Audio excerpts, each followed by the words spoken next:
Seafloor, you want to? Yes, sir. I'm not landing quite yet, though. Do you want me to just go close and then do it, or? Hey everybody, When you're landing. good morning from RV Falcor 2. We are super excited to have you back for another dive stream. Was that Niskin 1? Yeah, that was Niskin 1, right? And we just touched bottom with our ROV Sebastian in another location in Simpson Canyon, just off the coast of southern Chile.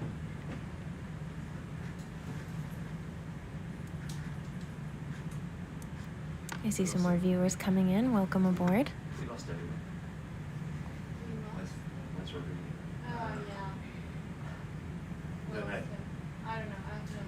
And right now we are about 5 meters off of the surface of the seafloor. You can hear some scientists in the background requesting Niskin bottles. So we're getting some water samples just above the seafloor, and then we're going to take some more at the seafloor. And today's not as deep as yesterday's dive. Today we're about 874 meters below the surface of the ocean, so still quite deep. It was very murky on the descent, actually. We didn't see a ton of things, so that's why we didn't go live earlier. But as you can see, there's a lot of particulate matter in the air, and that's what we call marine snow. So maybe the sediments will be interesting as well in this area. And with me in the room this morning, it's almost afternoon actually, it's just around lunchtime. So our scientists and crew members are currently having lunch and are also very excited about a core that just got opened up in the main lab from yesterday. I just got shown a picture of it. It looks very cool, very layered, but I'm not a geologist, so that's why I've got other geologists in the room to help me explain during this dive everything that's happening, and they've been amazing. And I've been learning a lot, and I hope you have too. But yeah, with me here in the room today, I've got Zach and Claude as our pilots. Just about to head to lunch, so we'll have a little watch change shortly as well. And here they come. We've got Joel and Carlos coming in.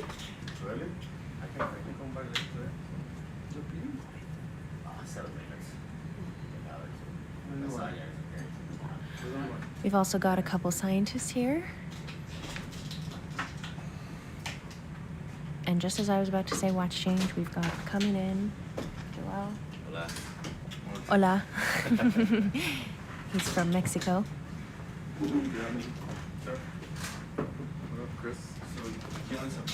And we've also got Chris, which is very exciting. And behind me, I've also got Carlos Fonseca, one of our marine technicians. Do you want to say hi? Bom dia. Hi.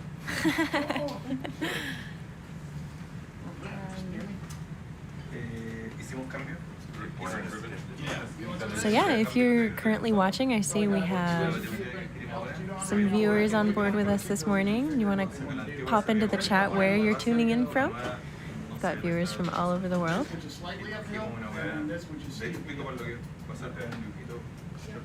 And during this dive, similarly to other dives, we're going to be collecting with an instrument that you see on the right-hand side of your screen. That's called a Vibracore. So SOI has actually spent a long time developing this instrument. It's been in development for about 5 years.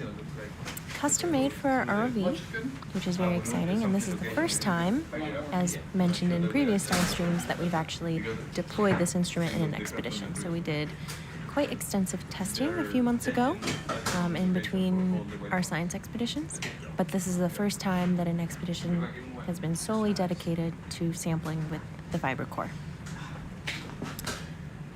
Watch change.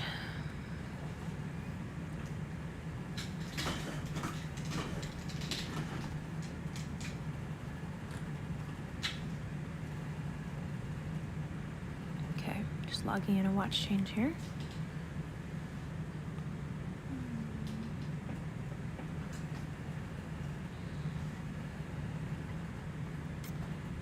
All right, guys, where are we going? Where are we going? Here, I'm gonna put the map. Co-pilot map.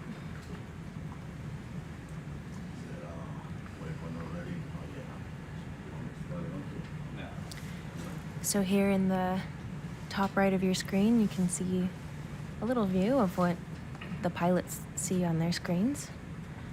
This is a program called Green Seas. It's what they use to control everything about the ROV.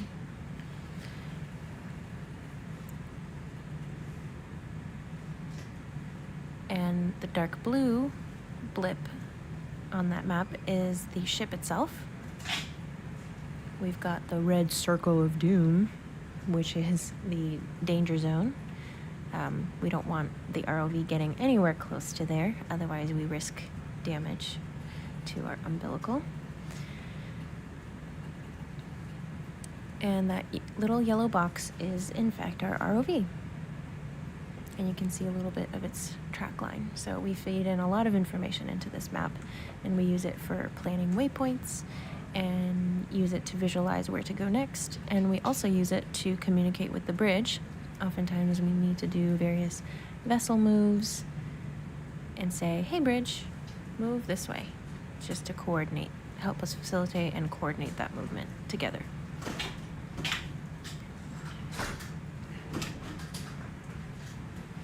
So ROV dives are actually involve a lot of people on the ship. So, we've got our pilots, but we also got our marine technicians making sure all the data looks good. We've got our scientists telling us what kinds of samples they want. We've also got the bridge that's making sure that the vessel is moving in really good coordination with the ROV. So it really takes a lot of people to work these dives. Hi, Rodrigo. Number 2, hello Sophia. Number 3, hello everybody. Okay, thank you. All right, got some Niskins going off. Rodrigo, I'm gonna turn on your mic, yeah? Okay. All right. Would you like to introduce yourself and tell us what we're doing today? All right.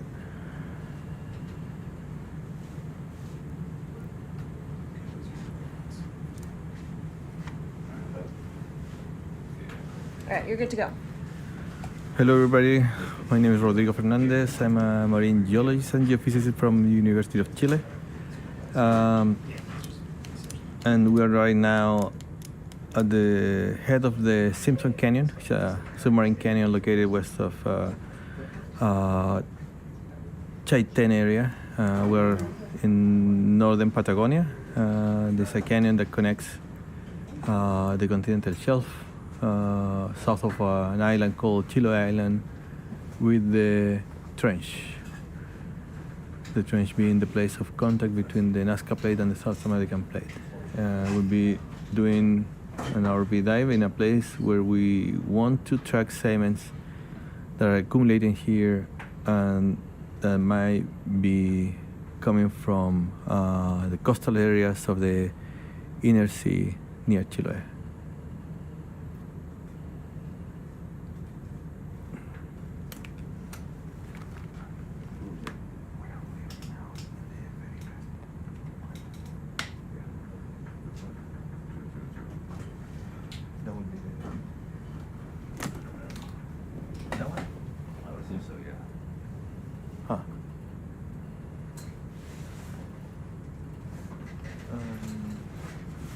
So yeah, so I was told that We're gonna go.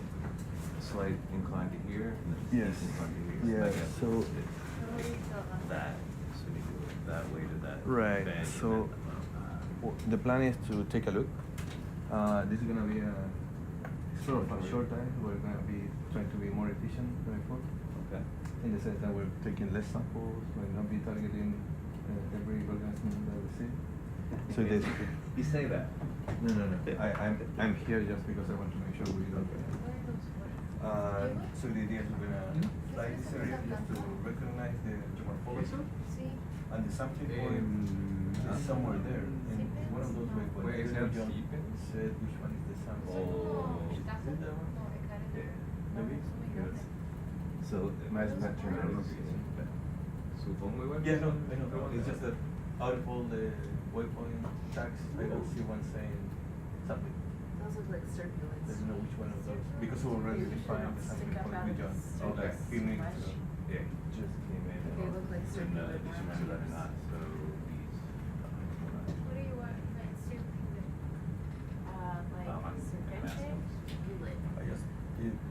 like in this screen, I'm gonna ask him to show the waypoints. Okay.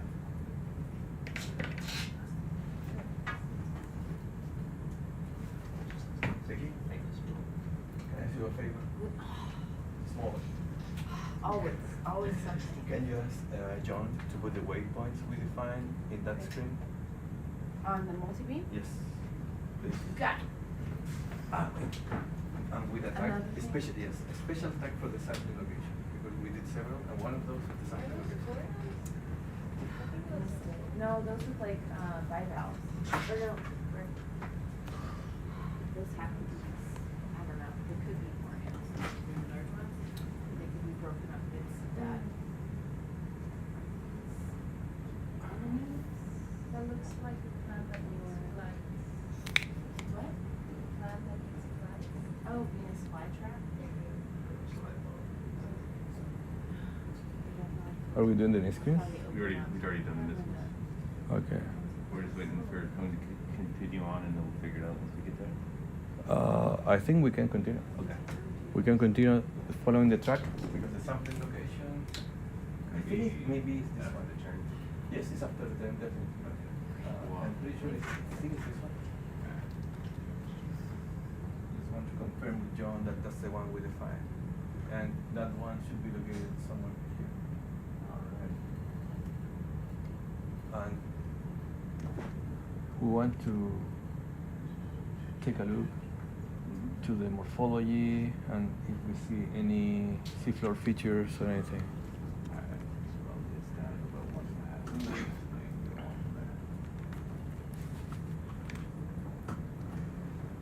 I'm back, people. Good morning, Lisa. Buenos días, Mariel. Acá el tiempo está... no está tan malo. Sí, nos estamos moviendo harto. Pero nada, serio. Y estamos en la cabecera del cañón Simpson, para toda la gente que nos escucha en español, que este canal que está al oeste del Corcovado, al suroeste de Chaitén. Y lo que estamos buscando son algunas evidencias y muestras de alguna conexión, ya sea sedimentaria o morfológica, entre este sector y los sectores interiores del mar de Chiloe. So, we're at the head of the Simpson Canyon, as I said before. Bridge. What speed do you like? And 0.2, 0.3. Understood. Point three. Needs some, yeah, it definitely needs some. And we're navigating now using the bathymetry we acquired yesterday. So we're trying to go in the middle of a tributary channel We are moving. to Simpson Canyon, and within that channel we're targeting a terrace. In this terrace we expect to find overflow deposits that might tell us long-term history of deposition in the area. And we'd like to see if afterwards, after analysis, we can make a connections between the provenance of the sediments here and the source areas near Chaitén area. You know, all the coast north and south from Chaitén, to see if we can see any sediment pathway that might be helping us to understand the problem. So right now we're navigating, and we're going east.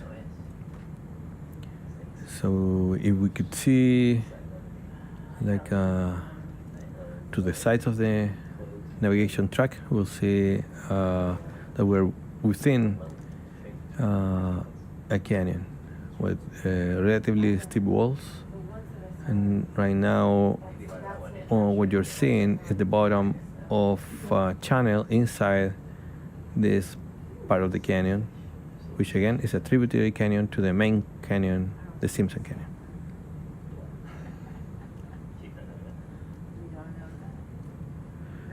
Yeah, that's a good question, Harvinder. So in this case, we have One of our main objectives in this project is to track the pathways of sediment coming from land being continental Patagonia, which is located to the east from our location, to this location, which is generally speaking, is located in the outer continental shelf, and it's being dissected by a west-east submarine canyon.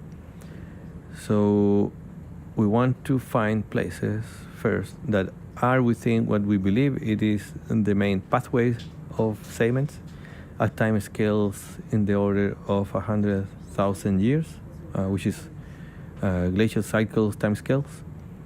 And with that in mind, and with the bathymetry we know, the bathymetry we had from previous surveys, we believe that we are in the right track of this sediment pathway.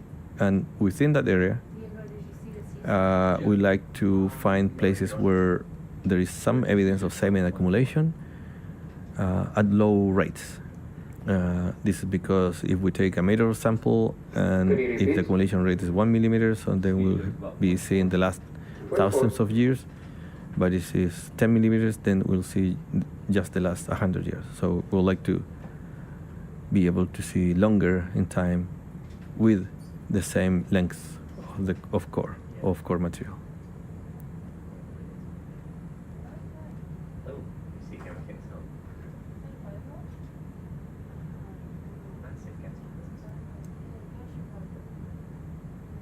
And for all the people connected to this, today is a special day for all of us Chileans. It's a national day. 18 de septiembre, people! Woo!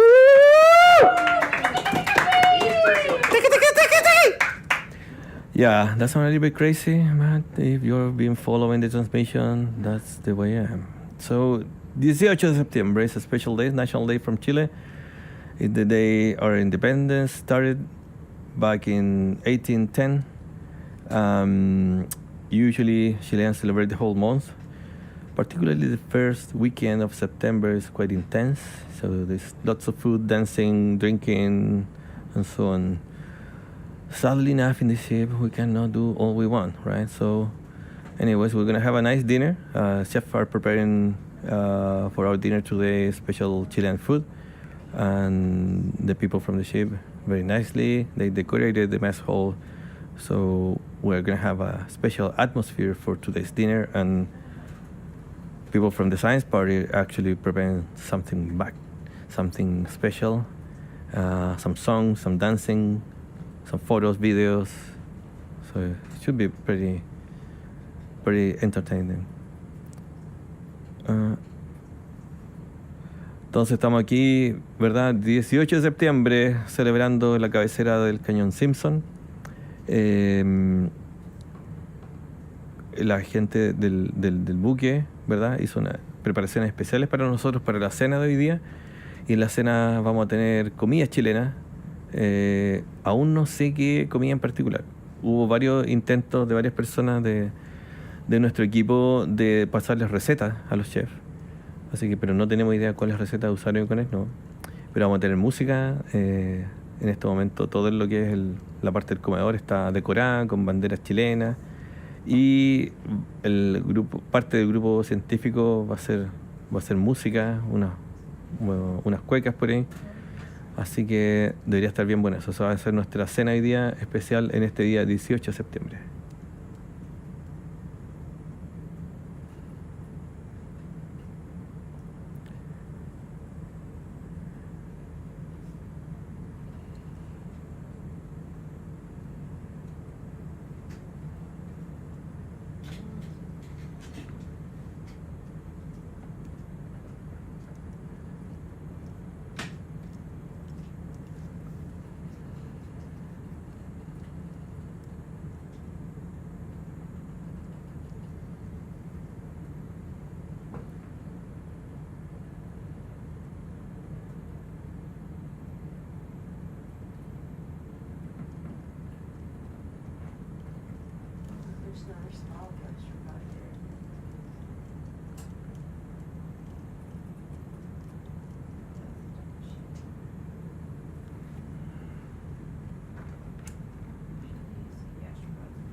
gastropod, look, it's in like this. Can we, let's grab that one. Looks like What do you want to look at?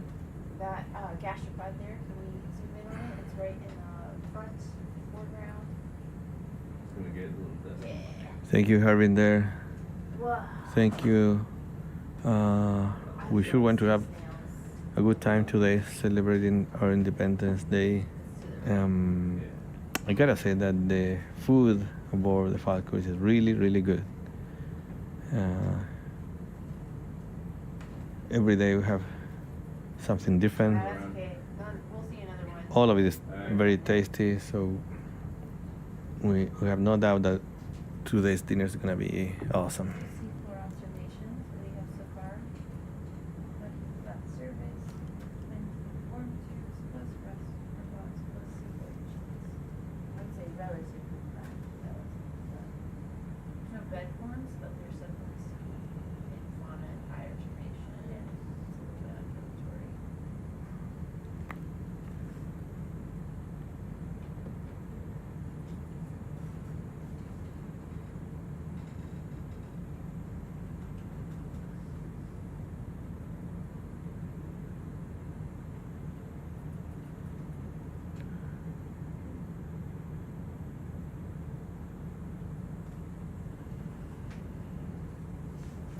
So we're slowly moving east, Then I'd also want getting shallower, which is it was expected from the bathymetry data, and yeah, I got that. we're still searching for some bed forms, something that will give us an indication that there is active sediment transport. ROV, bridge. Are you okay if I move the heading 2 or 3 degrees to starboard? That's fine.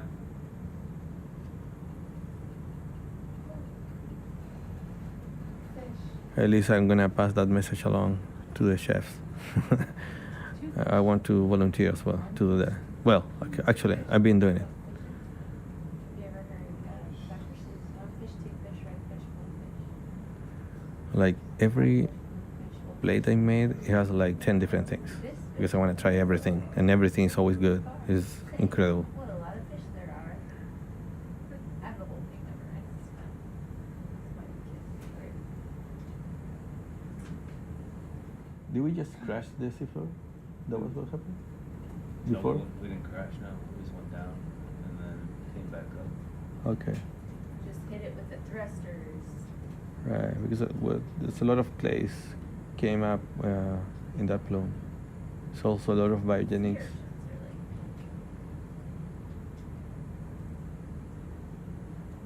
Crash, no.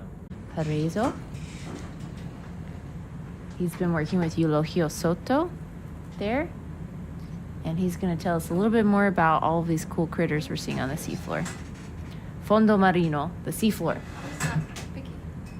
Let's fish again. Another fish. It's a fish? Like a reptile.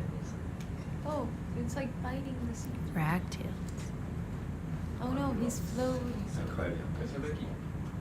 Bueno, presento mi nombre es soy estudiante de geología marina de la Universidad de Chile. Actualmente en mi último semestre, realizando mi tesis de pregrado, ya terminándola.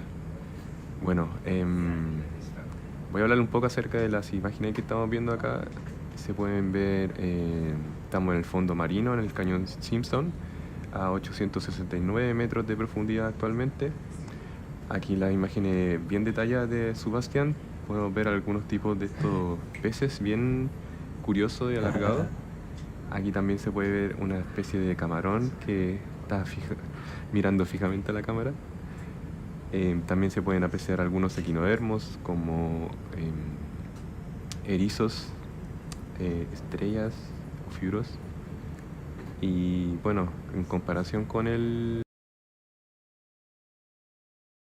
visto del día de ayer, se ve como un poquito más diverso, que el de ayer estaba más dominado por holotúridos o pepinos de mar y otra clase de equinodermos, pero aquí también podemos ver otros peces o crustáceos. Y también se ven esas cosas que se ven como palos enterrados, creemos que pueden ser plumas de mar, que también son nidarios. son parientes ya de las anémonas y las medusas. Bueno, para hablar acerca un poquito del contexto de lo que estoy haciendo yo, estoy con mi compañero Gianluca Fedele, estudiando la macrofauna bentónica de las inmersiones del Sebastián. Aquí también se puede apreciar un caracol, unos caracoles bien bonitos.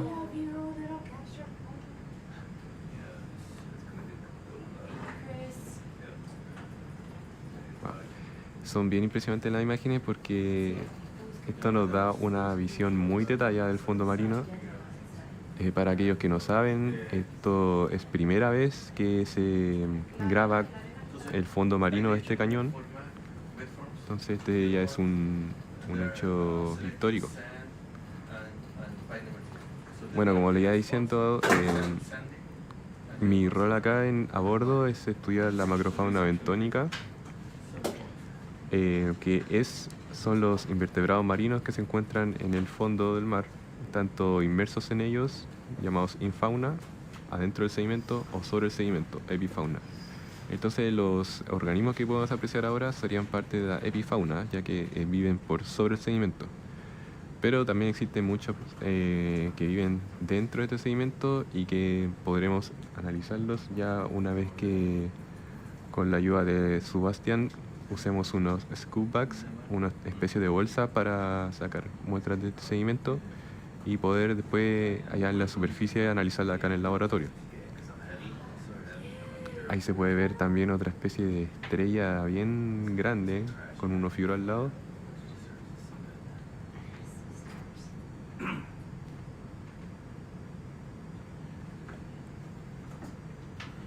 Está bien, hay una mayor diversidad que la que vimos ayer, porque esta es otra parte del cañón. Esta es una parte más superficial, a la entrada del cañón, y ayer estábamos a 3.500 metros de profundidad.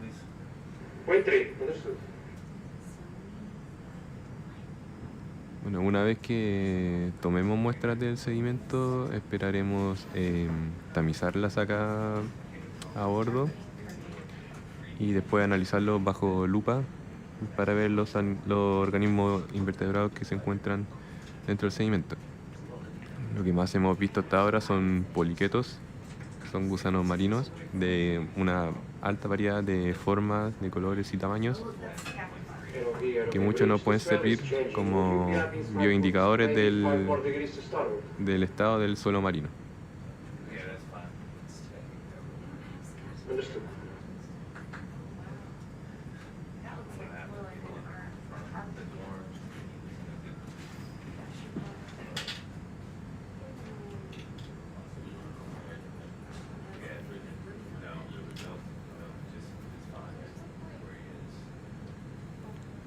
Quiero aprovechar también de mandar un saludo especial a toda la gente de Chile. Un feliz 18 de septiembre.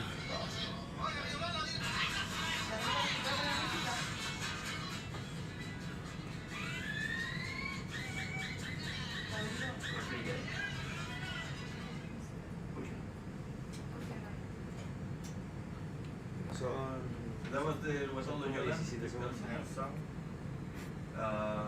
every 18 de septiembre You gotta listen and dance to El Guatón Loyola. Yeah, Lisa, you like it? Okay. I was told I cannot play it again, unfortunately, but I can sing it to you. En el Correo de los Andes, El Guatón Loyola. So we're gonna comment on the geology, what you see in front of you. We've seen that there are some actual very tiny bed forms, and the darker parts are sandy, and there is the other is fine material on top of it, so somehow there is some sort of selection of sediments. So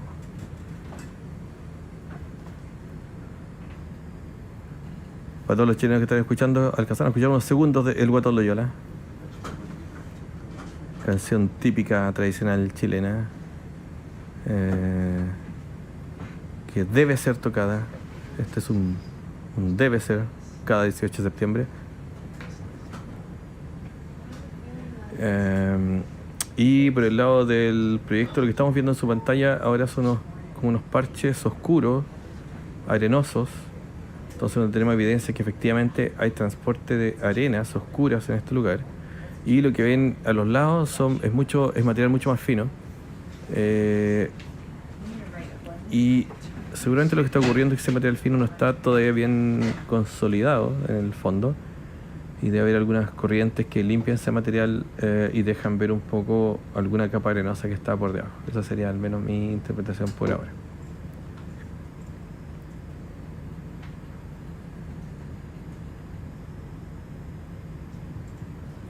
Those aren't circulates, those that are moving.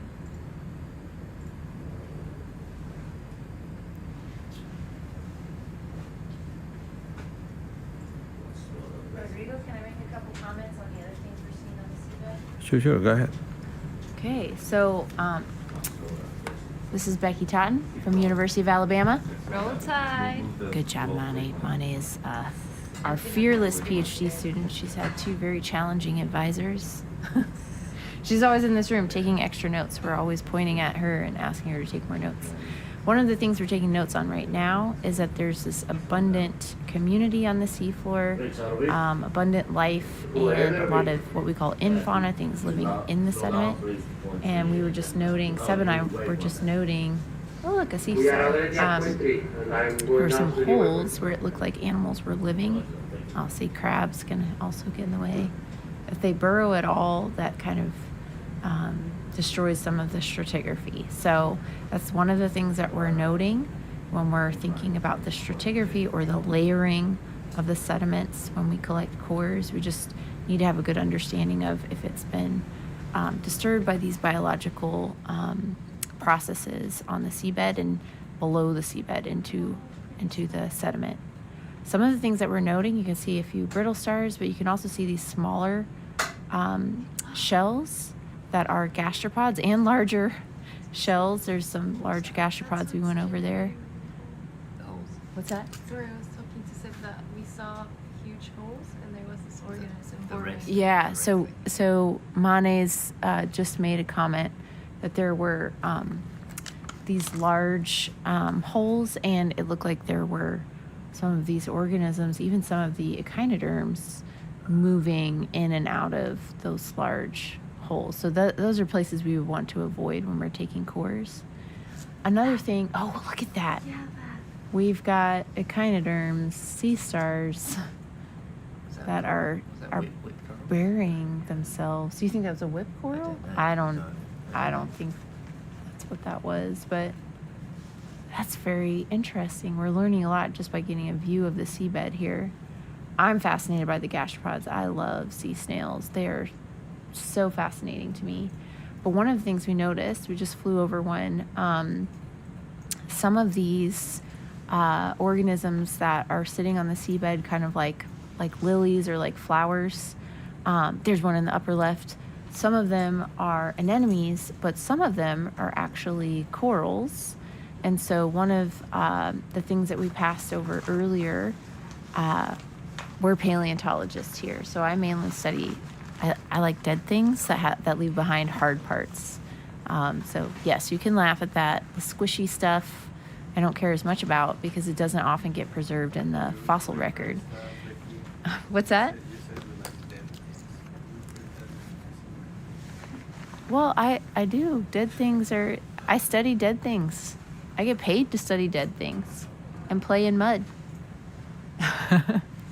But I'm saying that the hard parts that organisms leave behind are really important, right? Because those hard parts have what we call high preservation potential. So we have lots of examples of gastropods, of these sea snails in the fossil record, but we don't have very many examples of jellyfish, for example. Oh, look at that. Okay, and to the far, oh, wow, we're just seeing so much. We're all commenting on it at once. There's some burrowing organisms.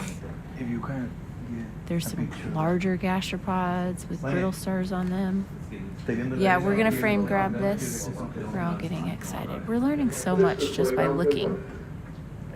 But one of the things I wanted to point out was that earlier we saw a dead coral on its side, and this coral that we saw is what you might call a horn coral because it's in the shape of a horn. It's solitary. We call it a rugose coral in science, but the popular name is horn coral. And it was just dead and laying on its side. And from that, me, the paleontologist, was able to identify the hard part that will get preserved if this area gets buried and subsequently, lithified and turned into rock. We would see that in the rock record. So we just saw a rugose coral that was dead on its side, and that helped me identify some of the soft features of the living organisms that we're seeing on the seabed. So you can see right there to the left, that is a rugose coral. It's kind of light pink in color, quite different from the anemones and from like the sea urchin that we're flying over right now.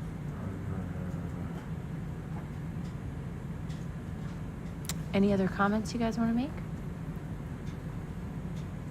So were those sandy features, grey sort of mounds of sand? Is that what you're seeing? Were they sand or were they I think hard? they were excavated. Yeah. They look like Sandy, yeah. sandy below the mud. Gravel. Sand and gravel Yeah. with Yeah, white we couldn't take a carbonate photo of it, but that means clasts. that there is actually Probably quite a broken up correct parts of these Yeah. things here. Yeah. Wow. This is amazing. There's a lot of carbonate hard parts that you're seeing. These organisms are pulling calcium and bicarbonate out of the seawater and forming calcium carbonate or calcite So, and a polymorph of calcite called aragonite to build their shells. The composition of calcium carbonate, calcite, is the same as that we use medicinally. If you have a stomachache, if you have acid reflux, eat some Tums, right? Eat some calcium carbonate because that will neutralize the acid in your stomach. So on that note, a lot of our oceans today are being acidified by the increasing CO2 concentration in the atmosphere, which we've been measuring since directly from the atmosphere since the 1950s and indirectly through proxy analysis of ice cores and then sediment cores and the little forams that I was talking about in earlier YouTube videos, earlier dive streams before. It has been steadily increasing. I should actually say exponentially increasing. And so if you increase CO2 in the atmosphere, that CO2 exchanges with the ocean water and it actually makes it more acidic and it makes calcium carbonate dissolve. So just like you're eating Tums to dissolve the acid in your stomach when you have acid reflux, that's what's happening in our oceans actually, is that calcium carbonate is dissolving when it comes in contact with the more acidic ocean water. This is becoming more acidic as it's exchanging with the atmosphere.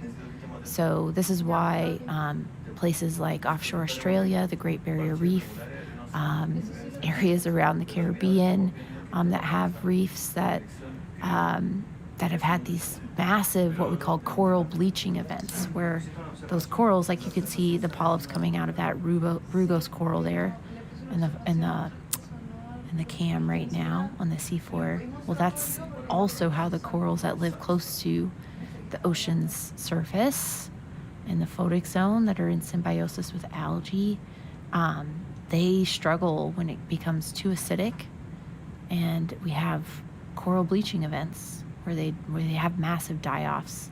So you go from having a really beautiful reef with all these different colors and different organisms relying upon those corals, upon that ecosystem that they basically create through precipitating calcium carbonate and building this framework for everything else, to kind of white, sad death assemblage. And I've seen examples of this offshore Belize, for example. I've gotten to go on geology field trips where we study these things, and it's really sad, actually, where you see these coral bleaching events. But all of that to say, here in this environment, we can see there's a lot of carbonate. There's a lot of organisms precipitating that carbonate using these ions from the seawater. And this is going to leave behind a lot of hard parts that we can then study to understand how the environments have changed through time. Having this context of what's living there today, what's producing these hard parts that then get preserved in the fossil record, really helps us in interpreting the past and interpreting past conditions from the hard parts that are left behind. What's that up there? What do you think that is, Rodrigo? Is that, it looks like bones, or maybe that's parts of a fish skeleton, or, well, it doesn't really look like a fish skeleton. Yeah, to me, they actually look like skeletons of fish. Yeah, skeletons. Yeah. See. I know that because I love fish and I like to eat the whole thing. And so my plate after I have fish looks pretty much like that. It looks like that. Yeah, Nice. exactly. Nice. So that's my scientific support for that theory. Yeah. And, you know, paleontologists also, we love dead things. We love to understand how the hard parts, the remains of organisms, not just hard parts, sometimes you get soft parts preserved. Like you get dinosaur mummies, for example, where you can actually see the impressions of their skin in the surrounding rock. Sometimes we do get things like jellyfish preserved, but it's so rare. It's so very rare. So that's why I usually say hard parts. But when we look at these assemblages of organisms, we're also interested in how those fossil remains collected in these sort of death assemblages. And there's actually a name for that there's a whole field of science that studies these death assemblages, and that's called taphonomy. Taphonom. Wait. So that might be kind of cool to see. You know, there might be some folks out there that study taphonomy of fishes, and they could look at this video of the seafloor, of these fish remains on the seafloor, and maybe the organisms that, eat around those fish after they die, the microorganisms that live there, to try to understand that process of fossilization after death. There's a question in the chat. What's your favorite fossil? What's that? What's your favorite fossil? Me? What's my favorite fossil? That's like asking me to choose my favorite child. It's so hard. What's my favorite fossil? I have studied a lot of different fossils, going from large vertebrates like I actually started studying T-Rex. I spent a lot of my academic journey studying mosasaurs, which are swimming marine reptiles that went extinct with the dinosaurs. We actually called them the T-Rex of the seas during the Cretaceous, the late Cretaceous. Studied a lot of these things. Yeah. I've studied a lot of carbonate organisms. I guess my favorite fossil, Mane is smiling. If you ask me my favorite foram, I would say Volumina culeata.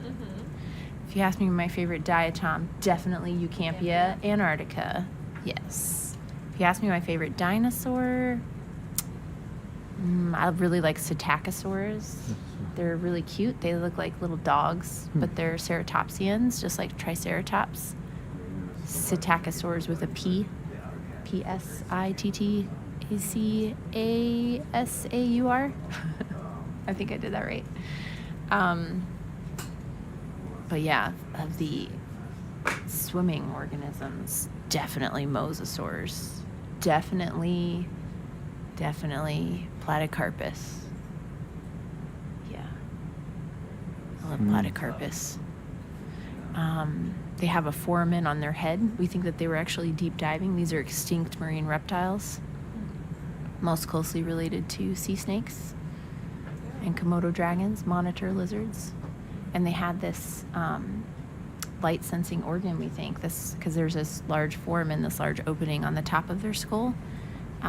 So we think that they had this light sensing organ on the tops of their heads because they were deep diving.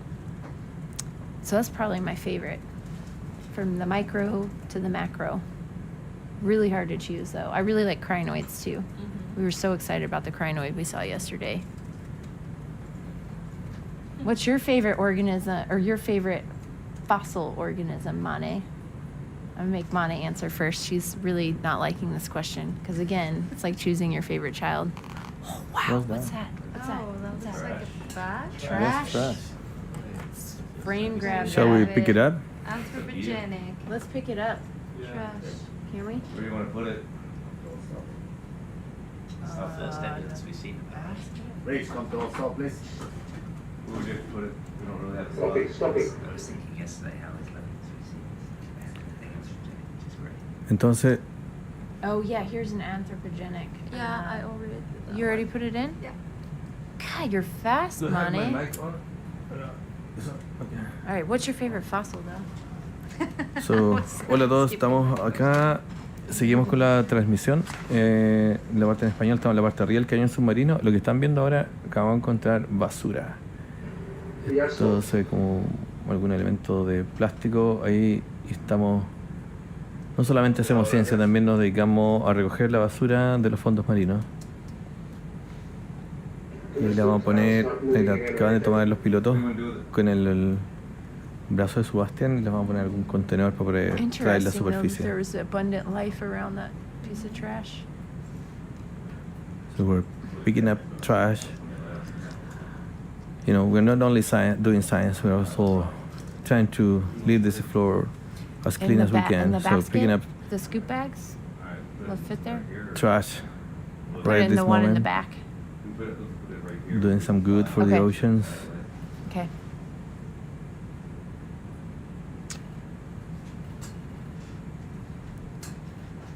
So let this be a little message of every time you use a plastic bag, this is a place where it might end up.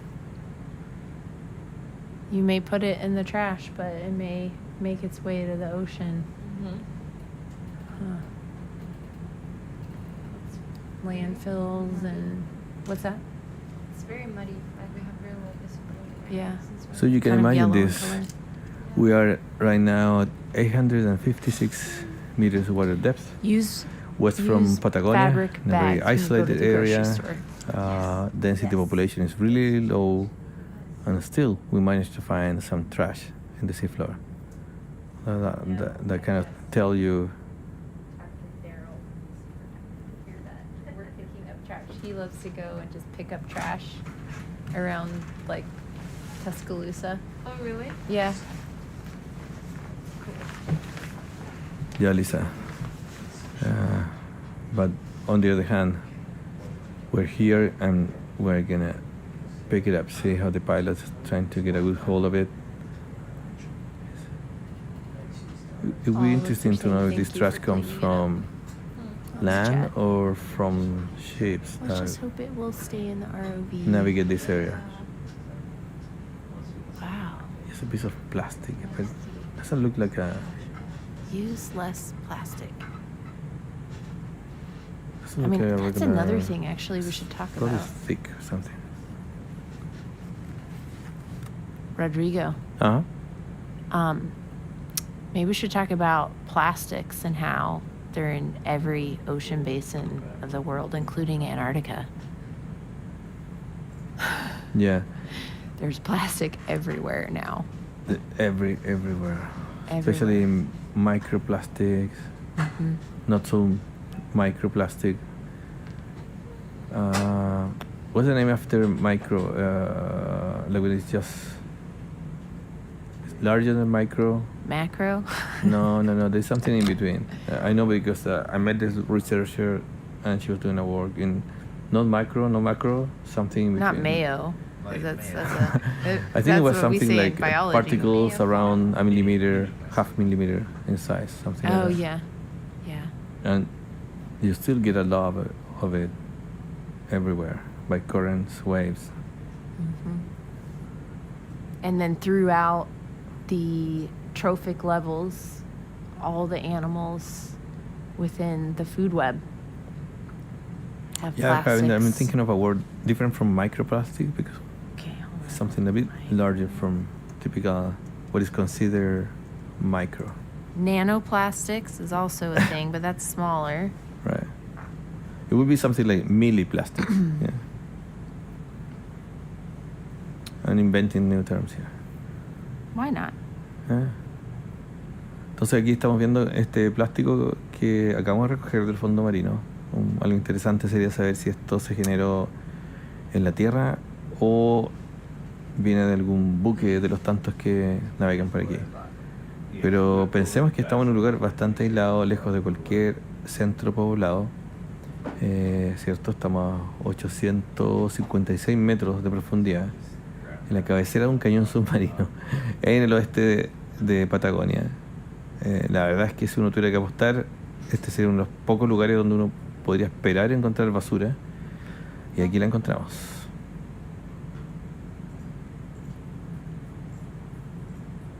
So microplastics, I'm reading, are plastic objects smaller than 5 millimeters in size. And there's primary microplastics and secondary microplastics that come from degradation of larger objects. And then macroplastics are greater than 5 millimeters. And megaplastics, this would be a megaplastic that we just picked up. That's greater than 50 centimeters, a megaplastic. I'm looking at the ocean cleanup. Is that like a radius scale or like width? I think it's the longest dimension. It's usually what it is. But good question, because it's something we always have to think about how we measure things. We're measuring the Yeah. longest dimension, the shortest, or the But are we sure that is the only average? way to measure these things, Becky? Because it doesn't make sense to me, because micro also, I guess it should refer to microns or something of that kind of sizes, because it gets transported in a different way than Yes. millimeter scale Yes. particles. So You're such a sedimentologist. I know, I can't help it. I can't help it. Yeah, all of the size classifications that we have for particles in sedimentology are basically determined by how they move in fluid flow, whether that be fluid as water, a liquid like this, or fluid as air. That's really how we subdivide the different grain sizes, is by the modes of transportation. So that's a really good way of thinking about it, more what we would call genetic understanding or process-based understanding than just arbitrary size classification. So I agree with that, Rodrigo. So someone is commenting and giving us another word, mesoplastic. Oh, very good, very Yeah. good. Thank you. I'm going online right now. Check it out. Oh. What the heck? Go ahead. Okay, you can resume the move if you want to. Understood. Just log the white spiritual.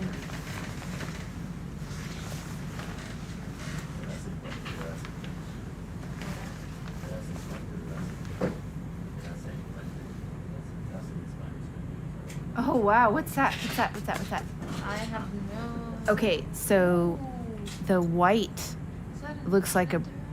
it looks like a bryozoan. Yeah, the baritone, right? The white one. I've always wanted to see one of those. What is it? Who just said they always want to see one of those? Sophie. Yeah. I know, right? So this is how I felt just a minute ago about Rugose corals. Having seen a lot of dead ones in the fossil record, we got to see quite a few living ones here. And bryozoans are similar. Stopping again. Of course, I want to confirm that that's a bryozoan and not something like a gorgonian. Hey Becky, you focus on the creatures because I just want to know if those creatures are living on top of a block. Because this is an area with steep walls on the sides, and we might have landslides, submarine landslides, and other mass waste in deposits, and that's something trying to look for here if we get a better view.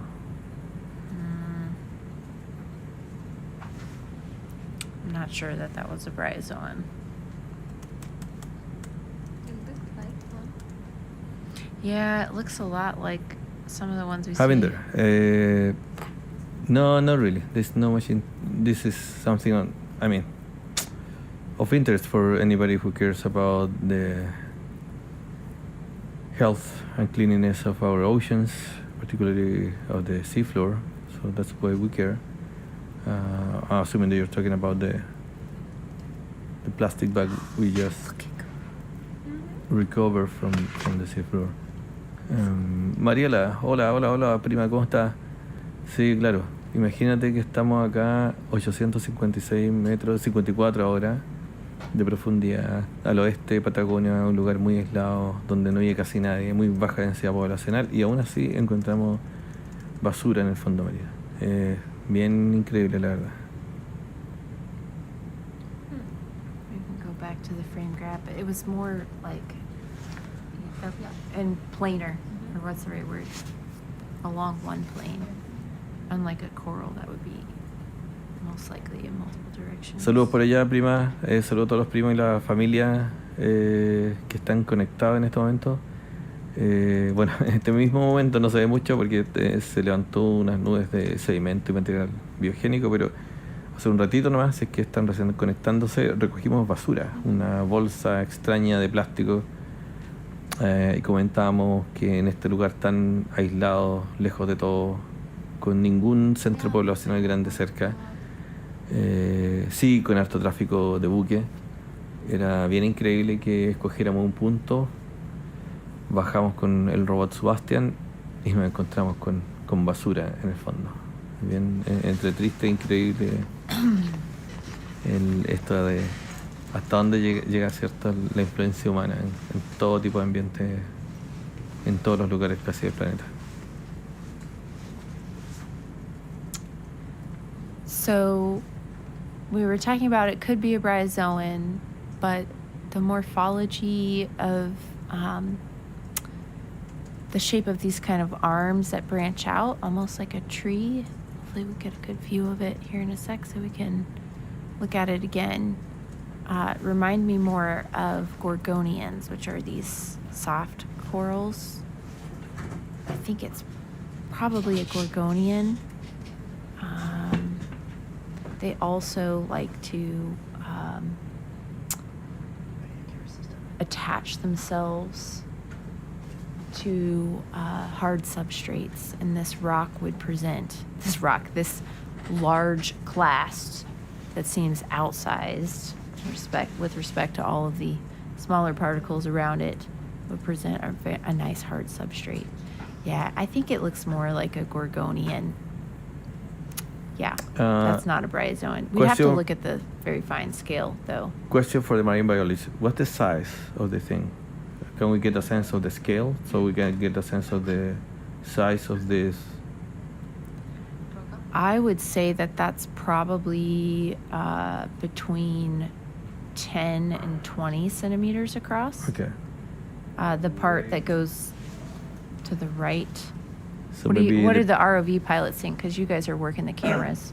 I put some lasers on to get a sense of scale, but trying to find them in all the backscatter. So I think that piece of rock would be about 40 centimeters, half a meter. 40 something. centimeters across. Okay. Yeah, something like that, I guess. See, again, I was talking about the It's living kind of- thing. And there is some pebbles surrounding it as well. So you see there's more. Wow. So there's like pebbles of different sizes. If we are able to clear the image and look at those pebbles, that would be very informative. The ones at the bottom of this rock. Alright, so. Alright. Entonces estamos comentando que 20 centimeters across. 20 centimeters. Ooh, my eyes. They are calibrated. yeah, 20 centimeters. What is that? That would be what? I don't know what that is. That's crazy. The creature, the reddish thing. Yeah. Okay. That's a sea urchin. It looks like a sea urchin. Yeah. See how okay. Again, as a paleontologist, the hard parts that would get preserved from the sea urchin, like after it gets broken down and maybe reworked a little bit, would be those little spines. And we actually have been seeing a lot of those spines in our core samples. And so those spines are kind of like thick where they attach to the sea urchin, and then they kind of thin and they're straight the rest of the way. But each one of those is made of calcium carbonate. Echinoderms use single crystals of calcium carbonate for each plate that they build, basically. They're really fascinating creatures. But you can tell from those spines that are organized in rows there, those are 100% sea urchins, even if it's a little bit more of a different morphology than some of the others that we've been seeing, some of the more common ones. Questions? And then these little white squiggly things on the rock, I think those are serpulids. Circulates? Yeah. What about the rocks, the pebbles? The what? Are those the pebbles? Those look like rounded. On, like, just next to it there? Yeah. Yeah, there's like a dead gastropod shell. So a shell of a gastropod just next to it in the foreground. And then a few little pebbles there. Yeah, so You can kind of see currents going across the screen. And the pebbles, the piece of rock. Those are Gorgonians, 100%. Do you think it would be possible to scoop that part? Either still asteroids or Okay. But They don't look like soft I'm corals? gonna check to the biologists to see if they want to use the opportunity to sample something else. Main But those are target will serpulid be worm the tubes there. Rocks, the pieces of rock. Wait, zoom back in. Look at those very Ricky. fine. Mine. Yeah. So we're gonna try to scoop those pebbles because they're large enough, so we can do identification of petrology to see where they come from.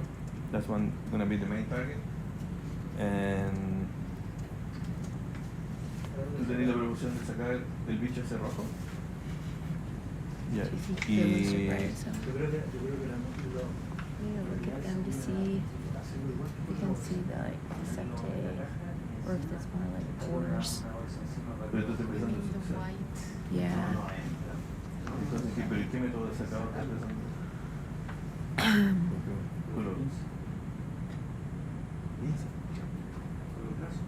Ah, con las manos. Pero no se mía. No, él no tiene mucha sensibilidad fina. Nuestro tubo de aluminio llega al agua ya. Es imposible agarrar algo con eso, no. No, es que en serio. Va a ser matarlo por las puras.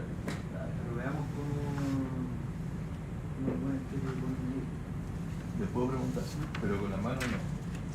No voy a sacar una, no, o sea, no voy a destruir una cuestión que no podemos hacer. Corals and serpulid Do you think that- worms.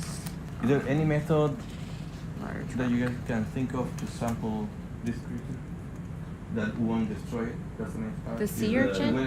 Is the risk of destroying it? Bring it to, Yeah.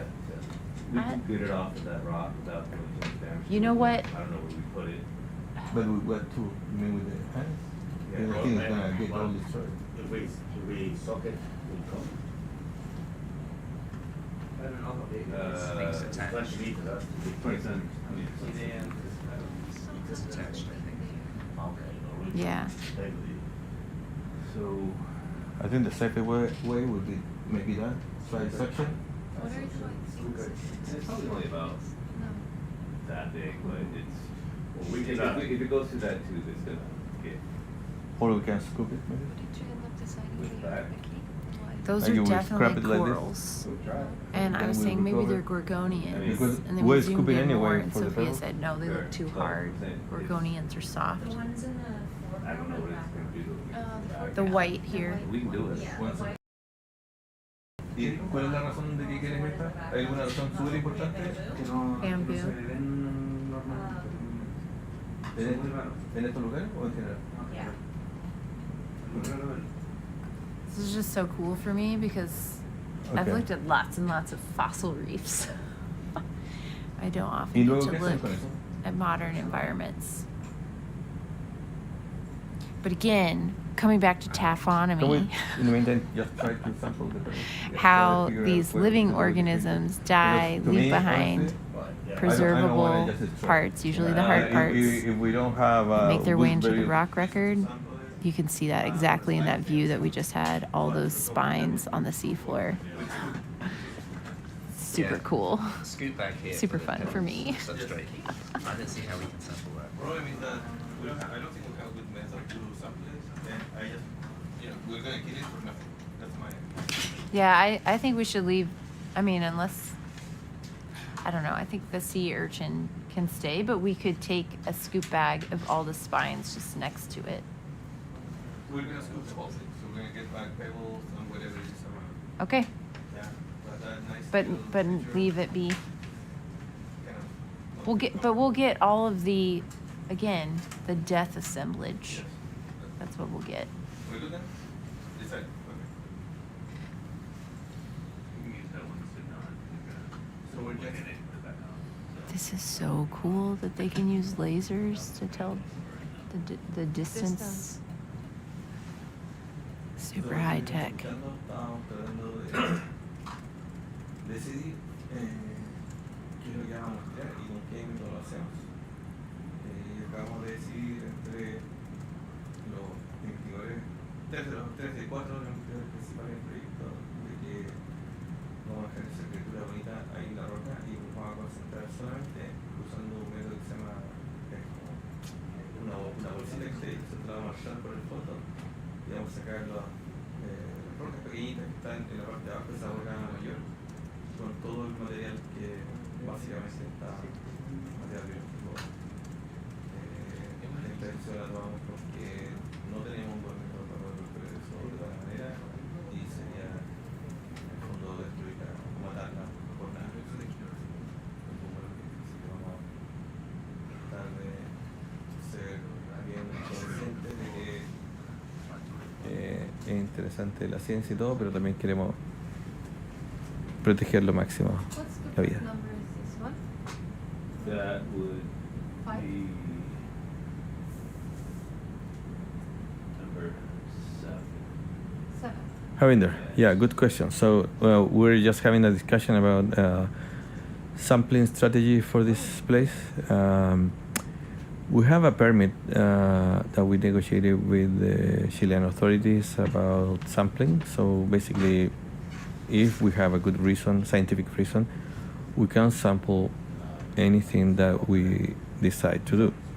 So in this case, we don't have really a good method that will guarantee the recovery of sampling that nice reddish creature, and that it will be actually in decent shape to do so. So we decided that we're not going to do it. We're going to concentrate only in the sampling of the pebbles and that material that is underneath.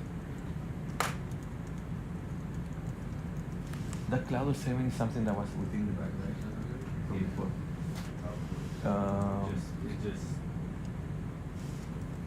Is it because for us it's a kind of contamination of the sample? I don't know if this is another bag or if there is a way to. I mean, I don't know if it was inside the bag or if it's just on the bag. Right.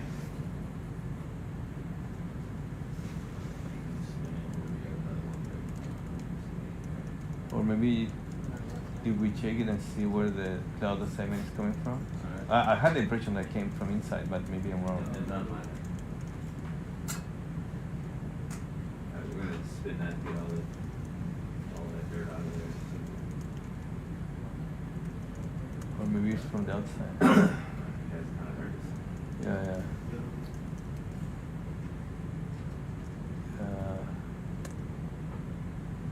Maybe it's from the outside. So you're getting the scoop on there? Are you putting this as a biology or geology? sample? Geology. Geologist scoop too. Well done, pilot. that looks okay. That's Joel piloting right now. Yeah.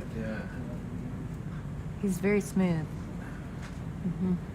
But I gotta know that maybe we got some place that don't belong to the very same place. So when we do this, we have to see probably at play grain size.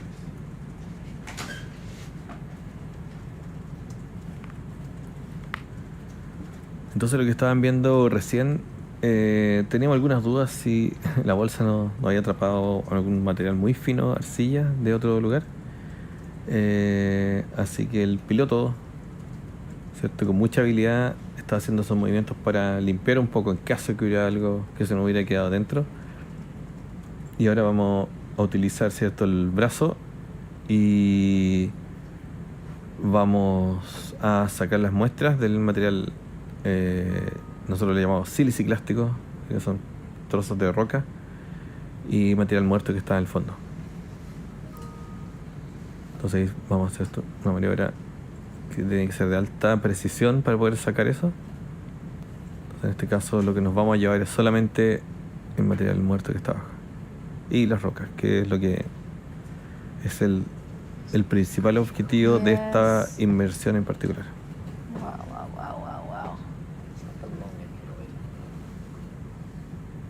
Yeah, it's a very elongated. It's So almost like an inflated sea urchin. the maneuver we are looking at is That's what I say. It's like a we're using the arm from the RV, It's like a and bloated sea this bag urchin. asymmetrical. is used Yeah. to store See one. relatively large amount of Tall. material, Squeezy. about 2 or 3 liters of material in volume, of course. The idea of it's So now our Yeah, skillful pilot is trying No, to I cannot undo scoop that. right all these little pieces of rock, pebbles is the technical word we use, plus some other dead biological materials.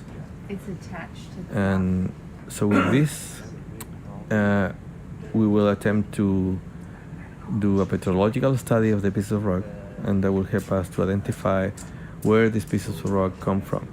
And because the regional local geology here has several different types of rocks that are mapped, so we can probably relate these sediments, these pebbles, and any kind of particle like this we call sediments in general. So we like to relate this sediment to a source area somewhere, right? Once we do the petrology on this, we will be able to map probable source areas for this particular sediments.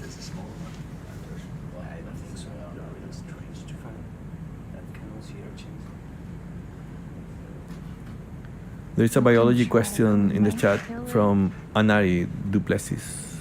without being able to see. If one of the biologists can help with that, please.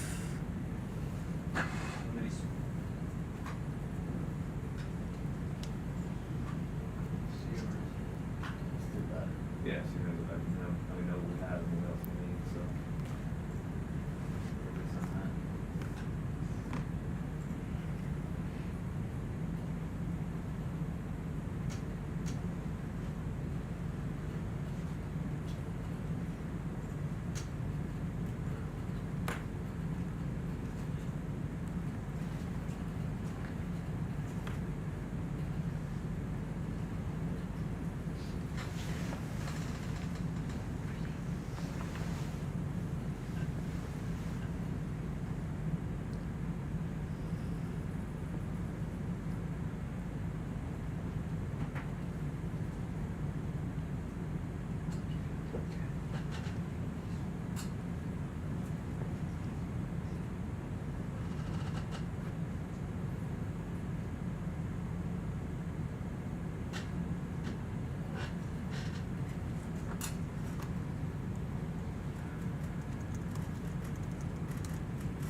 That's right.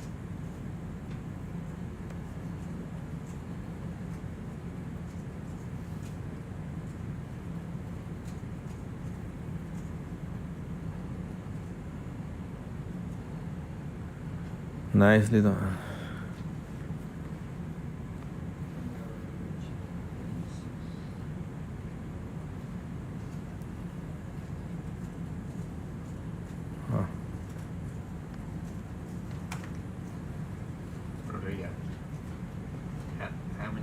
you doing here?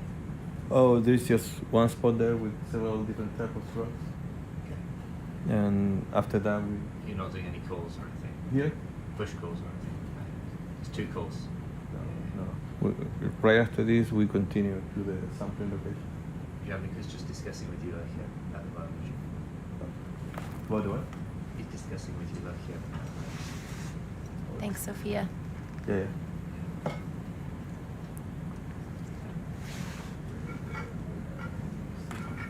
Right? Right? Yeah, the one on the right, several levels of different colors.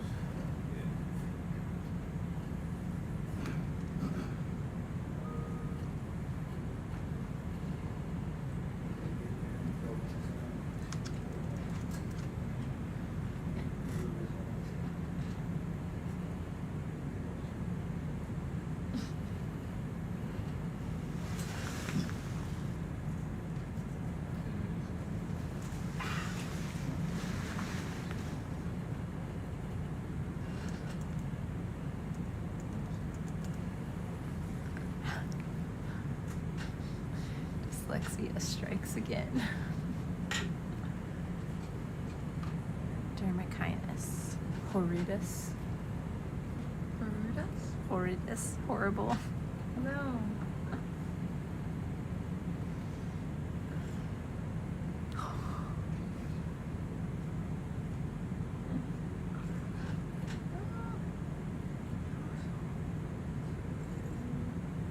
Wow.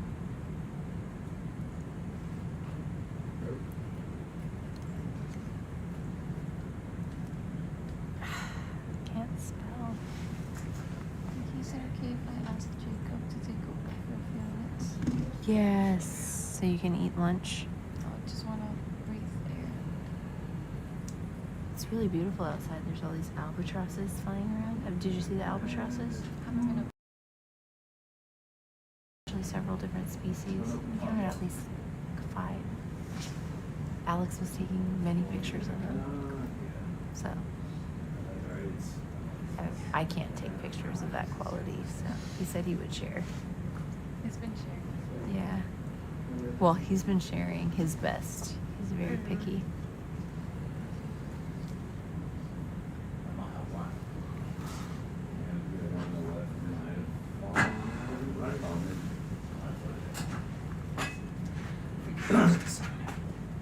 Sorry.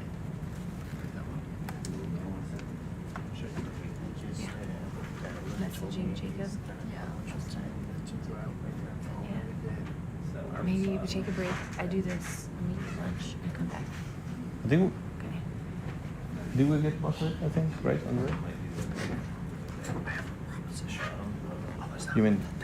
Dermachinus Yeah, but- horridus. Horridus. Right. Yeah. So we're shooting more for pebbles on the species. Okay. So I think we got most of the stuff was here, right? Look, wait, the So snails are maybe moving. that and that's it. And we Biological will observation. The snails are moving. At a continue snail's pace. the trip. I love snails. For the push cores, Yes. I know we wanted to get rows big Yeah. one from each. Yes. Natalia was asking me about grain size. What? My thought What I said. is that we take the If I make that, can I make the call? So Or no? So we're gonna go. push core and I guess depending on the resolution of the Vibracore and the grain size from the top so we have the Vibracore. Alright, we happy with that? Oh, you didn't see. Sorry. Go ahead. Oh, you mean the The yeah. push. Yeah, yeah, yeah. So just trying to get that stuff there. Yeah. Like that. The little mound. Yeah, that little thing there. It's a piece of rock. Yeah. Okay.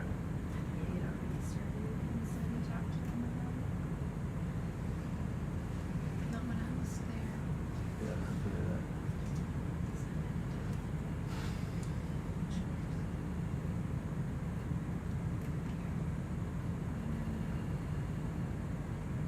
Nice.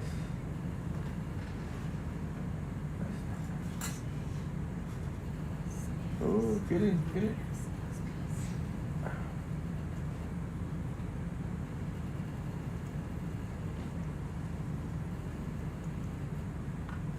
Yeah, right. Okay.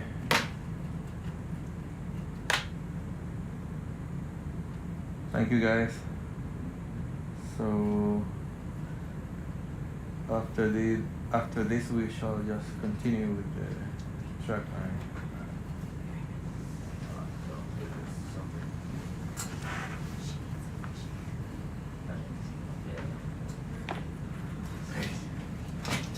All right. Stuff it on your bag.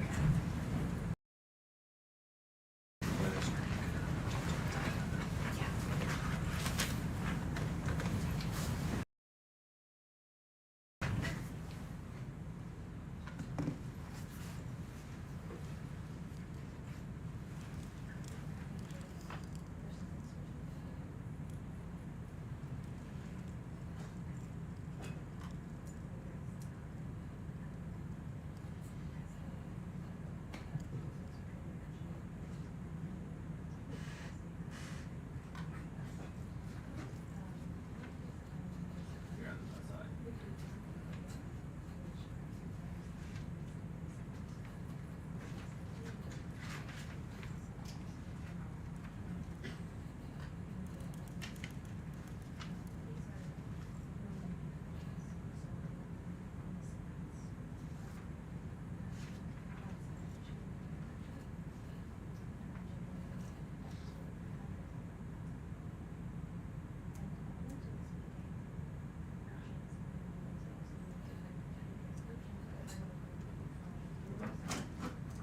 You do that.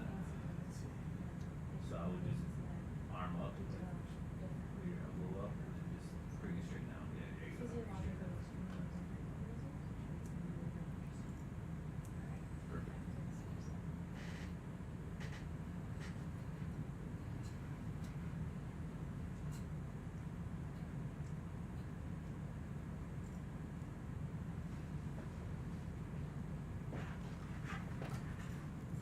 Thank you for your question, Javinder.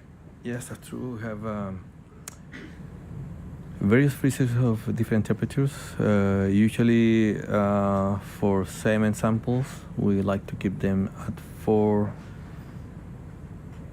Celsius degrees. And in the team, we have Macarena Perez, who's working with Celine, and they're taking samples for studying microbes, and those have to be kept. In this case, we're using the minus 80 Celsius degree freezer to store those samples.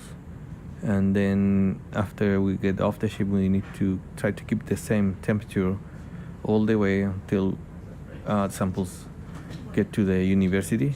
In this case, it will be University of Playa Ancha in Valparaiso. Valparaiso is a coastal city west from Santiago, where they will be analyzed for microbes and trying to study variations in microbial ecology in these samples. Particularly in the course, what we're after is after an event, let's say an eruption like the ones we're studying, how much and how fast the microbial communities will adapt to these new conditions in the seafloor, and see if we can be able to track that. They'll be doing also study for mercury in the very same samples as a separate proxy for environmental changes and adaptation.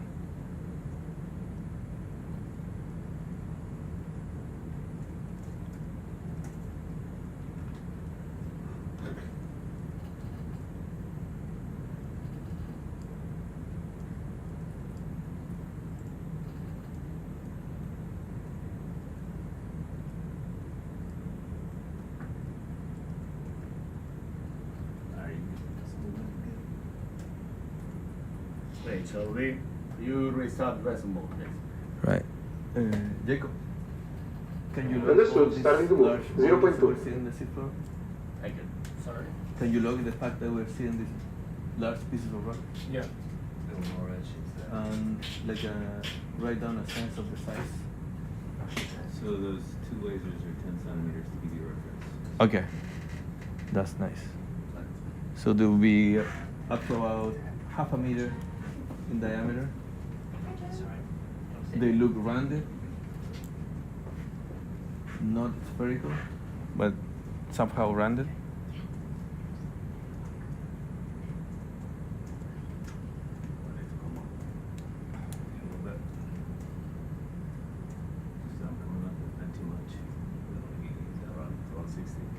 Yeah, 60 is fine. Trying to get some of that back together out of there, light wise.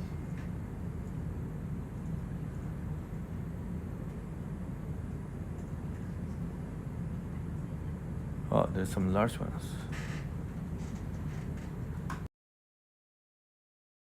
Yeah. Huh. Okay. That's a cool riddle track. I don't think I've ever seen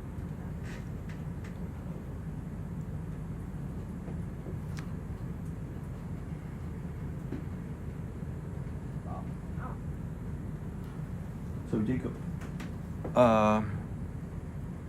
we've seen more abundant boulders of the seafloor right after the scoop site.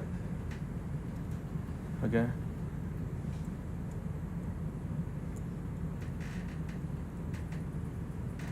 And right now we're moving east with a heading of about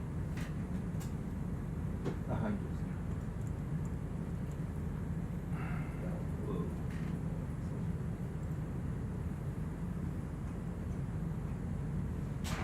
So,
Entonces, para los que están siguiendo esto, desde el último lugar de muestreo estamos viendo grandes trozos de roca.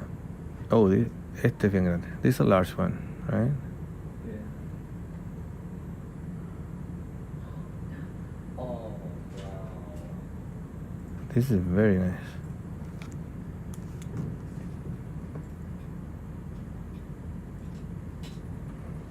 Wow.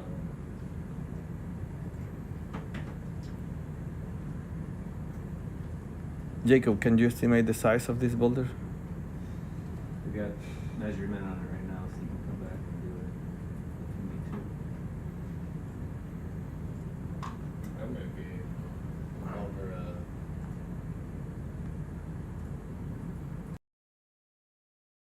over a meter.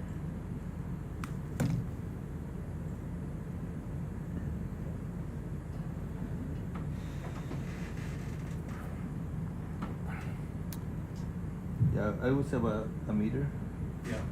to be conservative, but see, there's another one over there, so we are actually. These are landslide deposits, right? So.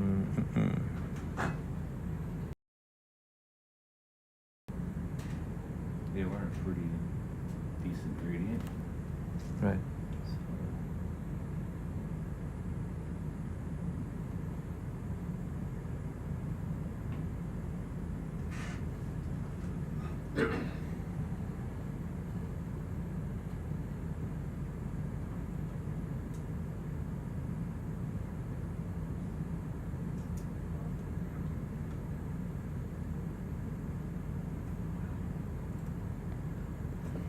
Sorry, can you zoom in there? What's that? Huh. Sitting on a rock, so.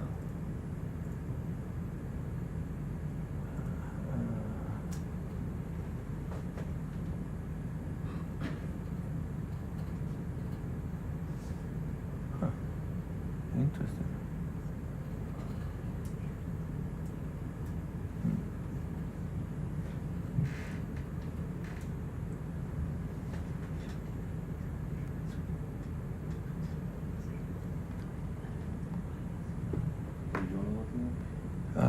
That one.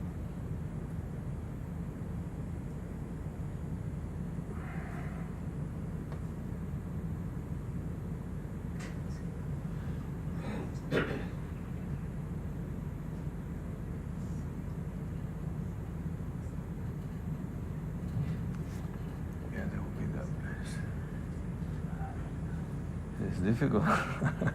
Yeah. We're very, very heavy. Since the Yeah.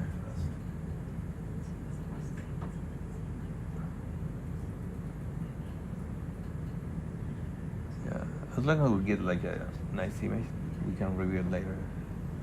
Just it looks different from everything else. That area. Zoom in. Yes. Can you zoom in? Please.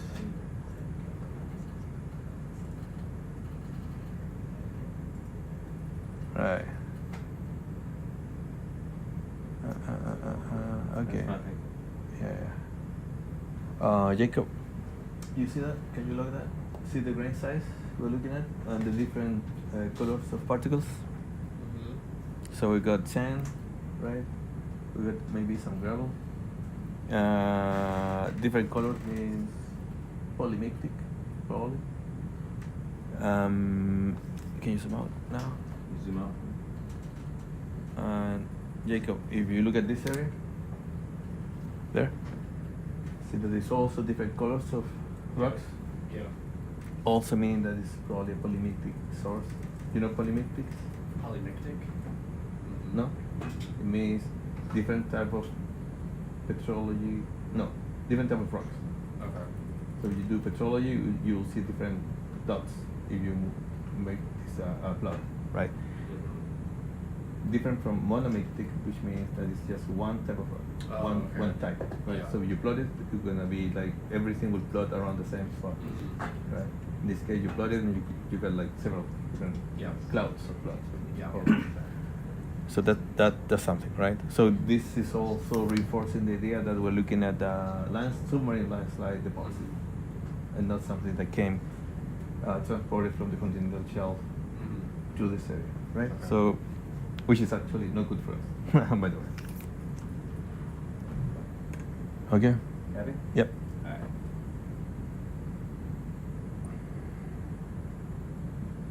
Small out of the way. Zoom out of the way, yeah. That's pretty.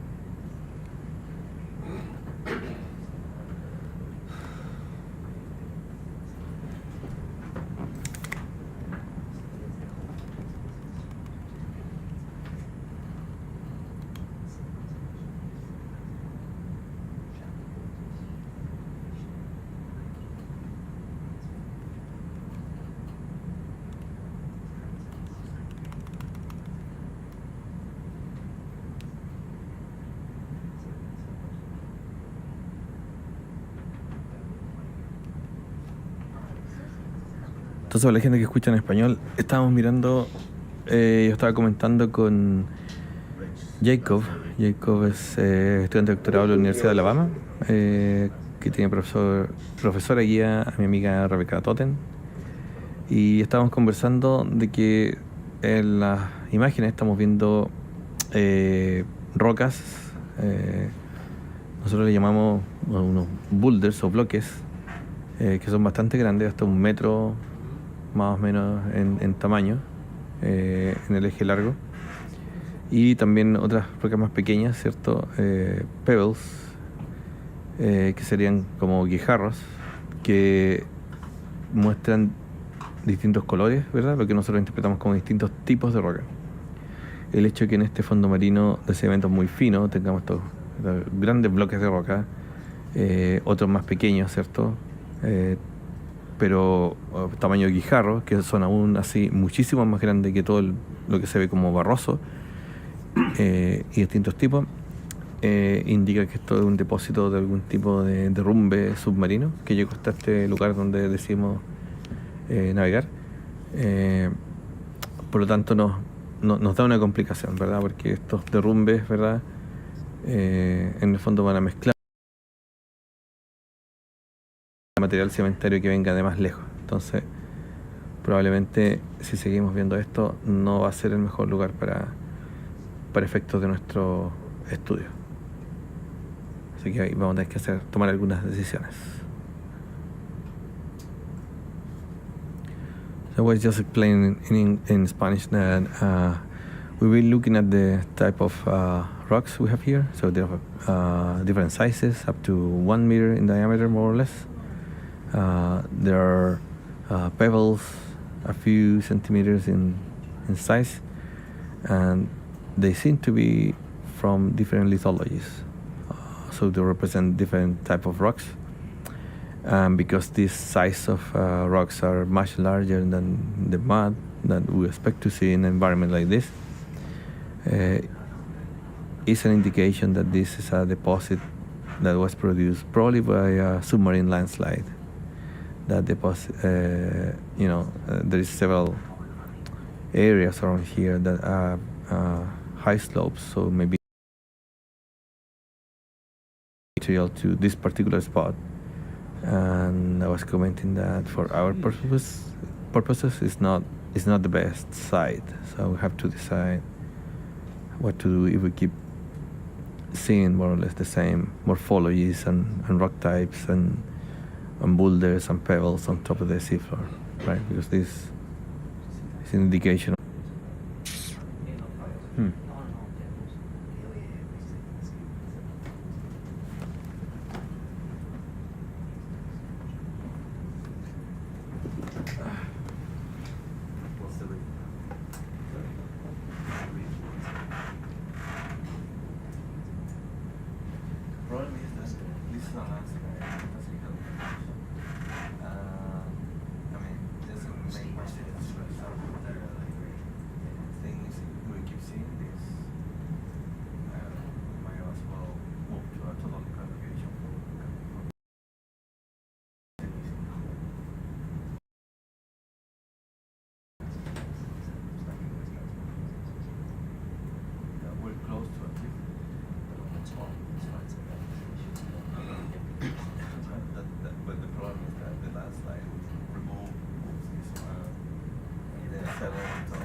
Maybe we're too close to the cliff. Maybe we should get somewhere in this area.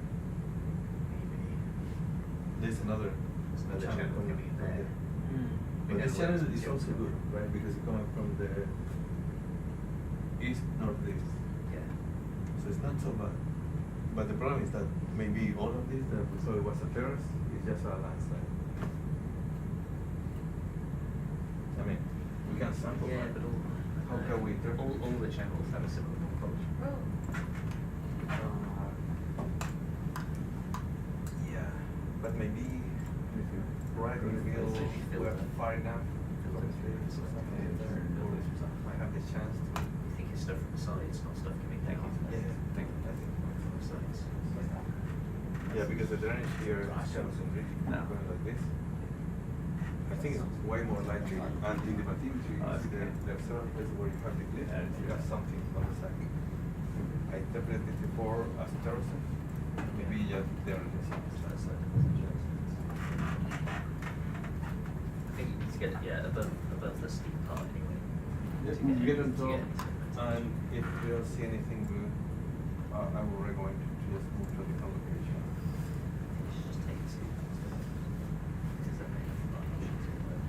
You mean on top? And then we somewhere.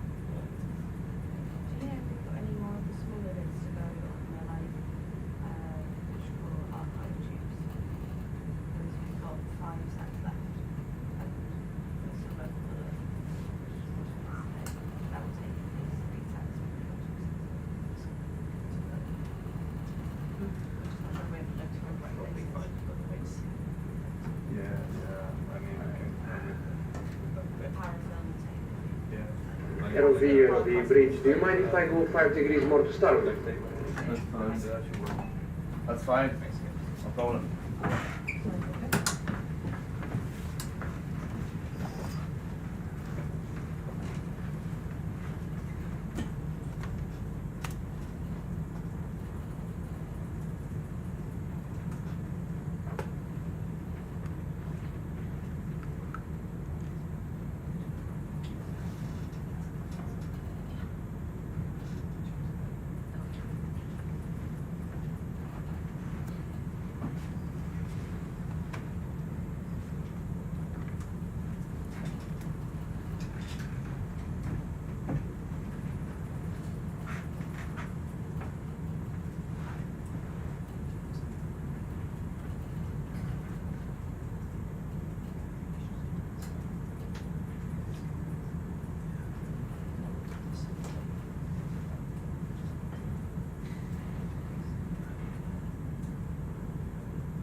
Our watch lead is currently deliberating in the back with a few of the scientists, so I wanted to hop on here and ask if you, our dear viewers, had any questions about the science we're doing or about living on board, anything. Pop them in the chat and we're happy to answer your questions. And in the meantime, I'm also going to put up some bathymetry maps. We had extensive multi-beam mapping last night, so that will be up in just a second.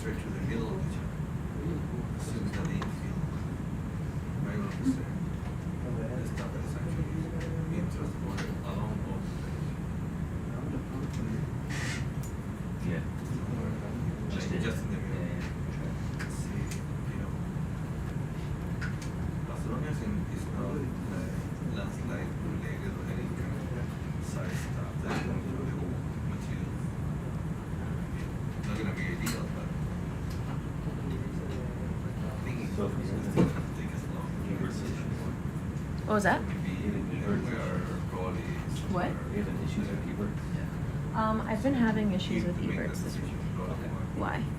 Because my parents are going out to make sure that it's not something from us. No, because if it was from you, we would see them. Well, not like those cameras. Oh. Which that's one path. So it might just be Yeah, so it could be either, We just made it to the first. could be your cameras, could be the decoder, could be the encoder for that monitor. They come up as telemetry fiber, demugs, go to individual. That's where I'm thinking it's the negative, but really why. So they're all going, how we guess they're going to be fiber. Alright.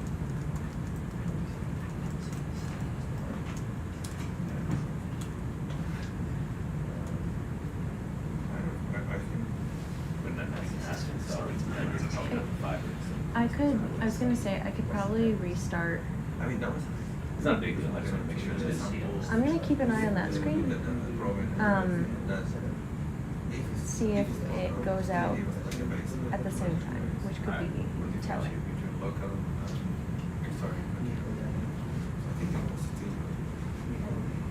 But I'm afraid that we need to keep going this way. We're not going to find safe or We're still just the time to get the same 2 years. you agree? Can you give another waypoint and try to see if it's shorter distance?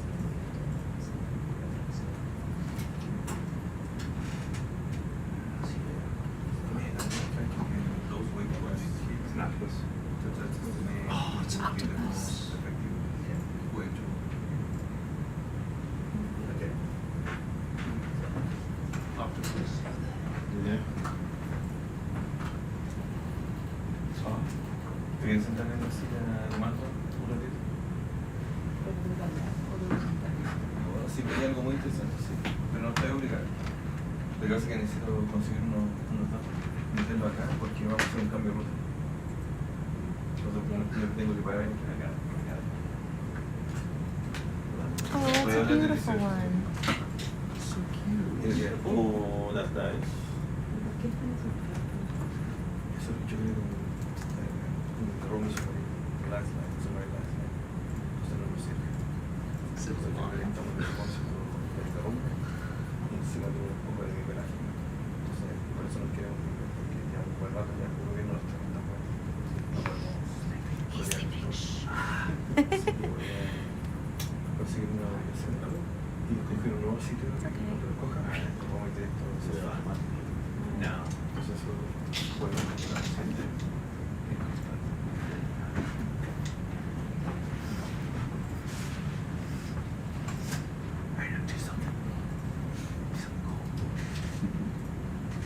Got nice pictures of when they change your lighting.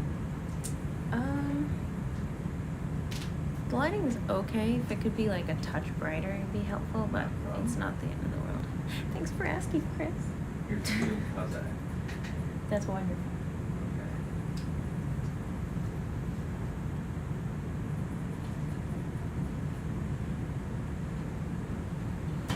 So cute. Nah, I'm gonna move it a second.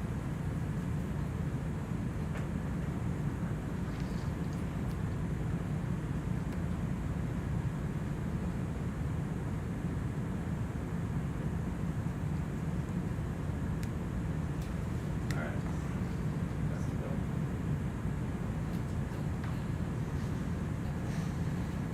Hola, Paula.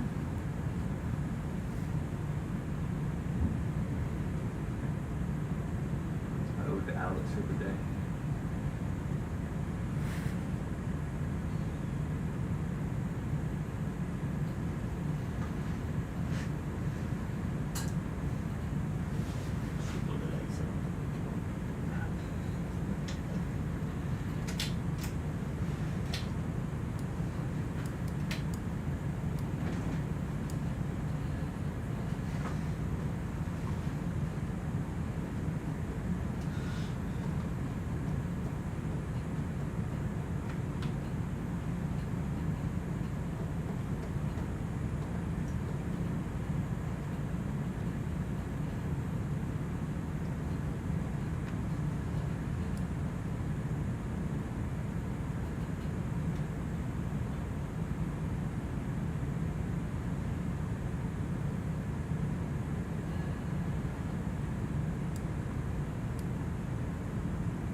So remain as a new waypoint.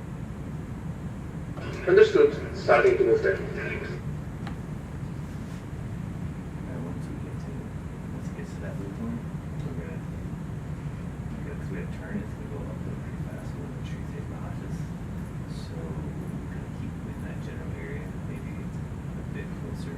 Once we get there, we'll figure out what's there. So that we don't have to worry about our little.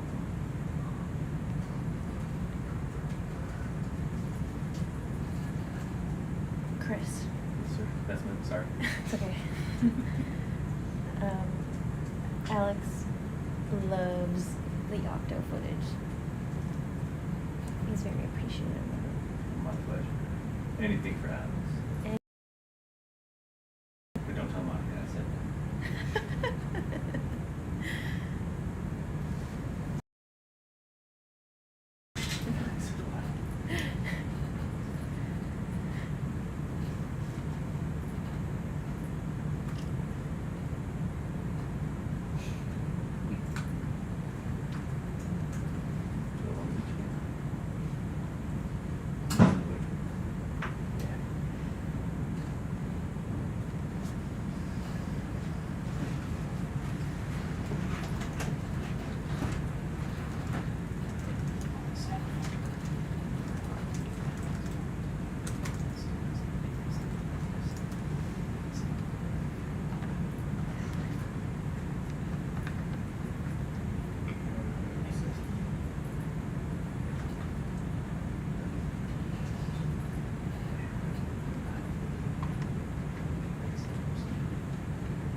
Whoops. Sorry. I got distracted.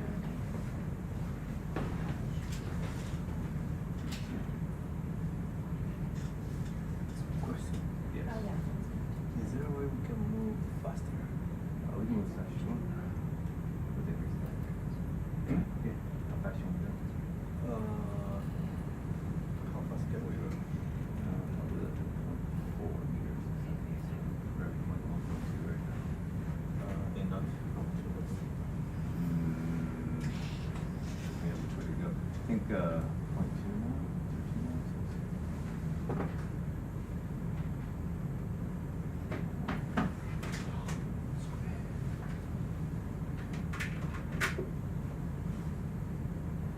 I believe it was 2 knots, so to go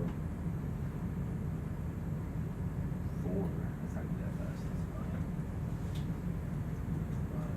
Well, 2 knots sounds okay. Okay. That's fine. So, we're searching for a new waypoint, a new something. Okay. Because this area with boulders is not good for us. You wanna go we're again? trying to Stay in the valley then? Yeah, for now I just keep going while we recalculate things. Alright, pretty soon we're gonna go steeper up the face. Yeah. So, Okay. alright, but I'll speed up a little bit. Yeah, but still we can. How many knots are we doing right now? Well, we're doing 0.2 right now, which would be, according to this, Maybe we 4 can. knots, which I Yeah, definitely you can disagree try with that. We targeted 2 knots speed for this transit. Alright, that'd be 0.1, which is what we're doing right now. Right. We're going 0.1. Right.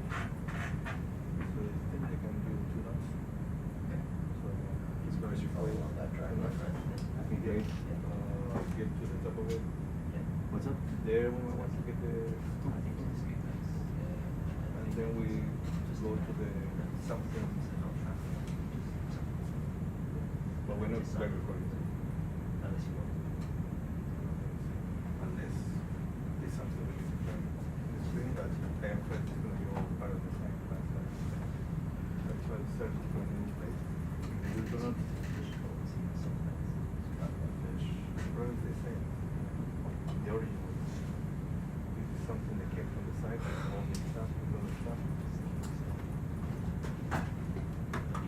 But it would be where it would be more some bottom corner and stuff like that. But if we do not, I think we can go something. I think we can go something else. Alright.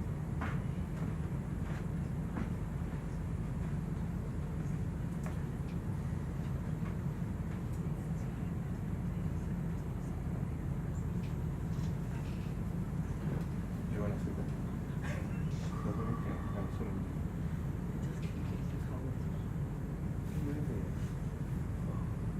Para empezar aquí por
No tiene, está bien, yo creo que tiene 20 metros de resolución, lo que me mandó recién Mónica. Se ve mejor que el de 50 que tiene. Sí, hemos estado usando los dos. Es que hay uno nuevo, más limpio, que mandó recién. Ahora sí. ¿Lo queréis ver o no?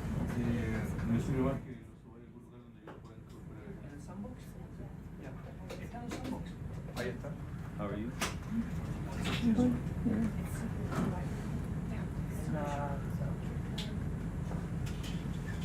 Está ahí en el... Process Multimedia. Esa. Simpson. Nuevo. Dice overbank. Sí. De 20 metros. Igual tiene algún ratorio, el punto de movimiento, pero yo lo cargué y se ve un poco mejor que el otro. ¿Ya? Very nice.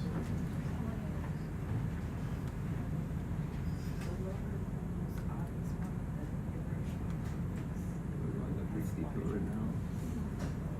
It's gonna get steeper to maintain, but they're gonna rock for a good spot. So we're gonna keep on this direction until we come up with a new idea.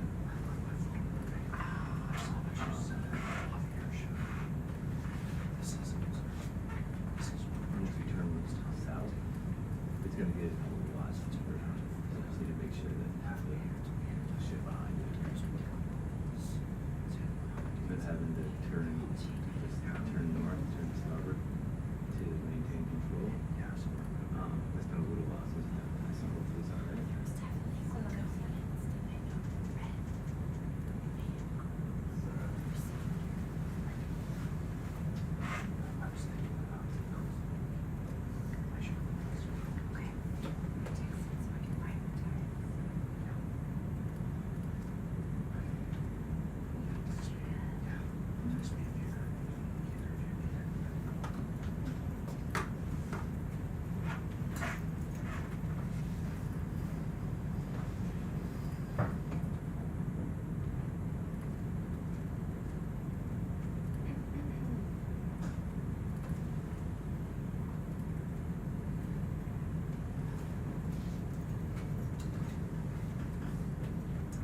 Very friendly.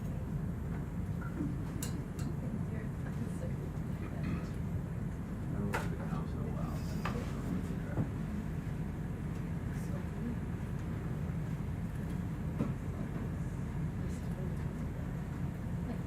Real low.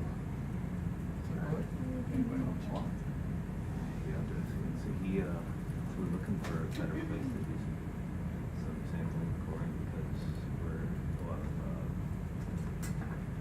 like rock slide kind of areas. That's the idea. Yeah. So we'll select a place to be deeper into the valley, but right now we're going kind of up, and then we're gonna take that right turn. But we're still having changes. That's all current here. Yeah, it'll show what we're doing. In this case, this will give us our perspective. They want to go with the river, so right now I'm going to where I want to go.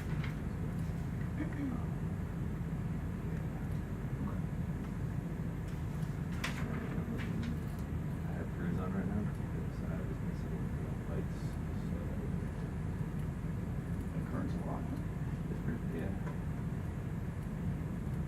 So I'm gonna get a lot of stuff. So anything above like 1.5 meters off seabed, you get a lot of the vaccine. You're gonna drop it, so a little bit. How much is auto altitude? Is there something that you do that? You can. The only issue with altitude is that you're at a pretty decent gradient. Oh, yeah. So if you're going too quickly, you won't be able to adjust in time, and you might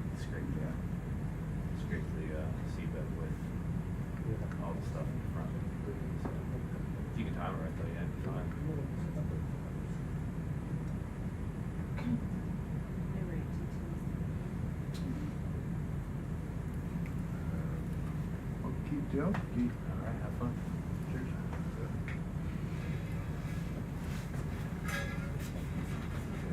Just, you know,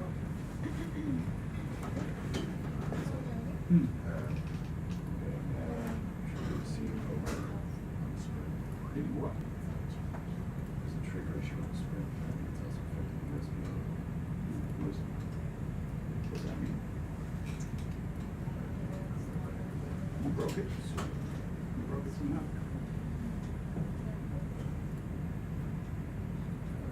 Fiber issue. Fiber issue? What are you talking about, Johnny? Is there anything else running with normal view? Yeah, I just tested it, see if there's a ground fault. So I turned on my Ethernet cam power, turned on M3. Briefly.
Mane, Sí. ese que me dijiste 31, ¿estás hablando del nuevo coring site o el lugar del scoop? No, es que el scoop era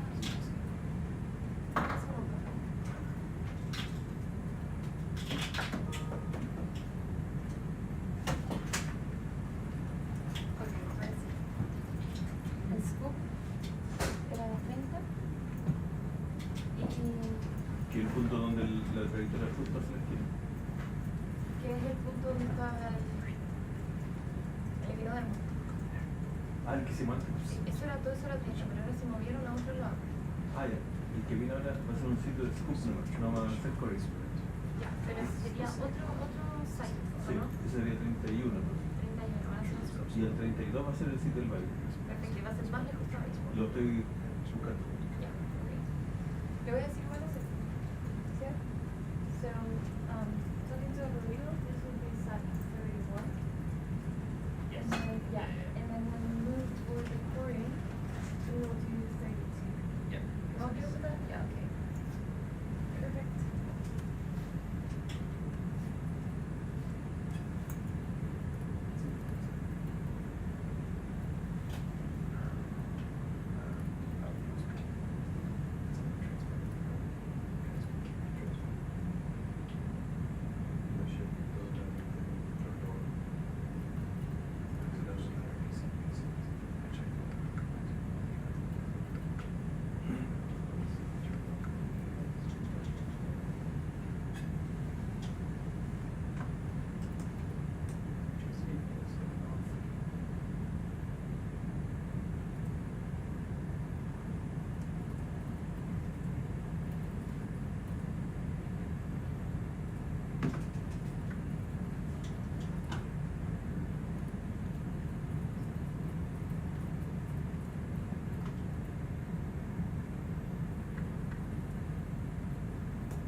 ROV bridge. Can I put 5 more degrees to starboard?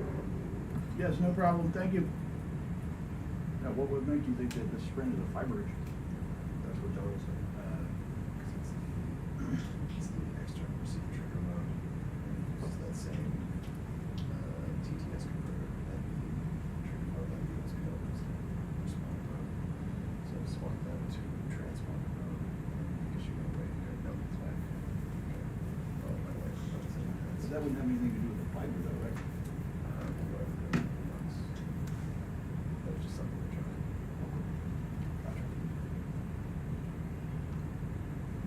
We are getting better tracking now on these. We don't have a responder mode, which should be promising. Well, I thought responder mode didn't work right now for some reason. Like they had to take out the Y. So you remember that? You used to have that Y in there, but it was causing problems and Nick didn't like it. Maybe I'm thinking something else. There's this weird stuff where we have the trigger going into the Ethernet can and splitting off to different equipment for the scientists, but then the Y itself is causing all kinds of problems. It's the E1 trigger receiver.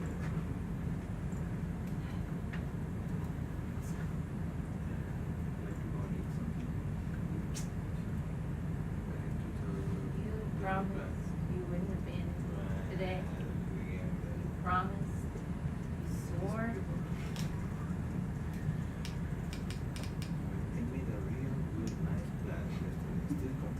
Fred. That's Fred. What's the plan?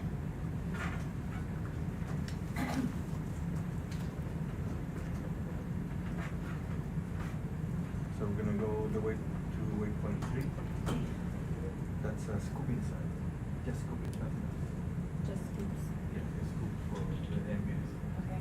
And then we're gonna go to another current elevation because all of these we interpret as being part of a landslide, so it's not good for us. And I got the landmark for that. You mean submarine? Submarine, yes. The submarine. How do you say? I would just call it a mass transport deposit. Okay. Okay. Oh, I see you're cheating. You have your multi-view GIS No, I have file something. open. No, I have something better. They just gave me an updated version Oh, of our nice. own mapping. Filling in the gaps. Yep. Nice. So I have the whole thing. All right, waypoint 4. And then I'm gonna send it to you by WhatsApp. Where are you? Oh, I don't have you in my favorites. Oh, that's weird. Did Matilda show you?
can you put that on the event log on geological observation? We've seen a few of these where there's these kind of like divots in the seafloor, probably from some organisms sitting there, and octopi can do that. My kids do that. Kids can do that. Kids can do Adults can do that. Well, hello everyone. Dogs can do that. This is Becky Totten from University of Alabama. Rodrigo's passed the baton, so he can go grab some lunch. These deep dives can be pretty long. He took his thermos with him. I think he'll get as many shots of espresso that he can fit in that thermos. Make sure we're getting you the best views here, that we're ready to collect samples for science. So he's taking a break, and he's got me sitting in the left seat up here. So we're just making a transit to a site that's pretty close to the center of the channel that you can see in the map in your upper left-hand screen. A little 3D view of this submarine channel at its head as it drains into the Simpson Canyon, the submarine canyon that gets really, really, really deep. Yesterday we were at the bottom of the canyon and actually in the little fan that extends beyond the canyon, and about 3,400 meters water depth. And today we're around 800 meters water depth, and we're just at the head of the canyon looking at these channels that are in kind of a tree-like dendritic pattern, that are distributary channels that feed the larger main channel of the submarine canyon, the Simpson Canyon. So we're gonna fly along here, making some biological observations as we get to our next site in the center of the canyon. Then we'll take some more samples for our biologists, for my team, the marine biology team. And then we will speed along to the next site and take some geological samples. So we're really excited about that too. We want to know what kind of sediments are being deposited within this channel. We want to understand a little bit more about how the sediments get distributed over this large region and how they travel through these channels out into the deep ocean. So we've already seen some really interesting what we would call bed forms on the seabed, including ripples that are about 10 to 20 centimeters in scale. They're kind of trending east-west. Those have been really interesting. We also saw some large pebbles with large sessile organisms attached to them, like sea urchins, and Dermachinus horridus, I think, was one of the larger ones that we were all amazed by. Some really interesting urchins there, as well as some hard corals, some worm tubes, serpulid worm tubes, and things like that. It's kind of interesting as we're flying along here with the ROV. We're up on the ship, the Falcor 2, which is moving quite a bit. So we have some waves up here at the surface of the water, and it's a little trippy to stare at these screens while we're moving up on the ship. It feels like we're actually in the ROV staring at the seafloor as we move along. There's another one of those features, Monte. Did you see that on the right? I'd like to know what's making those. Oh, that? It was like another, we already passed it. It's like a sort of depression on the seafloor. Oh yeah, you can see it from the top view. Right. You guys can't see it on their screen, but we have a top view. Yeah. On the right side of the Vibracore, we can see from the bottom, or from the top down, a little bit more detail of the seabed. I'm not a scientist, but could this be an ancient golf course?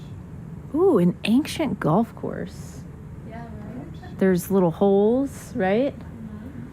Little putting green over here. Oh, look, there's a hole we're flying over right there. Not a bad idea. It would explain a lot. Of course, the only course that I've ever golfed on is in City Park in New Orleans. So I always associate golf courses with swamps. Having to get my feet a little wet if I hit the ball a little too far. I don't know, this seems appropriate for that as well. Wonder what would be the analogy here. Ooh, look at that nice, like, sea star over there. Nice big one. Of course, I'm loving all the sea snails on the seafloor. There's a little shell that we're flying over. I like the ones that have the spires, the high spires. The turritelids are my favorite of the sea snails. Murex is pretty cool too. Murex has a lot of spines and things like that sticking out. Haven't seen any like that here though.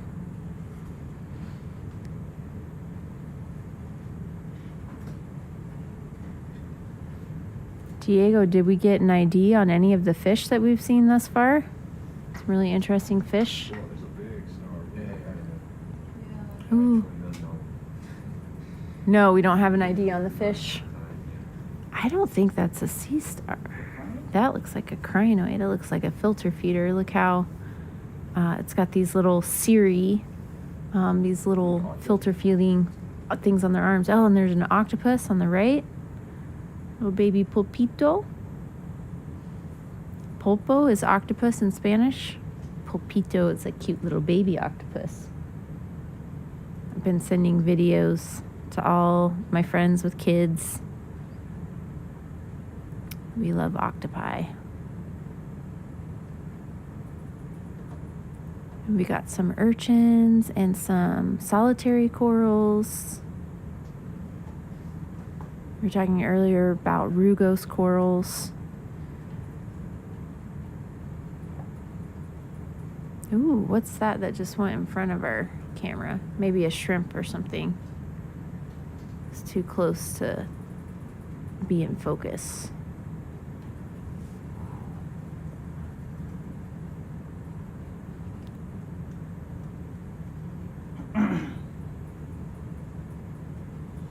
Oh, now that's a cool star up there. Yeah. I always think they look like, you know, when the police like chalk lines around the body. That's kind of what it looks like.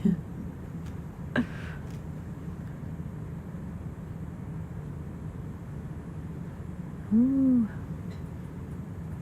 A lot of stuff here. There's another fishy. A lot of current too. Yeah.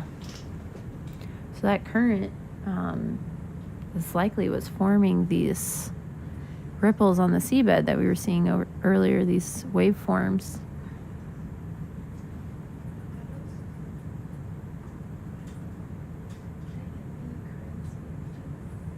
Ooh. So how fast are we going, Zach? About 4.5 Okay. knots. I'll have to check with the bridge. All right. About a half a knot. Bridge, are we? Go ahead, RV. What's your speed right now? Point two. Point two. Those fish were grenadiers or 0.2, 0.2, Zach. Grenadiers That thing? rat tails? Okay. Point two, actually. 0.2. Okay, so we're going 0.2 knots. And Diego Droguet from Universidad de Valparaiso has just updated me that those fish are probably grenadiers or rat tails.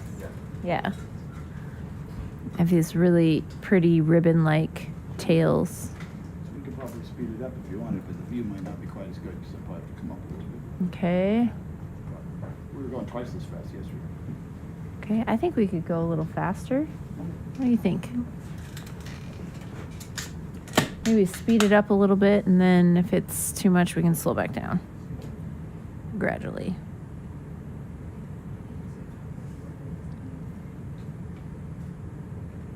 too bad it was me for you, or that's okay? I think that's okay. Yeah, that's good.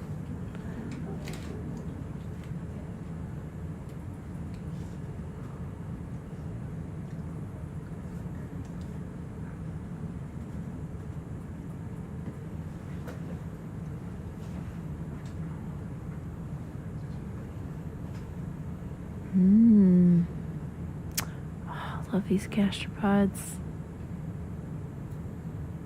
Another shrimp just flew past our screen there. Which cone? Bridge, ROV. Go ahead, ROV. Can you speed up to a .4? Understood. Wait for it. Thank you. All right, we're speeding up a little bit. See how that does.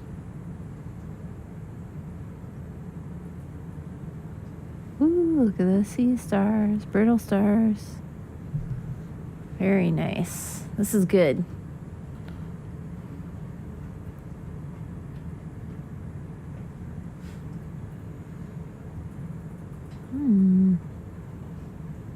Okay, so that white thing on the bottom there is certainly the skeleton of a dead sea urchin. That was. Just went over something kind of weird. There's something in that hole. Yeah, there's something in the hole. Maybe that's what's making the holes. Oh, yeah, I forgot about that song. Hole in the bottom of the sea. I don't think that one's copyrighted. That's just a kid's song.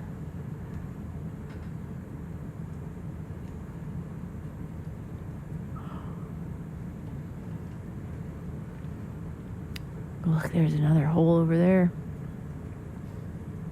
I think it's mostly crustaceans making these holes. And other organisms might make use of them too. Another fishy. It's got a really tall dorsal fin. Upper fin there.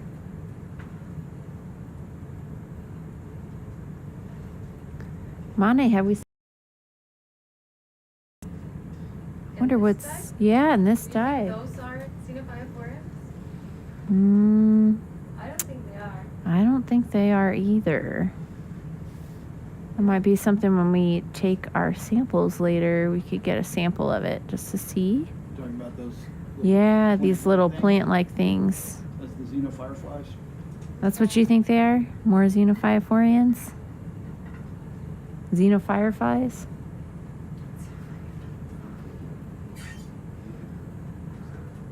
Becky, See. are you going to give more context of that? Why don't you give us the context, Miss Heberlein? Well, Since you've been so excited by it. Yeah. So yesterday we found a very cool specimen.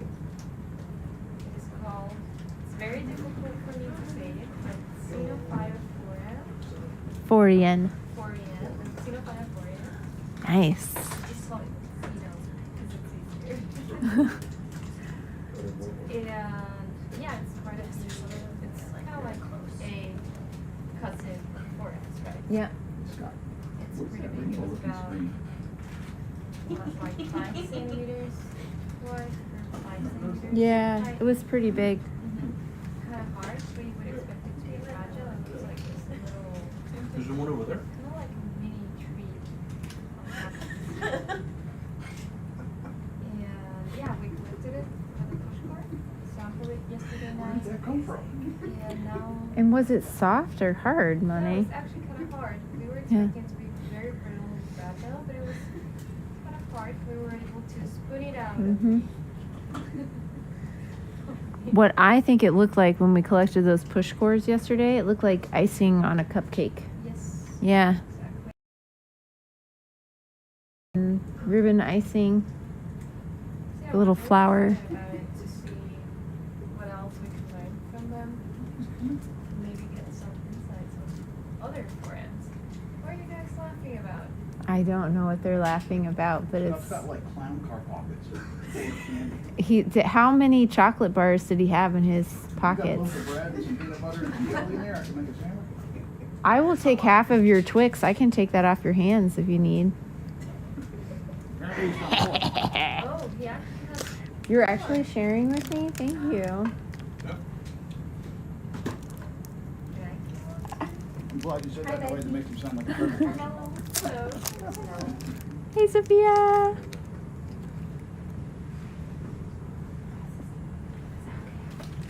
Oh, interception.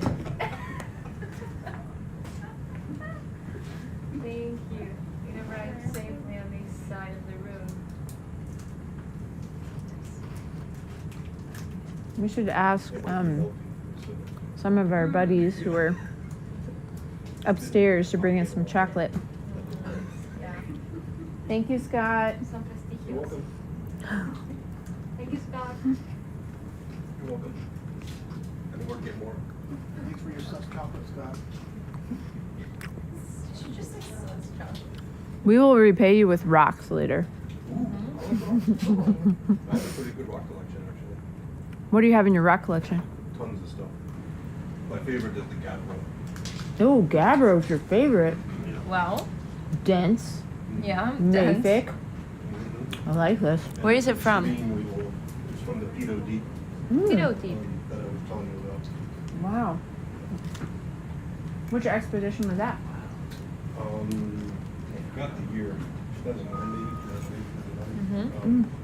Dr. Cheadle from Mm-hmm. University of Wyoming. That's so cool. Now we're cooking.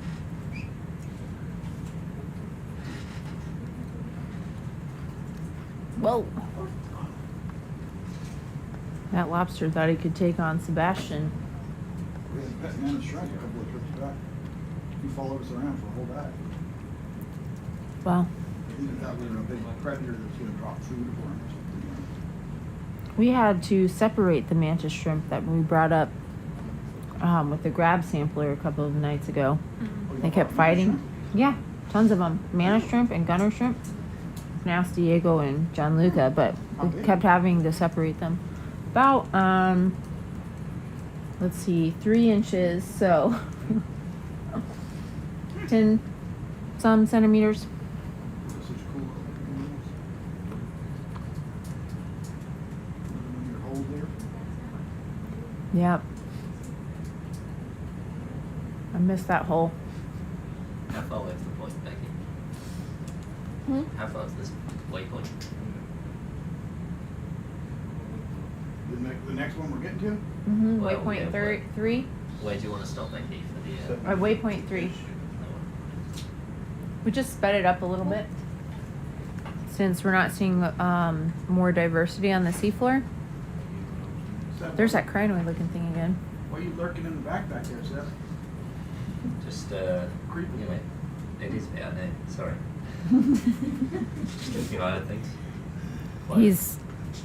Seb is working on what we call the cruise report. So That's what it means to be working. Oh, he's supposed to be working on the cruise report, but most likely other competing. Oh, look, that starfish has 6 legs. 1, 2, 3, 4, 5, 6. Is that lucky? Yeah, I think that's lucky. Good luck for our coring, hopefully in a minute. Oh, look, it really does have 6 legs. So cruise report is where we talk about every sample that we took, every data set that we collected, and the method. Oh, there's another fish. That's a different fish. It's a new one. We're going to event log that. Diego's working on it. But the cruise report is basically a summary of everything that we've done and why we're here, but then the detailed parts of exactly what we collected and why. ROV bridge. Do you have a time that you want to start coming up? Like That's a up bottom crinoid. recovering time then? Is that a Can you crinoid? event log the crinoid? Where is it? It's in the foreground. It's right if we look down just a little bit. Look down. Hey, what's your Right. guesstimated, how long y'all want to stay down? How long do you want to stay down, Seb? It's going to be another couple of hours, I think, isn't it? Okay, so the plan is to get to this waypoint 3 and then go waypoint 4 and take our course. We didn't buy a biology sampling here, right? Waypoint 3, scoops. waypoint 4 course. Sounds like at least a couple more hours there. Crinoid. All copy. Thank you, Zachary. Right, we'll give you a heads up as soon as we know. Right, did y'all want to land here or anything? Or just looking? Just looking. Looking at the beautiful crinoids. Crinoids are another thing that's exciting for paleontologists because they're very common in the Paleozoic. Yeah. Super, super common. We get the stalks of them. Each little segment of their stalk, which is just kind of a part sticks out of the calyx with all of the filter feeding apparatus there. Each one of those segments of the stalk is made from one calcite crystal. Chinoderms are very special in that way. But in the past, in the geologic past, the crinoids actually were more like flowers in that they had these long stalks, and at the end of this stalk they had this hold fast where they would stick to the seafloor, usually on hard substrate. And then the stalk sort of extended that lily-like feeding apparatus with the calyx and all the little arms there, the cirri, out into the water above. And so we call them sea lilies. But now none of them have those stalks anymore. The only extant crinoids are free-swimming crinoids. So it's really cool to get to see them. Aren't there stocked crinoids? I don't think they're very common, if there are any. I don't think there are any. I swear we've seen them on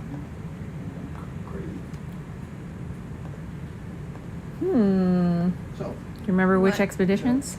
did we not see stocked crinoids on We see stocked crinoids all the time. What?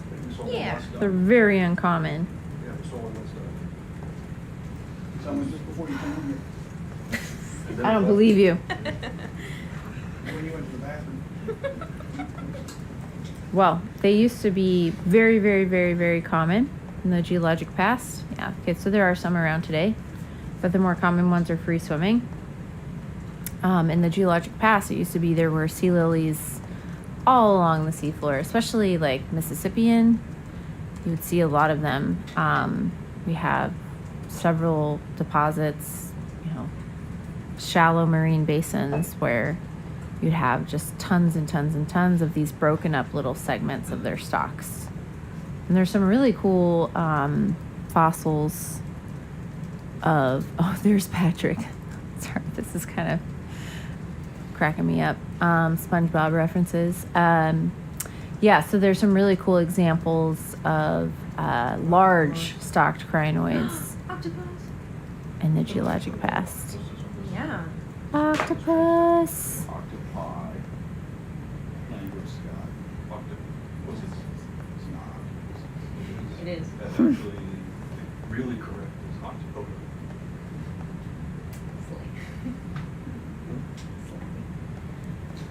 Well, because it's Greek, it's not. Yeah.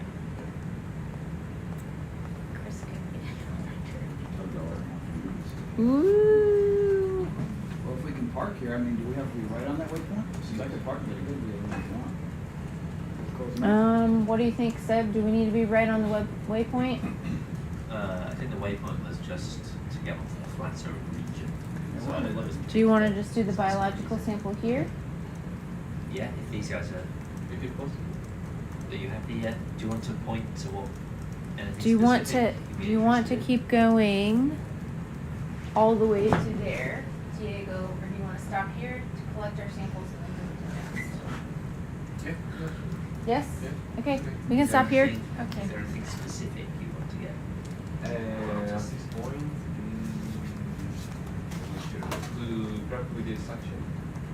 You want to use the suction? No, I just asked you. Do you want to point to Becky or it's Maybe. Octopus. Oh, Hello. maybe Oh, that's amazing. Wait, is that the same one that we saw earlier? Frame grab. Somebody hit frame grab. It It can worked, I mess woke up him up. quickly, that's steep. Wow. We should get it that. Sneeze in front of us and start that again. Sneeze in front of us? We said this is the same one we saw earlier. I didn't say that. To make it swam up. Do you think it's a Its eyes are closed. I think it's the same one as I last think time. It's funny. Okay, but I'm more interested in that gastropod next to it. So cute. I don't think it's the same one though. I'm sorry. I don't get your jokes. It's Where's just the very oh, hard. wow. I think they're funny. It's just Wow. not a huge barrier. The ocean is an amazing place. Alright, so you wanna, oh look, a little conch snail there. So Diego, That's awesome. point to anything specific to Becky for the scoops? Maybe if you can grab its names or that Or like the worms? Look at all those snails. if there's a worm there, I think Worm. Or they're like, maybe a snake could be. Okay. I don't want to take that. You know, yeah, we are not going to collect the octopus. We'll just scoop up. Oh, I love these snails. Those things would be good. Snails. Delicate. Wow. Sorry, every time somebody tries to ask me something, I get distracted by the snails.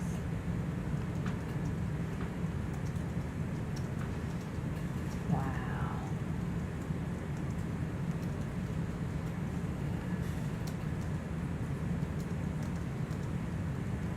They're amazing. They're amazing. Okay. We're scooping, Scooping? Diego? Yeah. You want to? Yeah. Okay. How How many many? scoops? And 1, 4. 4 here? Yeah. Are you gonna have enough at the next site? Because we're gonna do the geologic sampling at the next site? The Vibracore, it's gonna be in another side. Do you want to do the ones on the right side or left side? well, yeah. That is, it's far away from this point. Yes. But it's on this dive. It's on this dive, but it's probably, I don't know, how far, How many scoops? like 100 or so meters more. How many scoops we have? Pulling the left, but 7, I I think. think we have 7, I'm not sure. and we filled up 2. Yeah, we have 7. Can we use a scoop just for taking the Ascent? because there's 3 in there. I'm Just for taking a snail or? Okay. Yeah. All right. So you want to take 1 scoop here? Yeah, see for the snake. Okay. For the snail. Okay.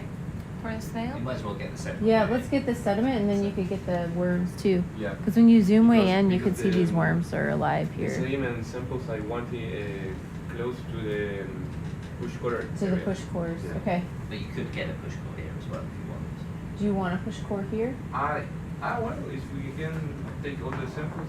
Okay. The 2 push core and the 4 scoop. Here. Okay. It is possible. Well, then it's done. So Okay. Okay. And then the next site, which is going to be, you can always get another scoop at the next site. get another scoop at the next one. Okay. Does that work? Okay. So we will take the 4 scoop and 2 push core here, Okay. right? Yes. Yeah. Unless you wanted to go to the next, all the way to the waypoint that was selected. I think it's a little bit arbitrary. We're still, right in the center of the channel here. Or up. That's where we're headed.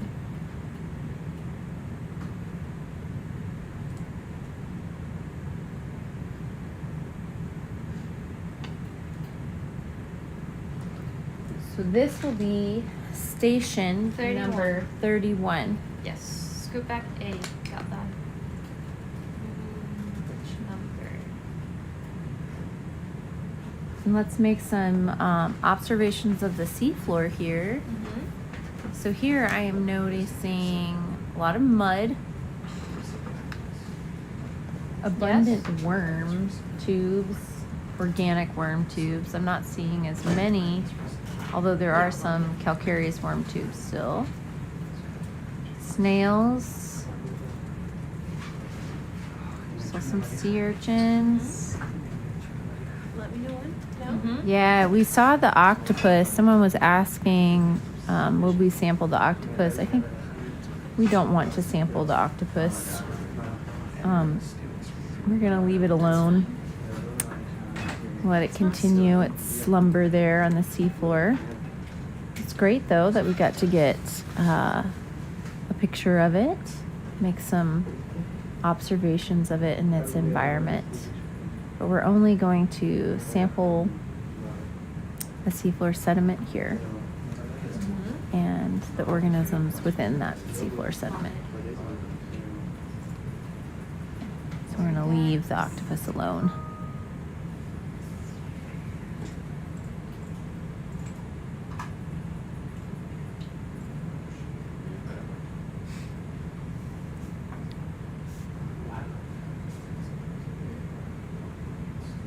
Yeah, so most of I don't know if you guys can tell, based upon how efficient we are at IDing things, but most of our team is focused on the geology, and the biologists, we're focused on these infaunal organisms. So we don't have a fish expert on board, but we have worm experts and teeny tiny micro plankton and little micro fossil experts. So maybe a little bit different than some prior. Is that full enough? Let's see. Is that enough mud? Diego and John? Do you want to fill it up a little bit more? A bit more, please. A little bit more. Which scoop bag number is this one? 7. Scoop bag number 7. Wait, the last one you told me was 7. Oh yeah. I haven't told you nothing. Why you yelling at me? Sorry, I'm not yelling at you. Oh no, she just called you sir. We did one scoop earlier. So Yeah. we did one. Oh, You this Yeah, did I mean- one scoop. But it was. Then it should have been 5. is 5. Oh, This one is 5. This is scoop Zach, bag number you're 5. lying to me. He's just trying to see if you're paying attention, and you passed. Good job. All right, so station 31, waypoint 003 on our map. We're in the center of the channel.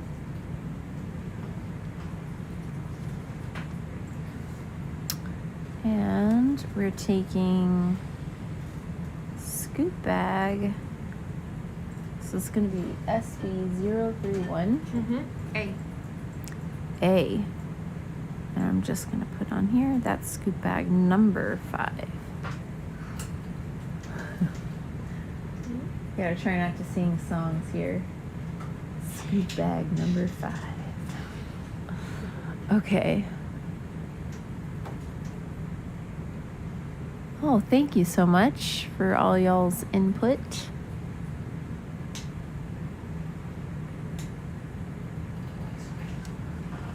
All right. Getting the scoop bag in the basket here.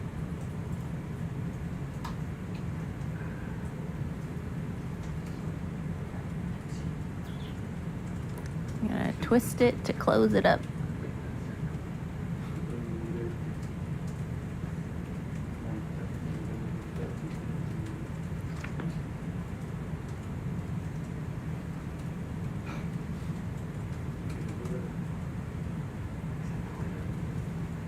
Worms, gastropods, maybe some sea stars in there. Just taking notes.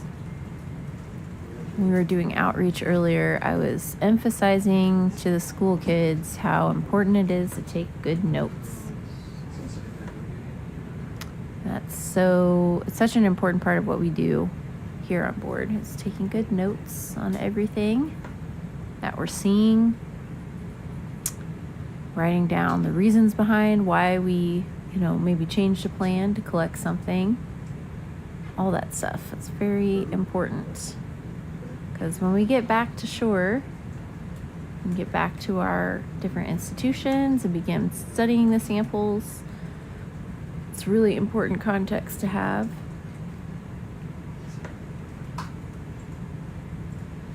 We have so many plans for analysis after we all travel back home with these samples.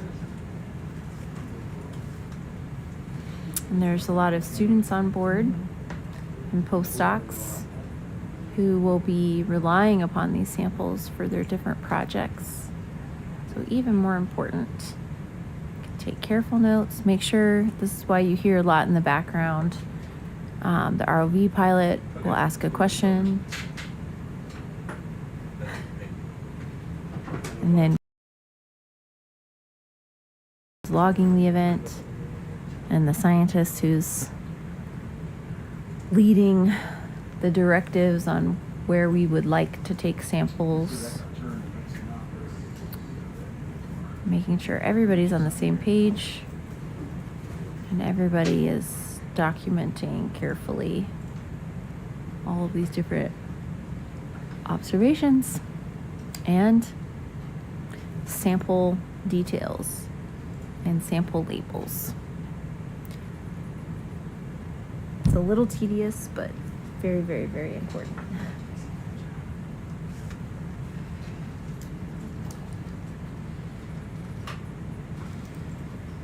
Okay. Let's see. Is that number? I cannot read that number. Number 1. This is scoop bag number 1. SB 031 B, and that's number 1. Cool.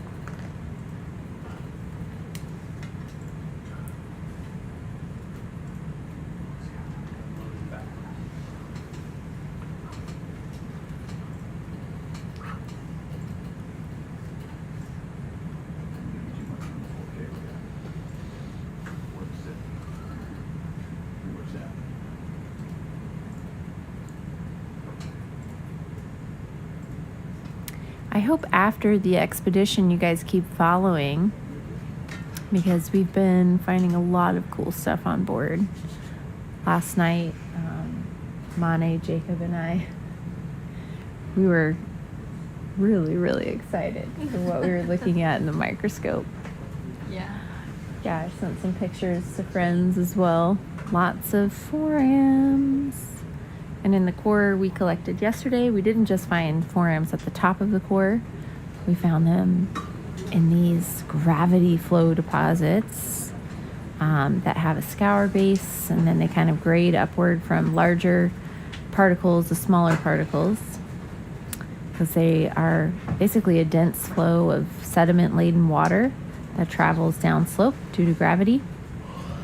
And it has a little turbidity within that flow, and so it keeps all of those sediments in suspension until it starts to lose energy, slow down, and all of the larger particles fall out first from that flow, and then the smaller particles in succession. So you get this grading upwards of large particles to fine or small particles, and oftentimes, because it is this kind of fast flowing turbid current, it actually erodes the sediment below it. So there's an erosive base, and then this grading from large to fine material within the bed, and that's called a turbidite.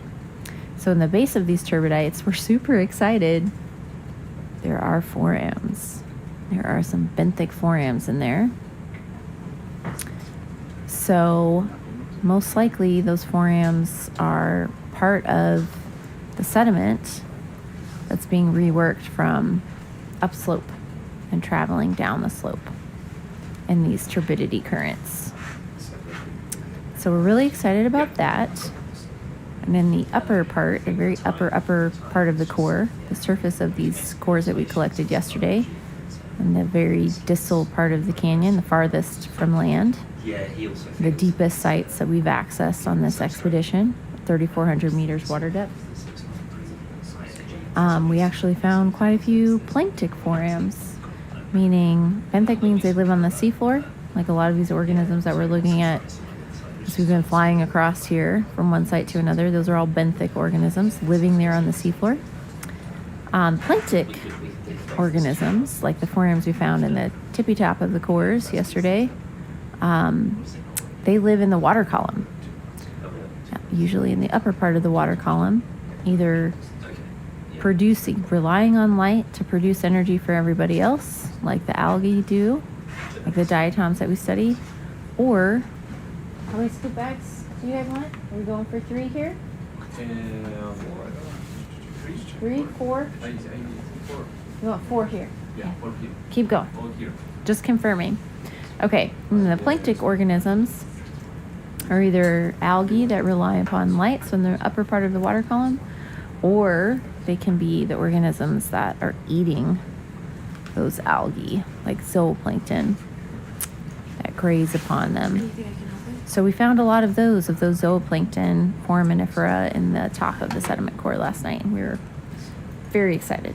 Tired because it was a very long dive, 11 hours, but we were really excited for what we found. So hope you guys keep following, because we're going to have a lot more updates on the biology as we continue studying these sediments after we return home, after we bring these sediments to the different labs around the world, and the different data sets as well. The marine geophysical data sets are just as fascinating and interesting. There's a lot more work to do on understanding the different shapes that we see on the seafloor, the morphology of the seafloor, that can tell us about how sediments are organized, how they're being transported, eroded and transported and deposited, especially within this submarine canyon, but also other morphologies like glacially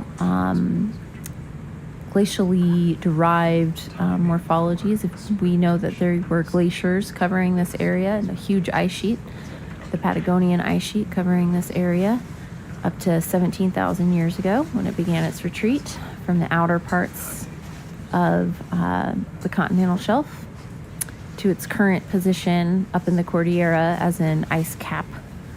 And so there's a lot of remnants of that past ice flow over this region left behind on the seafloor.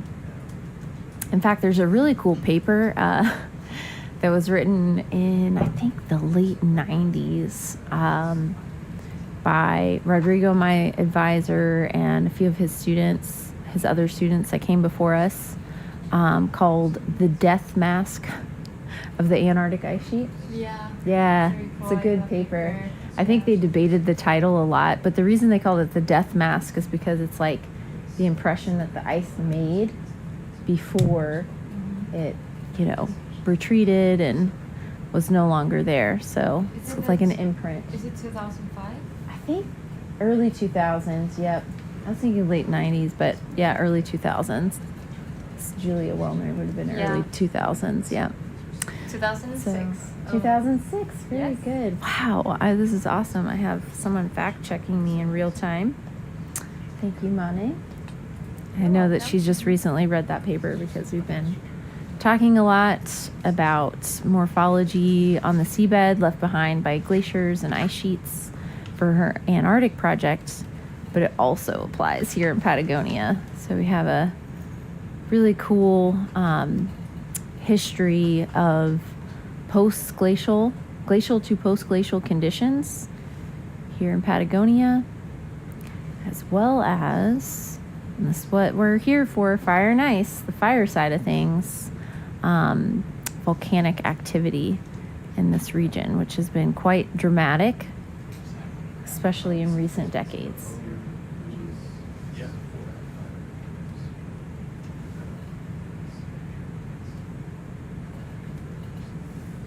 Okay, and Diego, do you have any directives on where to scoop? Just a fresh area, right? I think that's good, Scott. It's good? Yeah. Looks good to you? Just not trying to do it the same but the Yeah. one foot. Just the upper 5 or 10 centimeters. Yeah. Perfect.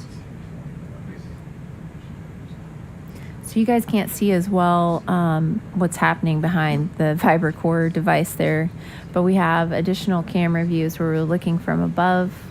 We can really tell exactly where we're scooping. Try to avoid the octopus. Yeah, please. We want to let it sleep, let it rest. Are its eyes still closed?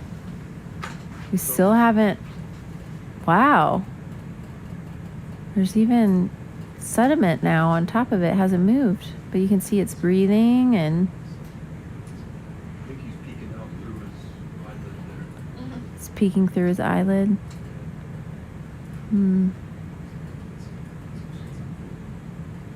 Looks peaceful. Among all this chaos, so peaceful. Oh, look at the gastropods. I like the gastropods.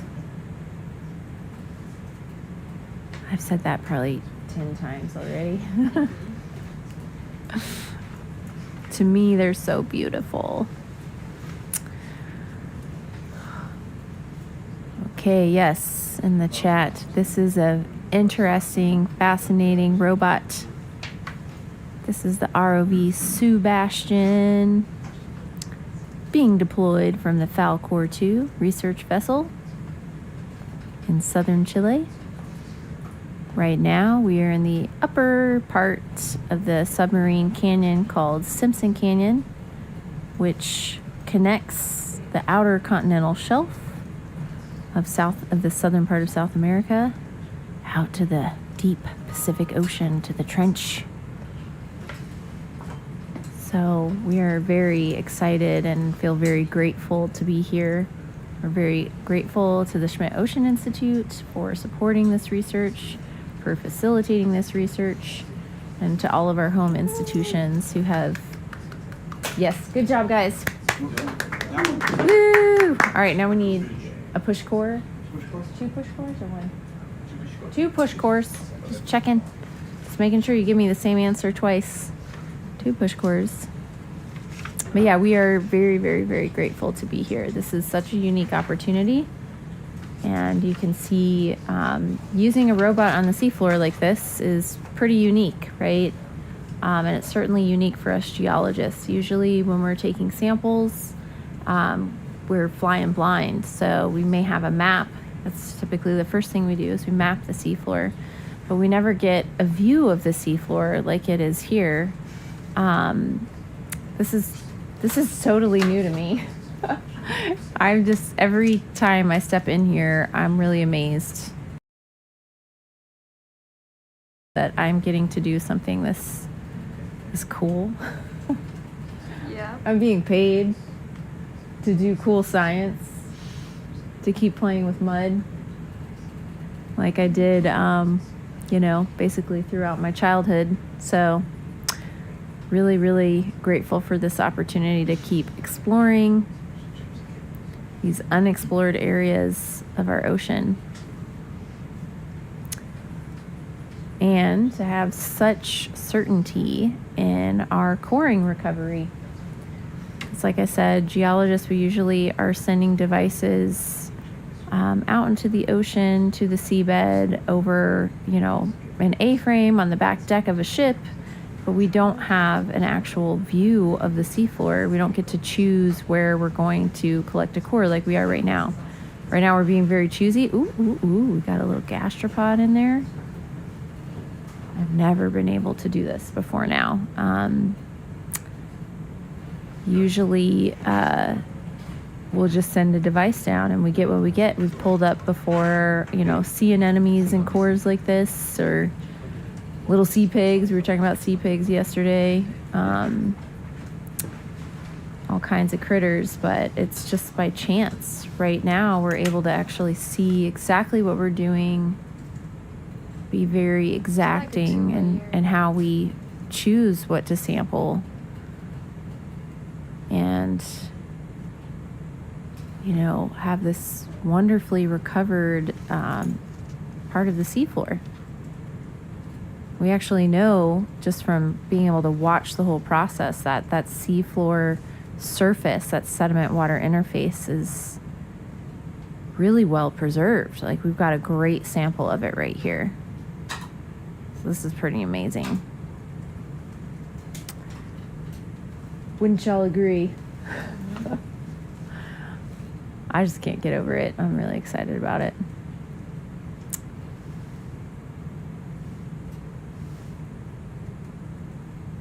I don't think I can go back to regular coring after this.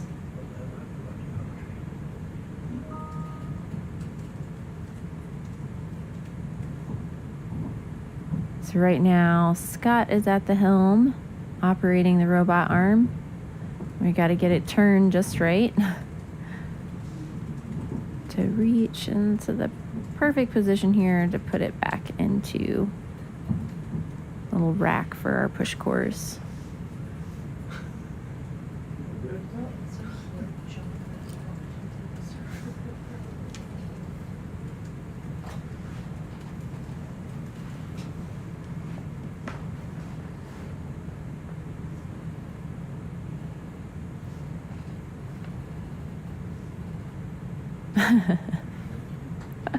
Yes, please.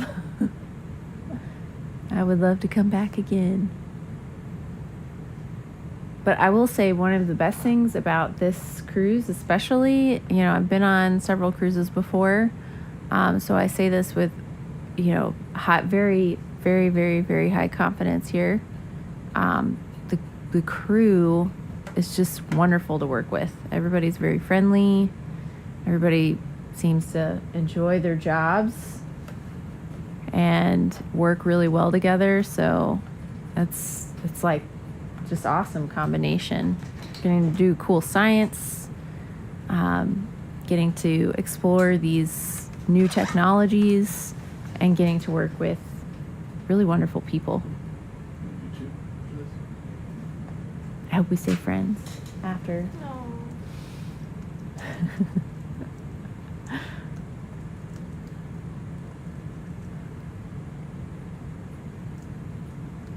That's kind of cool how the gastropod, the little sea snail, started climbing up the side of the tube. It'll be interesting to see how much it moves the sediment around.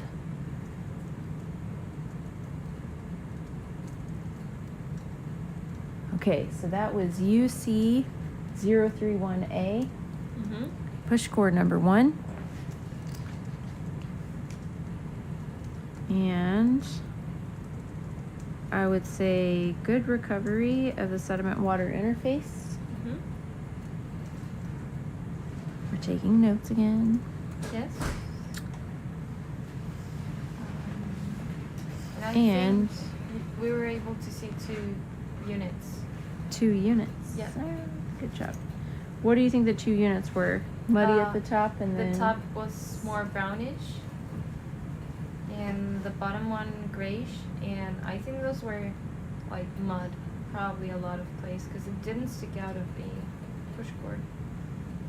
Okay, Didn't so fill in. brownish mud on the top, and then maybe the grayish unit below is a little bit sandier, but not as sandy as some of the other units Yeah, because we've it seen. didn't pop out.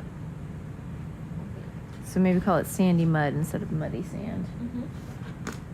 Cool. Oh, that was Something's Quick. top notch. What is that? Oh, oh, nice. All right, we'll have to be careful when we sample the water on that one. UC 031B.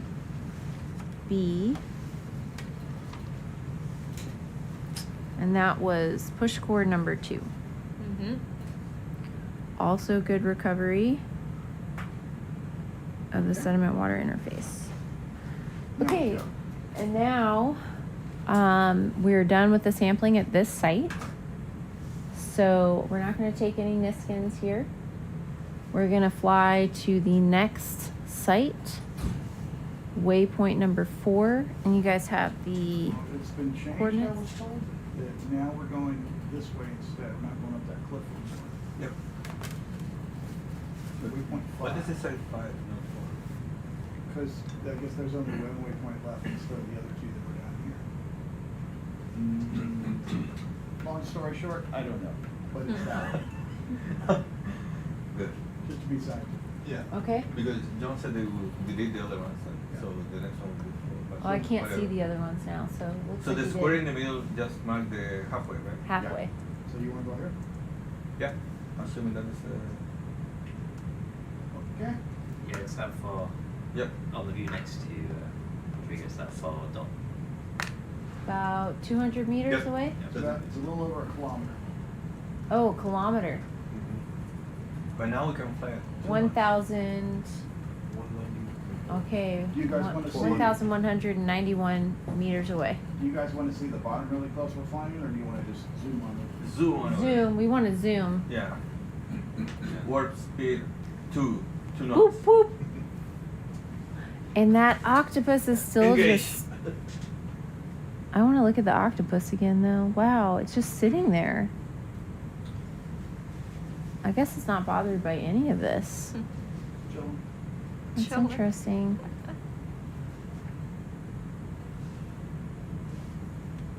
Must have just had a big lunch. Yeah. That's how I Looks like feel. it's sleeping. Like you. ROV bridge. I saw the new Exactly. waypoint. Do you want me to start moving now? Looked at the octopus. Just 1 minute. I'll call you on the clear comms here. We're just taking off, and then we'll start you moving. Understood, understood. All right, we are good to go. Here we go. Head on up, room on up to the next waypoint. We got a whole kilometer to go, guys, so it should be a fun view as we travel along.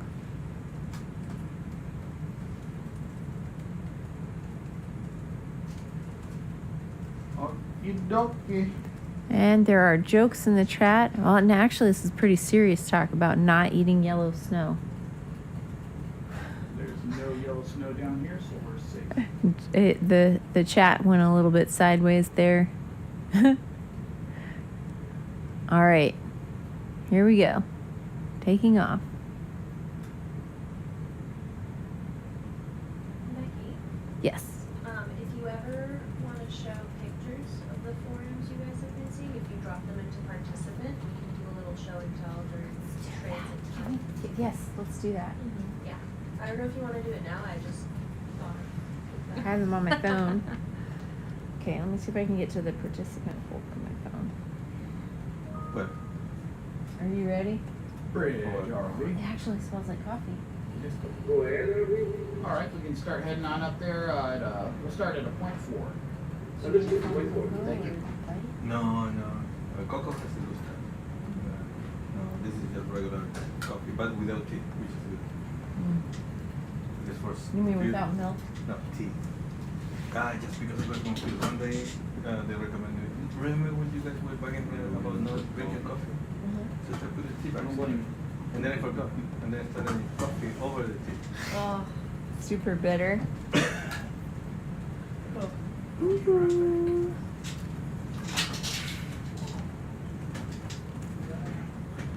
Little fishy. Did we document that? Fish? Huh? Okay. Participant folder. 10.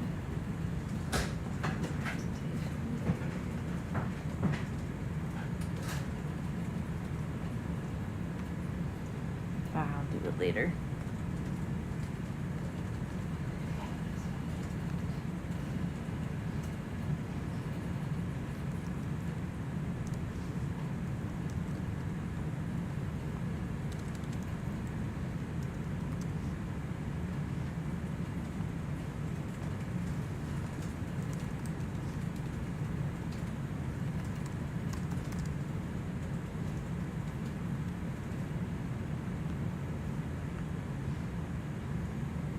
This may be the first Vibracore expedition where there's so much talk about forums.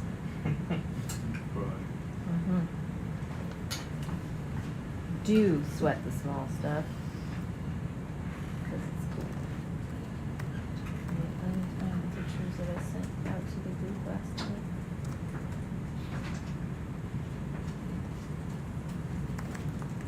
Those are okay.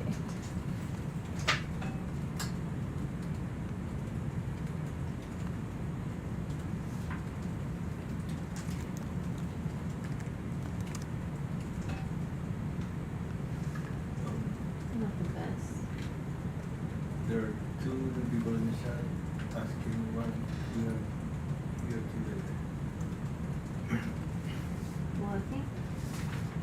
take over again? No, you're doing so well. Me? Yeah, fantastic. Really? You're being nice to me. Of course, I always. Thank you, Rodrigo. Rodrigo is like, misunderstood. That's the whole thing. we're like siblings that fight a lot. We get along and then we fight. Yeah, For the last, but that's we fine. won't say how many years. Um, All right, yes, thank you, Lisa. We're in the Simpson Canyon, which is a big submarine canyon that connects the continental shelf of this part of southern Chile. So we're offshore, very, very far offshore from where we were in the beginning and most of the expedition to this point. It connects that continental shelf with the deep marine setting across this very, very, very steep-sided slope from the continental shelf down into the depths where we actually have the subduction zone. So, the Simpson Canyon, yesterday we explored, we had an 11-hour ROV dive in which we went to 3,400 meters water depth. And we were looking at these submarine fans that extend out beyond the channel of the submarine canyon, in which we think we've already started looking at the cores. And I just sent Sophia some pictures to her email of forams that we found in those cores. So we think that we have these layers of sediment and those distal fan deposits in which we will see evidence of past eruptive events as they get organized and transported and then finally deposited out into this outermost setting in the deep canyon. So that was yesterday. And then today we are in the sort of head of the canyon. We're in the upper part of the canyon. So we went from 3,400 meters water depth yesterday in the distal fan, farthest offshore site, to today we're in 800 meters water depth. And we are in one of the distributary channels in the head of this canyon that feeds the main channel. And we are exploring in the center part of this channel what kind of organisms live here, and very importantly, what kind of sediment we find here. It may tell us more about sediment transport in this area. And yeah, we're learning a lot as we go. A lot. We're seeing for the first time the seafloor in this area, so it's completely unknown to us what we might find here before putting our eyes on the seabed. But we've seen all kinds of cool things like sea urchins, brittle stars like the one we're going over here. What else we've seen? Some corals. So we're doing 70? Okay. Yeah. There's a direction of transport azimuth 70. Okay, so Rodrigo was just commenting. 70. 70. So we're commenting on the transportation of particles that we can observe as we're flying along here, looking in the water column and looking on the seabed. And we want to know the direction of that transport. Just for the very fine grain sediments on top of the seafloor, it looks like there's tails. Sort of like dragon tails. It seems like I'm going directly into the current this way. Yeah. And our heading right now is about 70, 65, 70. Ship heading is 5 degrees. The ship, well, not the ship heading, but the ROV heading. Oh. 66. Yeah. 66. Yeah, so we're basically going into the current that Rodrigo was talking about. He was talking about the direction that he could observe the finer particles moving on the seabed and just above. And we're basically swimming into that current here with the ROV Sebastian. But earlier we were noting some really interesting bed forms, which just means sediment that's organized on the seabed due to current flow, due to motion of the fluid above that bed. And we saw these about 10 to 20 centimeter scale ripples on the bed. And they were oriented, I'm trying to remember, about east-west, right? It was 80. 80? Okay. 80. We thought 90. Yeah, 80. I think Or it varied 8, you from said 85. 80 to 100 because I measured all this to You 100. measured the first ones that were 80, and then I said 93, I guess. Okay. Or something. Okay. We can say between 80 and 100 because Between it was 80 and some 100. variability Yeah. everywhere. So one thing that sedimentologists really like to do is sort of plot the different current flow directions that they can observe from bed forms like that. So we reconstruct a lot of times in the paleo record, just like I was talking about with fossils. We do the same thing with sediment structures in the rock record, where we can reconstruct how the current was moving based upon the orientation of bed forms. So we're doing that with the seabed here, and we can observe the current at the same time. We oftentimes in geology say that the present is the key to the past. So understanding how the currents are reorganizing and transporting these sediments on the seabed today will ultimately help us in interpreting past environments, past current, velocity, past current direction, where we see bed forms, older bed forms in the rock record or in the sediment record, if we're lucky. Rodrigo's nodding.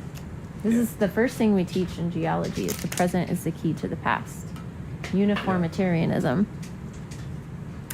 The same physics operating today operated in the past, so we can use what we're observing on the seafloor today to help us interpret the time periods that we can't directly observe, but we can sort of do some detective work to figure out how current conditions were and things like that, and also how climate, tectonics, and other factors changed.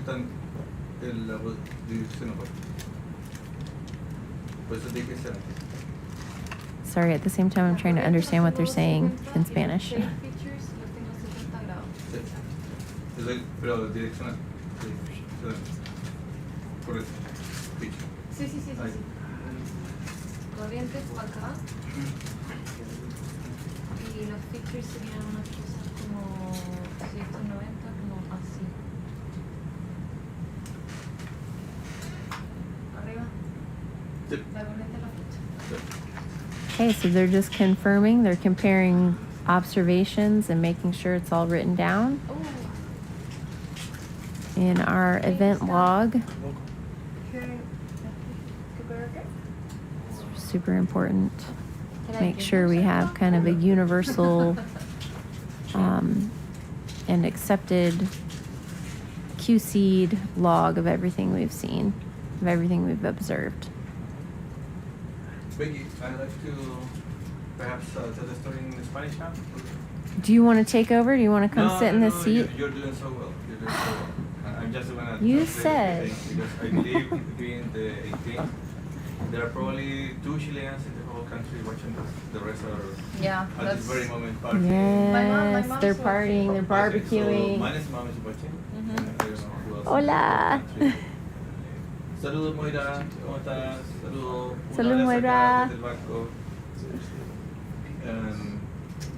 So because today is Chilean National Day, the September 18th, so usually you're not watching TV at this moment. You are probably either having a nap in preparation for continuing the party that you started probably several days ago, and not watching anything else but your step, because people should be dancing cueca, the national dance.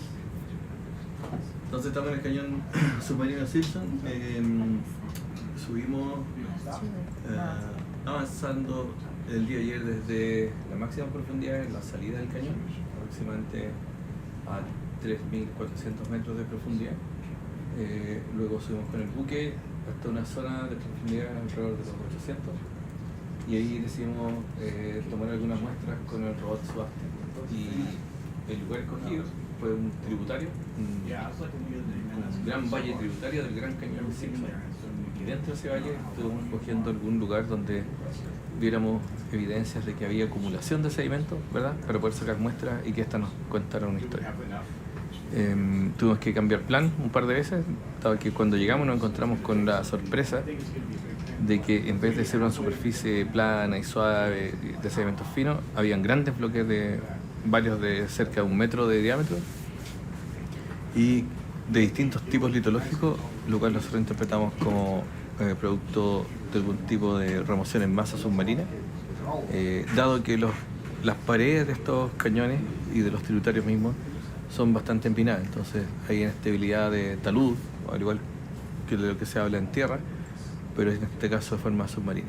Entonces lo que ocurrió fue que, bueno, siendo que están estos depósitos de remoción en masa, en nuestros lugares objetivos de muestreo, decidimos buscar otro lugar. En este momento estamos navegando con Sebastián hacia este otro punto que identificamos según la batimetría, y para ello se va moviendo a la misma velocidad Sebastián y el buque.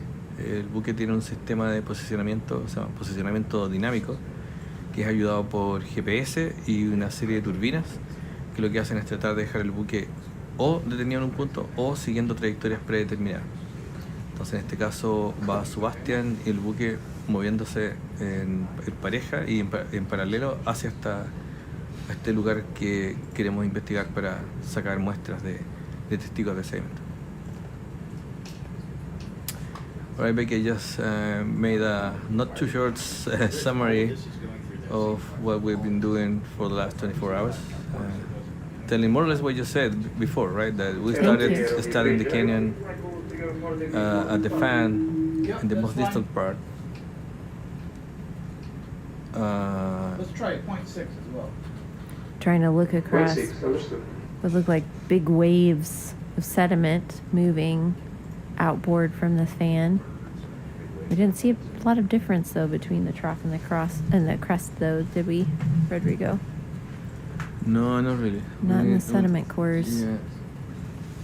But the sediment core, they just open it. They are describing it, and it shows a series of layers of dark sandy material interbreeded with. I know you like it. Yes. Interbreeded with mud. Yes. And I don't want to say much because I know the people working on it and listening to this.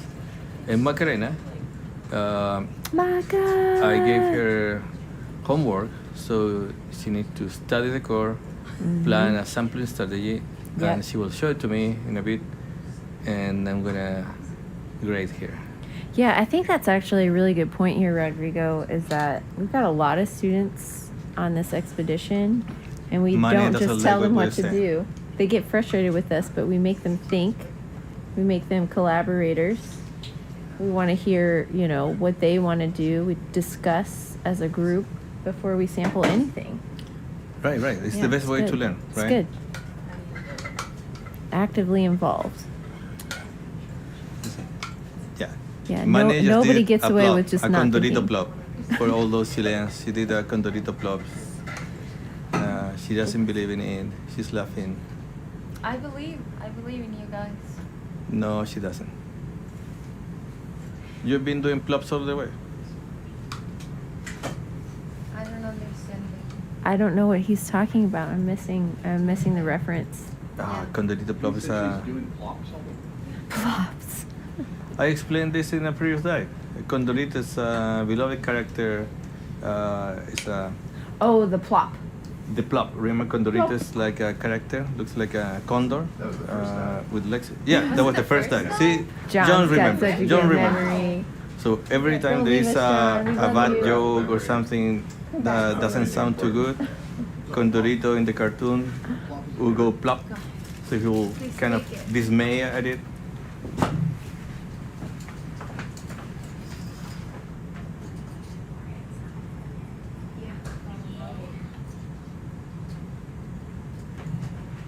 Talking about the distal cores. Oh, what? Yeah, we have a surprise for the audience. What surprise?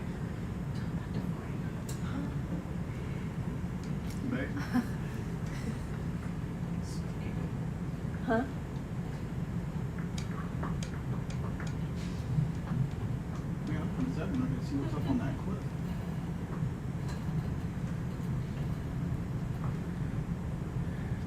One.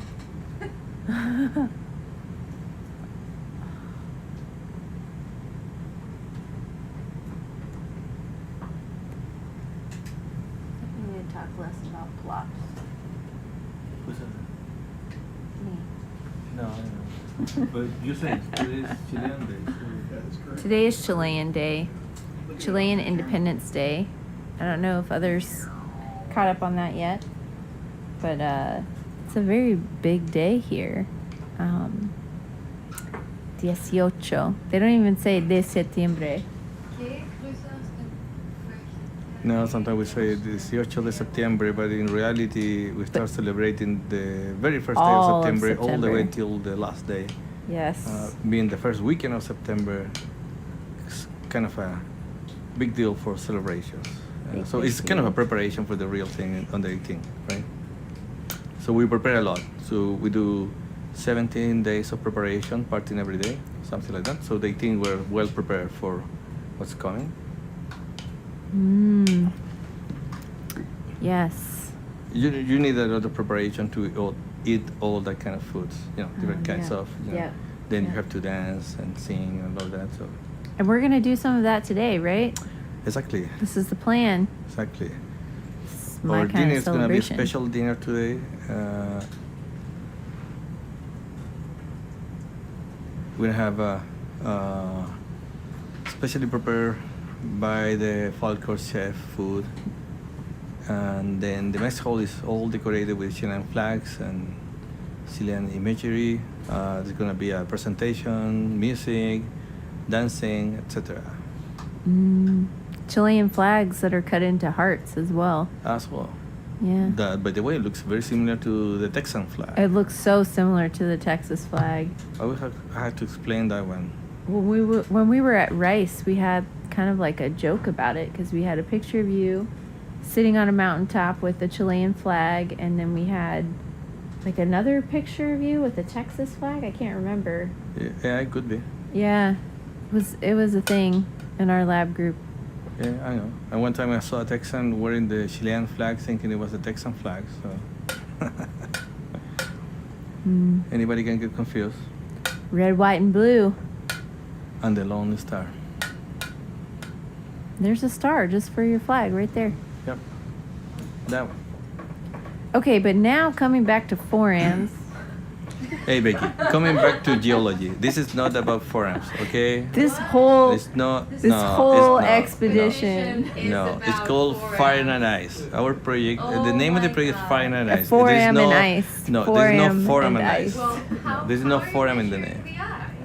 If you look at the complete name, the codex, there's no forum in the title. So, Okay. Becky, we should I concede put a proposal to edit the logo and add some little. and put forams on the logo. No way. But no don't way. forget the diatoms. That logo is copyrighted to the project. Rodrigo made the logo. It's really cool. I like the logo. Then we all voted on the color scheme. Look at that. Here we go. Did you just say Pergo? I did. Oh, Pergo. Thank you, Sophia. There is a Pergo. Probably, I don't know. It's not the Pergo patagonica. That one's a little bit more elongated. I'm not sure which species of Pergo yet, but that's a Pergo. In your upper left-hand screen is a sieved sample. There's still a lot of clay in that sample. I did that last night before I went to bed. That's the last thing I did at midnight. I was like, I'm not going to go to bed until I get to see some forams. And I did see forams. And I dreamt about them too. So this is Pergo. This is a relatively large foram, but you can see it's white. It's right in the center there. There's a bunch of different grains around it. There's some like volcanic classic grains that are darker in color. And then there's a bunch of clay because I didn't sieve it completely. I sieved it, just enough to see if there are forams or not, and there were quite a few.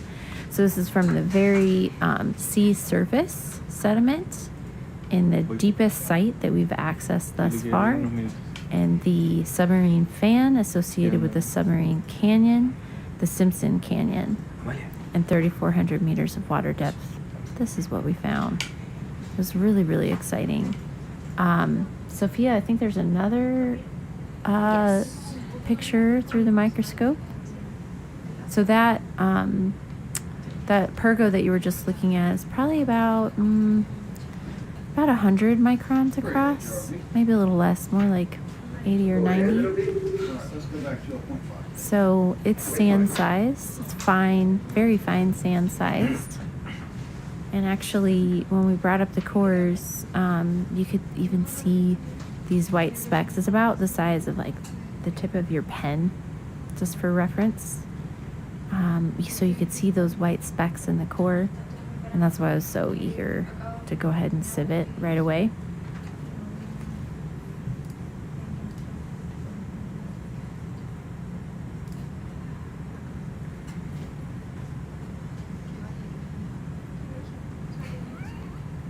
Are you going to see the sea lions, Rodrigo? You're abandoning me now? Oh, you're going to go see the core. Okay, I give you permission to go see the core. There's a bunch of sea lions outside of our ship right now that everybody's sending us pictures of. So Rodrigo's abandoning us again, but he's going to go see this core that has the forams in it that I was just talking about. And here, Sophia has so nicely zoomed in on two little forams, two little popcorns, little white things in the screen there, so that you can see what forams look like. So it's not often, I guess, that people get to look at this scale. So let me just give you an idea again. These are very fine sand size. So these are even smaller than that pergo. These are like probably more like 60 to 70 microns across. They're very fine sand sized. And you can see they're white. That's because they're composed of calcium carbonate. And they kind of look like popcorn. But these are the ones that are living in the upper water column. And they're called planktic forams because they're planktonic. They float in the upper part of the water column. Whereas the pergo that I showed earlier, that's a benthic foram that lives on the seabed. So we're really excited for all the forams that we're getting to see. Yeah, there's the pergo. That's a benthic foram. Lives on the seabed. A little bit larger, a little bit more robust. But these organisms are unicellular. The full name would be foraminifer, if you're referring to one, foraminifera, if you're referring to several. They're named that way because they have this foramen, this opening, which on the pergo you can see really easily. You can find it really easily. It's that little kind of oval shape opening to the lower right of that circular pergo there. Thank you, Sophia. She's demonstrating for me. She's using her mouse to show you where that is. That little aperture there is where this unicellular protist kind of extends out of this chamber and, can feed, can move around a little bit in some cases. The planktic forams, those popcorn-shaped ones, are really interesting because a lot of them have these spines. They oftentimes break up when you're sieving them, but they have these spines that when they're floating in the water column, they're kind of like ballast there, and they're just floating, and they can actually host other organisms like diatoms, for example. And they can use these things called pseudopods to actually reach out, engulf their prey, and just, amoeba it. It's really cool, like the blob. Yeah, they're like the blob on a microscopic scale. So they're all unicellular. Forams have been around for over 500 million years. So since the beginning of the explosion of life, there's been a lot of different forms that have come. They've evolved into many different forms, and certain ones that were really, really common in the past went extinct. new ones came. The plankton forams have only been around since the time of the dinosaurs. Kind of like the diatoms. They came in late in the game. Yeah. The current is increasing. And Okay. it's starting to really slow into a crawl. I stopped the boat about 5 minutes ago, just FYI. Because So- we're going right into the current. Right, so I'm not 100% sure how long it's gonna take anymore. It might be quite a long again. So we're happy to keep trying, but not going very fast anymore. You think there's a faster way to skin this cat? Like maybe, Yeah, but the other way. Go real Yeah. fast. yeah, just go. But, yeah, going up this trajectory is, Because we're right in the current. You see it in this camera? Yes, yes. Okay, Yeah, that's a knob of current. So you might wanna. That's quite a lot. So you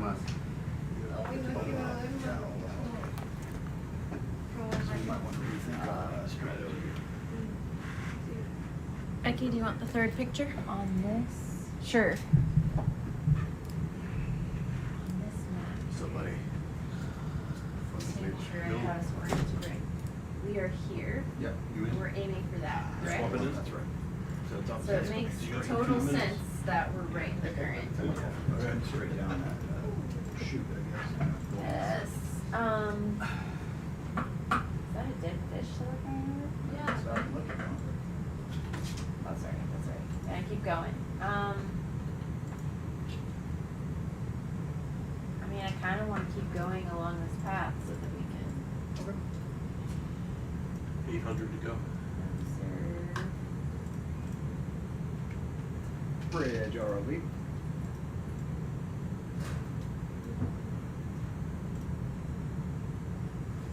Go ahead. All right, let's start up again at a point 2. Point 2. Just let me know if it looks like you're getting too close. I'm fighting a lot of current down here. Understood. We're in the channel. We're going directly up the channel, from the center of the channel, and as we should expect, we're getting currents in the channel exactly in the direction that we're traveling. So we're going directly into a headwind here. You can see the So- fish zooming by. So if it seems to be increasing too, so I just don't know how strong it's gonna get. It might actually push us backwards here. It keeps going. That fish. So what do you want to do? You want to How stay much in the further we got channel? on this track? Quite a bit. 800. Oh, okay. So we could lift a bit higher, I guess, or are Okay. you getting much visibility? This actually might be interesting from a sedimentological perspective. If we are in the channel, can we write down what the current is? And I know this is gonna show up in the final report for the ROV dive. If we come up a little bit, can we observe where the current velocity decreases? I can come up, but I won't have visual reference anymore, so I'll just be kind of flying blind, you know So what I we mean? can't just measure, so we're not measuring the Yeah, I current. wouldn't really be able to tell you what's happening, but I can come up. Can I come up? We can see if it goes faster than on the nav, you know. Put a windsock on the Vibracore or something. I think that would see the same thing though, wouldn't it? Because if we went up and there was less current, then the RV would just go faster to make up for it, which would make the windsock go the same, you know what I mean? Oh, I see, I see.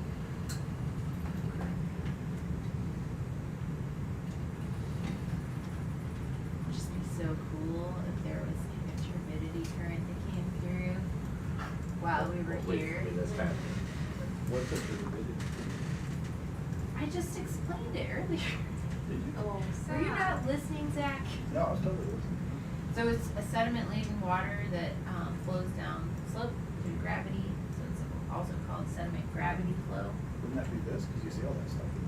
Yeah, but it's along the seabed.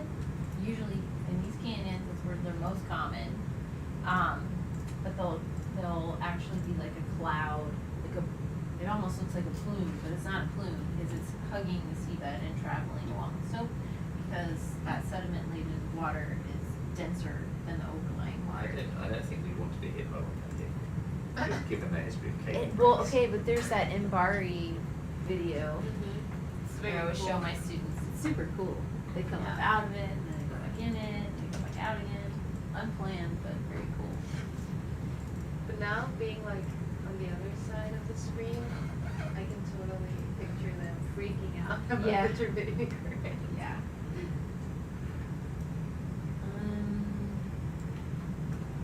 What do you think?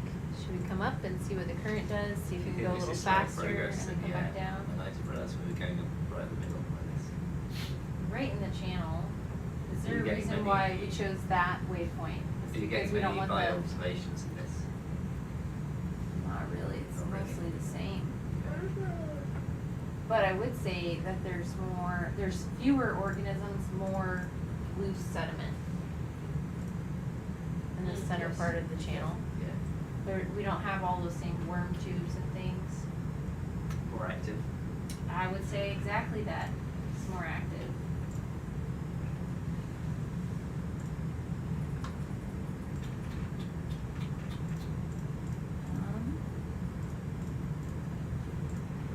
Let's do it. Let's come up a little bit and see what the current's like. How high do you want to Do you want to start at 5 meters or 10 meters? 10. 10? See if there's a measurable difference.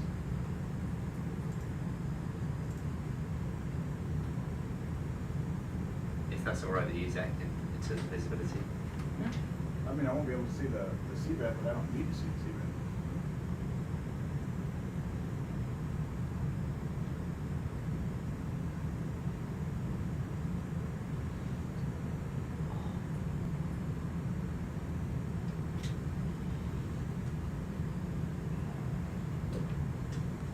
Look at them. There's a lot of birds out there. It's quite A lot of amazing, what? actually. A lot of birds. Yeah. I just walked out to the back deck and there's huge number of seabirds. Real variety. Okay, so Seb is sharing what we can't see because we've been in this room. Well, there's a little image of I'll see you in a minute. Right. I know, but let's see. Sophia, do you want to put the image of the birds up on the screen so our viewers can see it? Full screen. Yeah, that's what it looks like outside. I just want to have a better camera than I do on my phone. I'm sure you can get some pretty good photos. I can't get any photos on my phone. They just look like dots. They're Yeah, identifiable birds. albatrosses. Look how they're actually quite large. Birds. Yeah. They look like seagulls, but they're about 10 times as big. It's really cool. They're pretty large. Really rubbish photos. Oh, it's so cool. They're chatting to each other. Albatross. Albatrosses. There's at least 5 different species I saw earlier. Siphonophore. Nice. And then there's like a city where you're still going out. Another fish.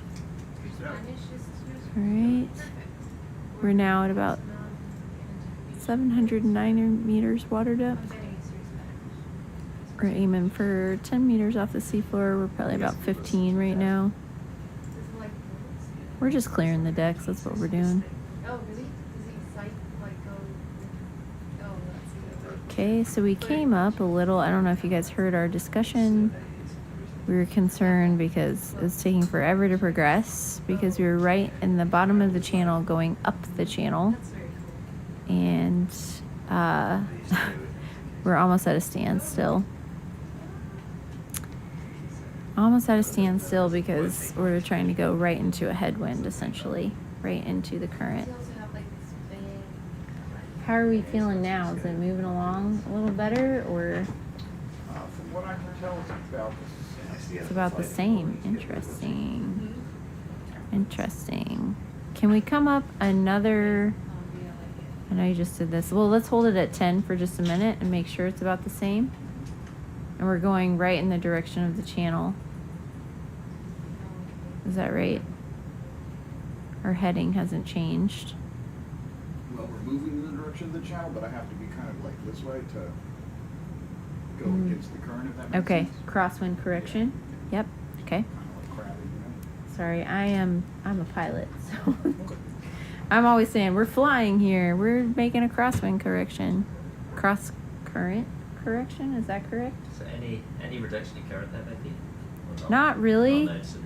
I want to hold it here at 10 for a minute and then come up a little bit more. Yeah. See where it tapers off. Just I think it's the entire channels a pretty wide feature. Yeah, but then it gets more narrow, of course, with depth, with vicinity to the actual seafloor.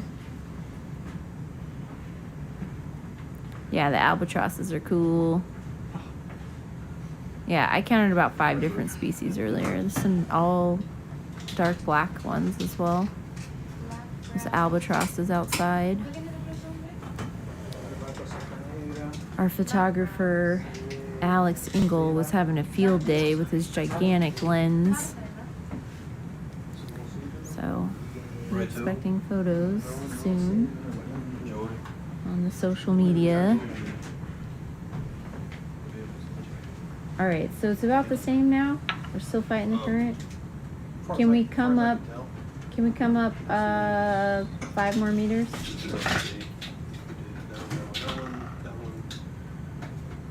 I just want to see where if the current changes as we come up a little bit off the seafloor.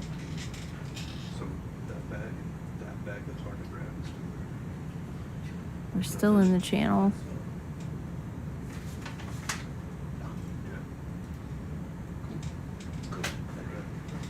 Bye, Scott. Thanks for the chocolate and the memories. Yeah, we'll do it again sometime. Oh. That's okay. That's okay. Take the chocolate. Take the chocolate. I will take all the chocolate all the time. That's my problem. You're right. That's not a problem. That is a positive personality trait. You want it back? Anybody else? I just got something. Oh, you just got some. All right.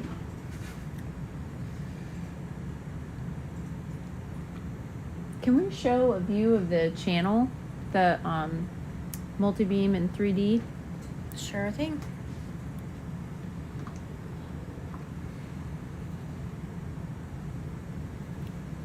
So going You don't from want looking outside the ship bird cam? to trying to understand again Bridge, ROV, let's try point 4. Point 4. where the ROV is on the seabed. Give you an idea of what we're exploring here. These hitherto underexplored or unexplored, completely unexplored areas. Of course, a lot of this map that you see here was mapped a few years ago by Dr. Fernandez and his colleagues at Universidad de Chile. But we're, for the first time, able to see. Did you say who you're calling? And then you say who it is. You know what I mean? Like, hey, Chris, this is Zach. It'd be weird if I said, hey, Zach, this is Chris. You know what I mean? That's good. You don't want to make it weird. Perfect. Good example. I'll never It's the forget. bully-free zone, Zach. It's the bully-free zone. What? How is it a bully fit? I'm not being nice. Okay, so in the inset that you can see there, we're coming up the channel.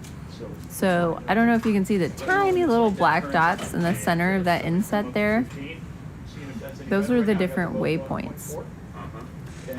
So, 1 second. Caught up to us. I was like, I think I got about as much thrust as I can have without it starting to porpoise and go crazy. Yep. So that's just kind of like the max stable configuration, but feel free to try whatever you want to try. But yeah, we're just trying to get out there. Do you want to come up another 5 meters and see if the current tapers off a little bit more? See? I've just been basing that off of that ROV speed over ground thing there, right? Yeah. That's what I was changing, right? So far. Thank you. Yep. Thank you, sir. God bless you all. Thanks, Zach. All right, now we have Chris and Joel driving the ROV Sebastian. And if you can see in that inset map, Sophia was so kind to sort of move it around so you can see where we've been and where we're going. Those black dots in the middle there of that inset map are the places where we've been. Those are the waypoints that we went to. And that little light colored kind of orange line is the ROV Sebastian. You can see the ROV Sebastian little icon there. Kind of like on your GPS maps. It's like the little car moving along the road. So the Sebastian is trying to make it to that black dot ahead of it. And we're in the middle of this canyon. Yes, I agree. This is a super cool looking canyon. And again, this is next level for me. Getting to fly an ROV on geological features like this. Super cool. Yeah. So we're going up Let's this. not forget because this is actually my canyon, not yours, alright? Sorry, what's that? This Oh, is you're my- back. Yeah, I've been back. I thought never you had left. abandoned No, I me. never left. I've been here all the time. Wow, he's such a ninja. Yeah. It's not the Rodrigo Canyon. Oh, this is.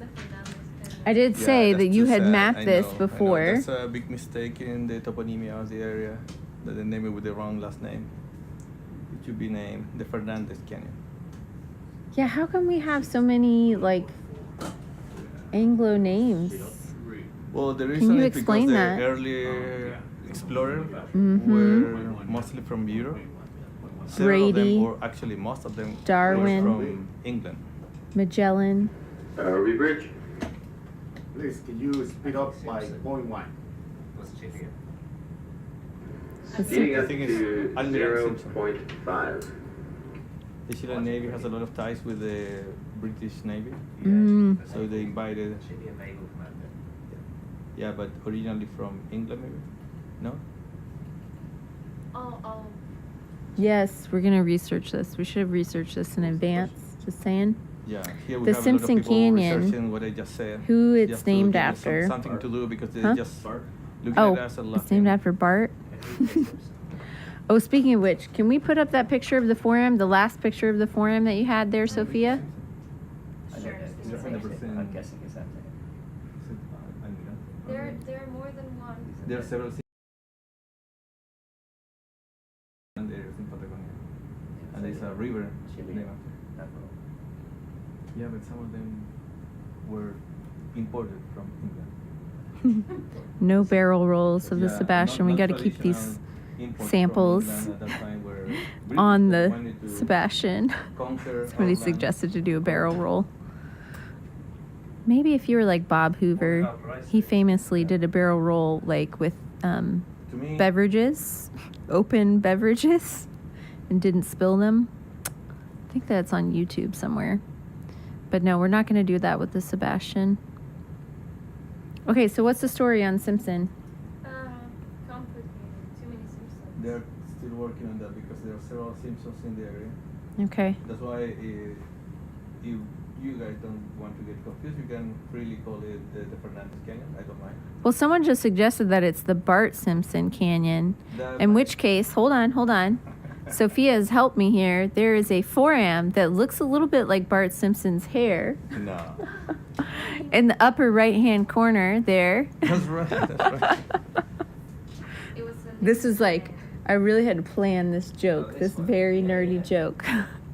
But this is Bulumina inflata. And this is also in the core that we brought up last night. I was over the moon. Best Wait. birthday present ever. Bulumina aculeata. This one is inflata. Oh, this one's in flat? Yeah, aculeata, Oh, yes, yeah, is my you're right. favorite. But that's spiky, and this is more spiny, I guess. So maybe if you flip that upside down, it could look like Bart Simpson. Has spiky hair. And there's a little planktic forum. There's two planktic forums on either side of it. ROV bridge. Almirante Simpson. Please, Gran slow Navegante down, Inglés. Mark, by 0.1. In English. Slowing down to 0.4. Oh, no, I'm talking. Thank you.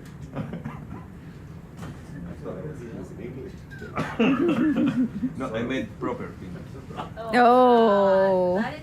That's bully. Yeah. Bully. That's bullying. What back. is It's proper September English 18th, anyway? so I'm tired. Simpson. Okay, can you talk into the Microphone manager. microphone, Miss Heberlein? Well, I don't know if good source. It's not a meme, right? Always get your citations in there. I'll be checking, Monet. You'll be graded on this. Rodrigo and I both will be grading this. Can I say this Sources are in important. Spanish? No, in English. Why? Because the audience right now is English. We don't know that. Look at the text. Thank you. I'm just going to read out loud this webpage that I found. It's in Spanish. So, el almirante Simpson, un gran navegante inglés, que realizó importantes trabajos de cartografía en el litoral de Ascent de la 11ª región, por el encargo del gobierno de Chile. Así que este es nuestro tal almirante Simpson, que realizaba cartografía, y es toda la información que hemos encontrado hasta este corto momento sobre el almirante Simpson y el nombramiento del cañón Simpson. You can translate that with your amazing proper English, right, Rodrigo? That was mean. That was mean. You were laughing at Joel, so Nah, but it was, this that is was a side the joke. comeback. That's a side joke because he thought I was talking to him. All right, Mrs. Heberlein. Yeah. So Admiral Simpson was an English Navy official that worked for the Chilean government. Chilean government hired this person to map and do the cartography of several places in Patagonia. There is a river named Yes. after him A valley in near Simpson as well. Coyhaique. So there's a river, a valley, and a canyon named after Almirante Simpson. Yes. But again, I believe that he can do with the river and the valley, and I take the canyon. I mean, I thought marine features have to be named after someone who's dead. Really? Yeah, Oh, that's for a rule. real? is that right? Uh-huh. Oh, so okay. Is this reverse? You changed your mind pretty fast there. I'm looking into Maybe you can double check me on that, but that's what I learned. Clear?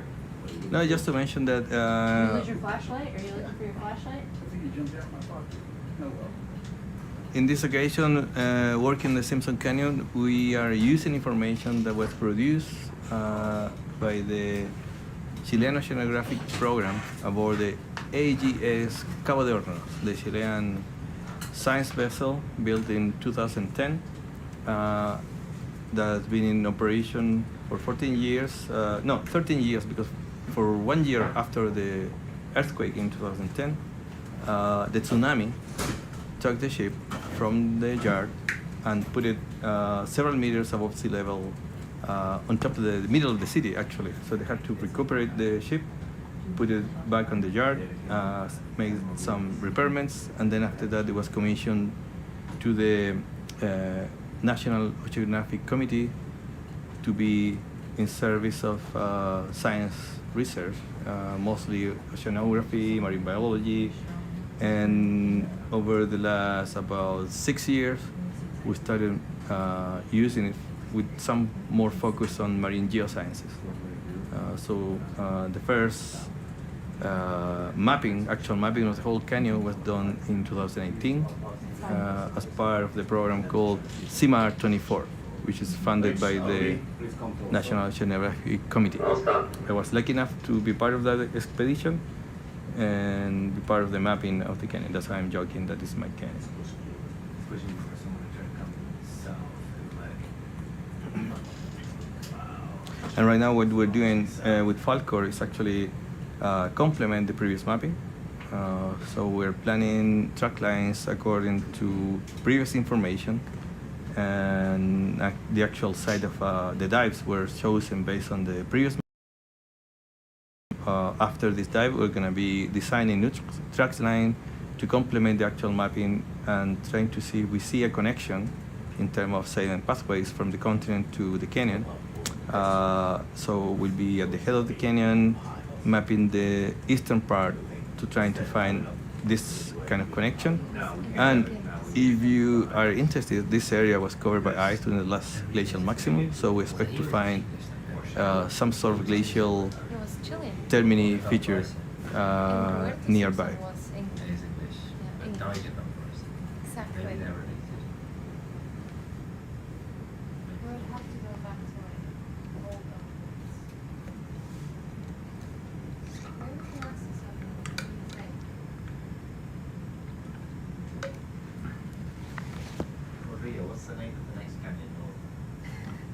Fernandez. Oh. Fernandez too.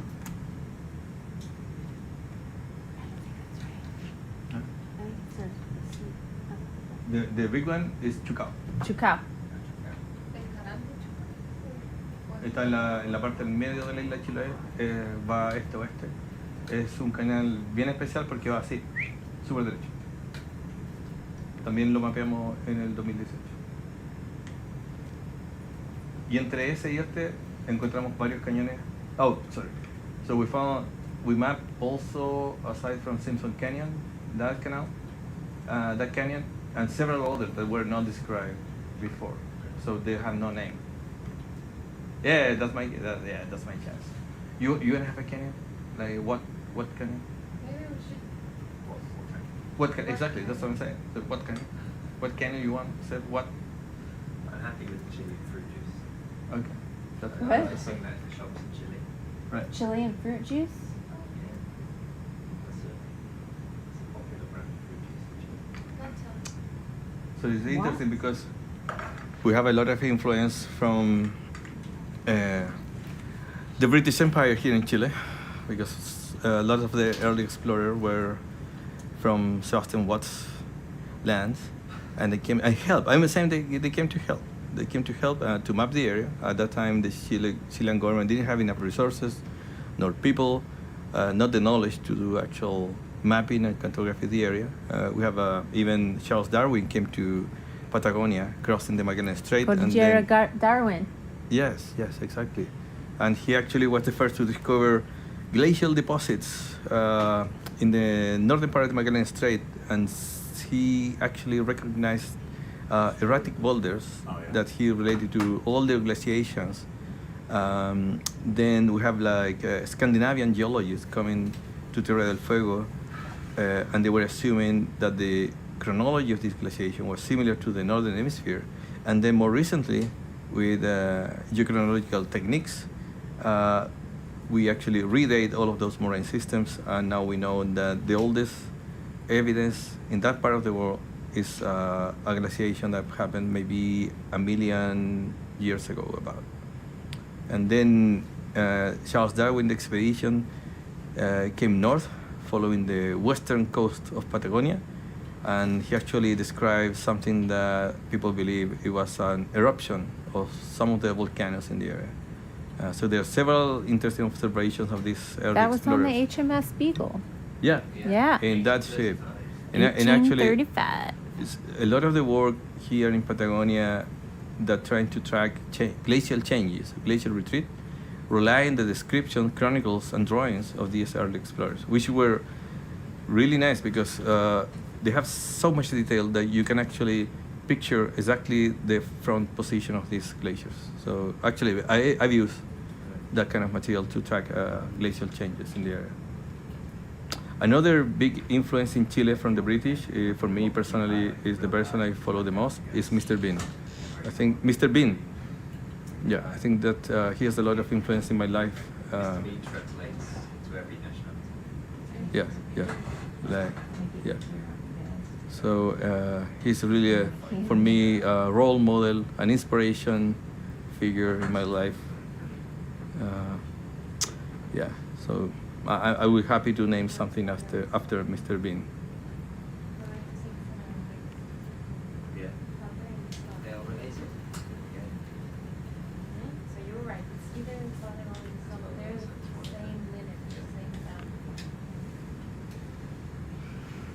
All right, so right now there's a lot of current in this canyon. We're having to come up a little bit. You can see that it's just, if we were to stay where we were, right on the seabed in the canyon, trying to go up the canyon as the current is coming down, right, towards us, then we might be in a standstill or might even get pushed backwards. So we're coming up. We've changed our heading a little bit to try to get to this waypoint. Yeah. Bridger, I'll have you move a little bit to the northeast for me, please. Copy that. We're coordinating with our lifeline to the Falcor, where we're actually sitting, to make sure that the Sebastian is properly oriented relative to the ship, as this navigation's kind of challenging. But we're about halfway there, halfway to our next waypoint.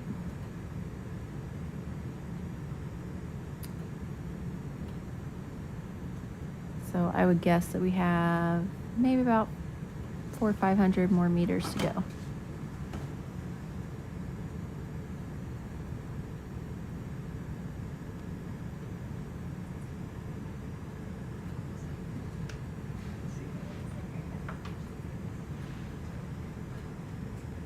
And this is really like a dream for me, to be flying an ROV in a submarine canyon.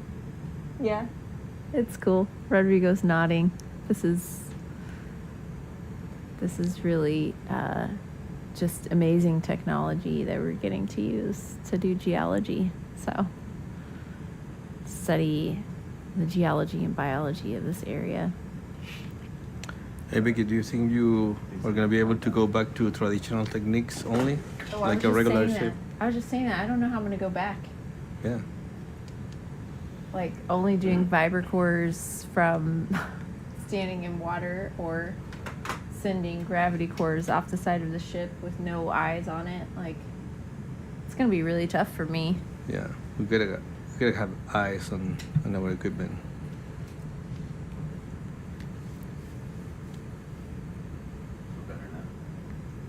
Okay, we're doing better now. We're about 55 meters off the seabed. So that gives us an idea, actually. That's information. We just got data on how the sediment may be moving within this canyon based upon the water current velocity with depth. So in the very deepest, narrowest part of this distributary channel of the head of the Simpson Canyon here, we were experiencing really fast currents, and it was hard to drive the ROV where it needed to go. We were almost at a standstill. And we came up 5 meters, same thing. 10 meters, same thing. 15 meters, same thing. 20 meters, same thing. And we came all the way up just sequentially. Even at 32 meters, we were fighting the current. It was pushing us southward.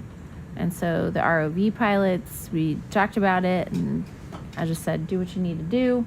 So we're up at 55 meters off the seabed, and now we're finally able to keep a heading, to, stay on track and not worry so much about this current. So that tells us that we have really focused flow and high current velocity within the channel itself, within that deeper part of the channel.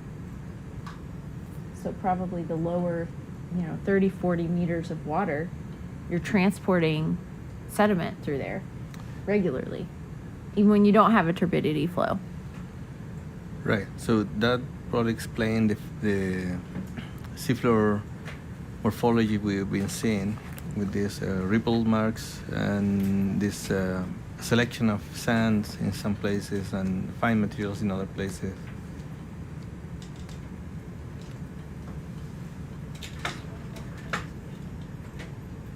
Yeah.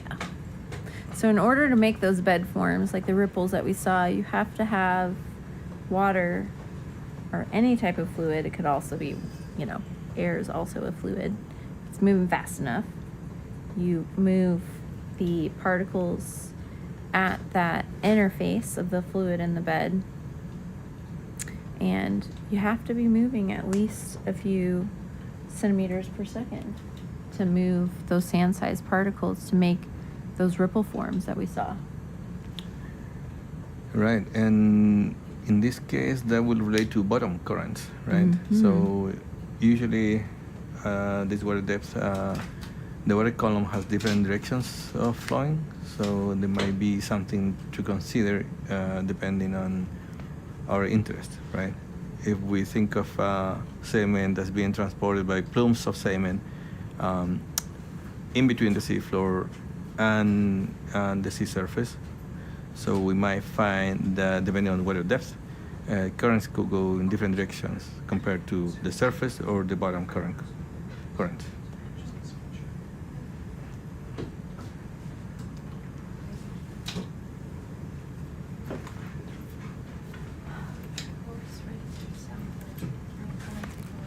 Ooh, okay. I'm going to pass the baton back to Dr. Fernandez because I'm going to go check on this beautiful core. Do you want to show the forams again, Sophia? I got to go look at these beautiful. No, ya chequeé la hamaca. O sea, le discutimos dónde ponerla y lo It's está actually haciendo ahora. pretty short from Me refiero a yesterday, que and it's got está ella poniendo bandera. No sé si ustedes several dark meten bandera layers entre of medio de las de ella sand como en la that ola. have erosional ¿A bases, usted? and then they Ahí, grade sí, into no, ellos fine están recién mud, poniendo. and then sandy grade into fine mud. They're turbidites, we think. That's the interpretation. That was number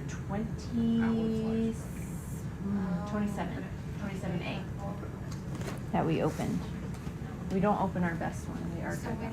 So I'll text you when Maca's flex are ready. No, I think I'm still gonna pass the baton. no, you're good. You're good there.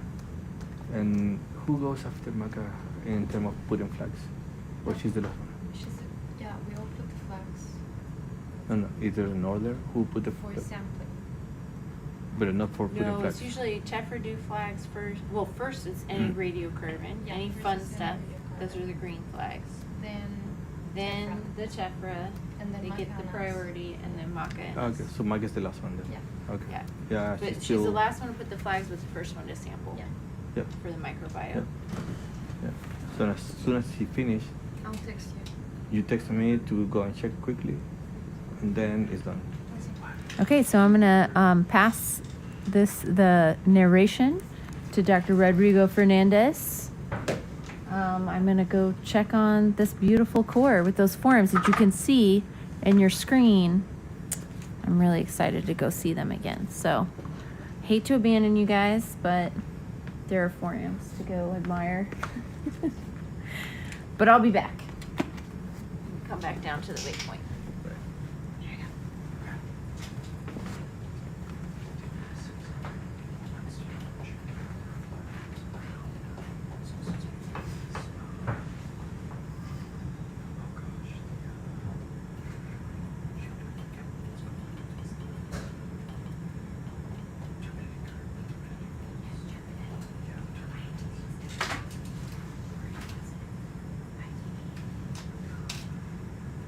Terrace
you doing, Rodrigo? Hello, doing well. Thank you for asking. Can you tell us if there's enough light to see at this depth? Yeah. Let me see if there's any question. This was a little bit. Like for the surface? Yeah. You do what to find out. 3, 2, 1. Nope. No, definitely not. We are much lower than the photic zone, which is the first 200 meters of the ocean. We're at 700. Hi, Vine. You just come up. Sure. Yep. I can stay in here till dinner. Try that. Look at this. Minimize that. Yes, I know. It's still Have you been outside? Have you seen these? manageable. It's not. It's not right. You do that. Do you know what? I'm gonna take You fly? Yes. Oh, I'll do it. I'll do it. No. So when you have auditing,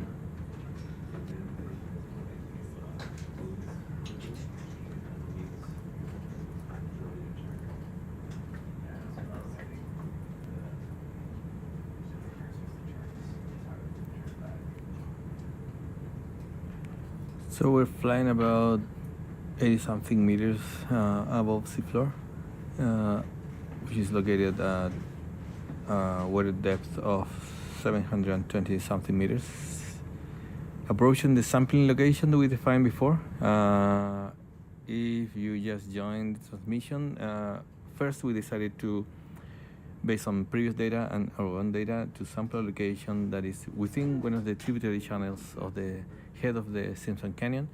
There was a high area that we interpreted first as a terrace, but mapping the area and looking at with the cameras from Sebastian, we realized that there were big boulders and pebbles of different lithologies, telling us that the deposit was most likely a submarine landslide and not a terrace.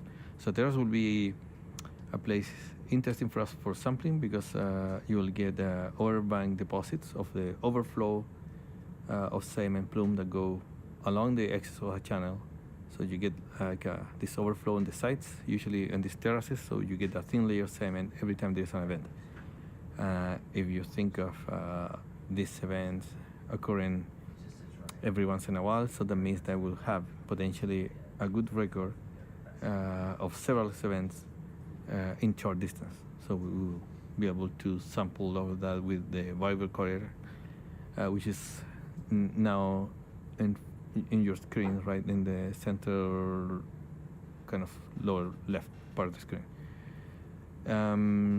So now we pick up a new location. This time we're gonna try to see if the bottom of one of these tributary channels, just before encounter another tributary, looks better in terms of not being related with mass wasting deposits from the sides of the canyon.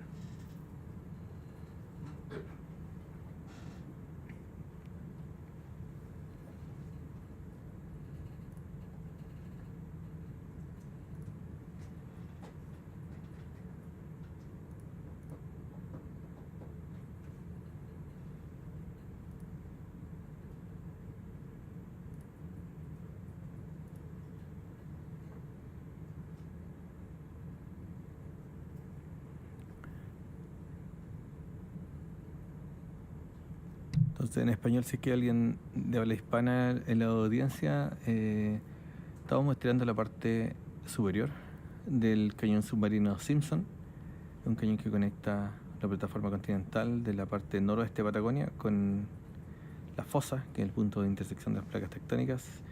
En este caso, habíamos seleccionado un canal tributario al cañón y específicamente dentro de este canal tributario una zona que era un poquito más alta que el fondo del cañón. Así que habíamos interpretado eso como parte de una terraza siendo una superficie más o menos plana donde se acumulan sedimentos en eventos como de rebalse del cañón principal. lo que encontramos en cambio fue grandes trozos de roca, de hasta 1 metro de tamaño más o menos, de distintos tipos de rocas, además, distintas litologías, decimos, lo que nos indican que en realidad esa terraza probablemente estaba formada por un tipo de deslizamiento submarino que ocurrió asociado a unas paredes de pendiente bien alta que existen en la cercanía.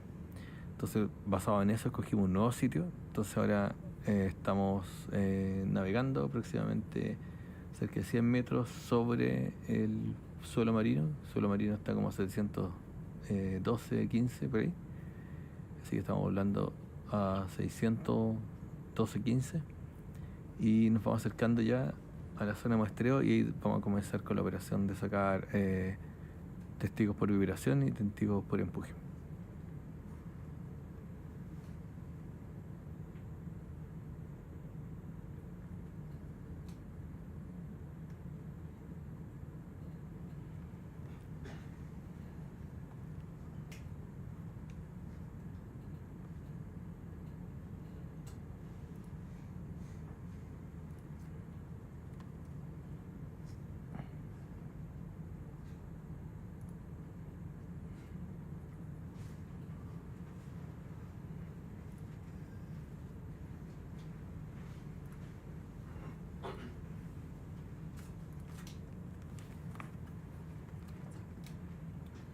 We're flying to the second location. We want to sample.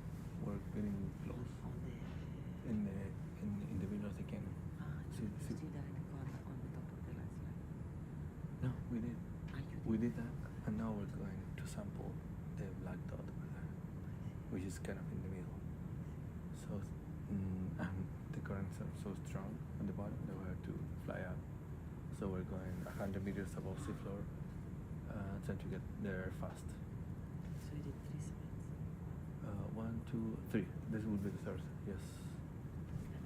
So this will be up, and then we start mapping. Do you have an idea about current conditions for mapping? Which direction will be? Yeah.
Yeah, in this case, most of what you're seeing is mostly biogenic material.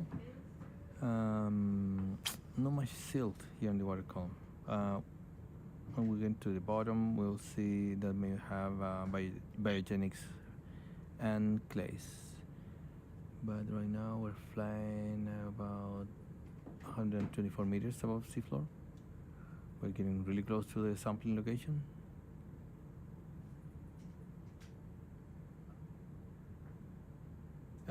Lisa, the stuff we're seeing is actually coming, we're swimming into the current, right? So the current is taking all the material we are carrying, to our back. So it's not actually our own sediment.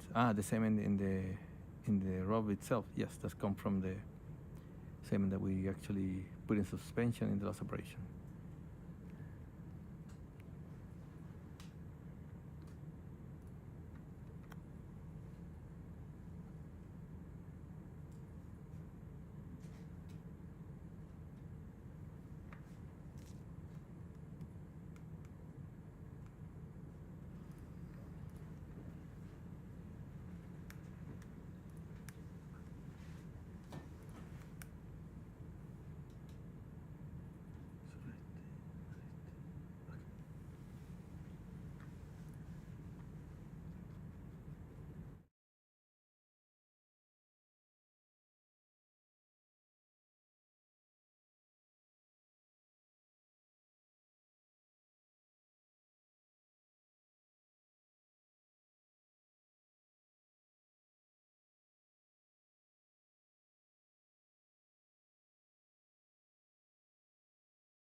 two so far. Yeah, so we'll do 2 or 3 depending on how it goes, and scoops whatever we can do. Alright, we got one scoop left on the south side and then one on the port in the middle, which Right. might be difficult to get to, but we can give it a shot. No, Alright. just one scoop then. Alright, alright. So 2 vibros, that's the priority. And the push 2 or 3 depending on how things look, and just one scoop. Can you read that? Right.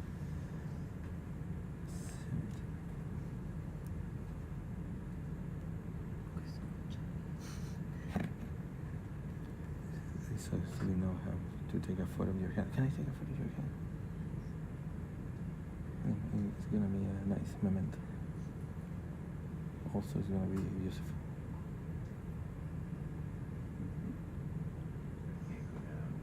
Oh, nice one.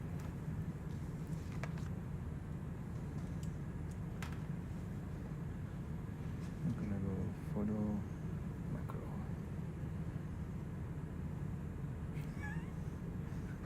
No, it wasn't. Wait.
Yes, tidal. And Lisa, you're right. The current location is the black dot.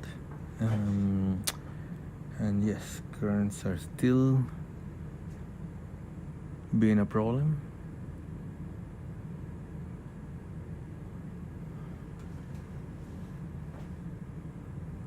And while we do this, we're planning the geophysical survey that we're going to conduct right after this, with the objective of trying to see a connection between this depositional area with the glacial trough that we think are located northeast from this position.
welcome, Tyler.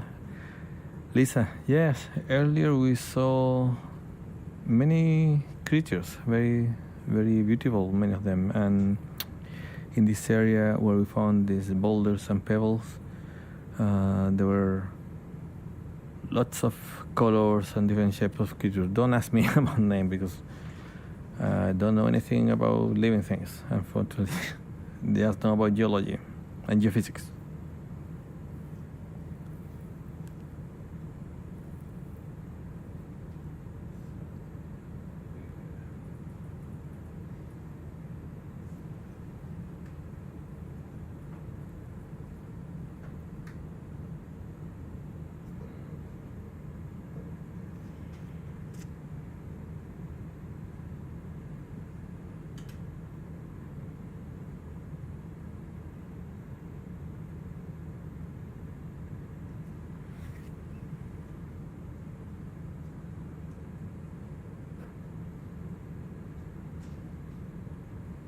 Ooh, look at that. What's that? It's Ray. Yeah. Come on. You got it. Go ahead.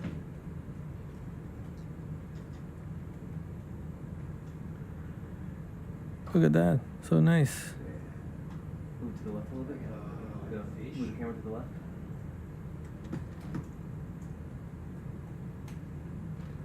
Keep going to the left. To the left. Yes, I can see it was not that far. No, just a little bit. Just keep it right in the, so all this stuff is out of it. All right. Yeah.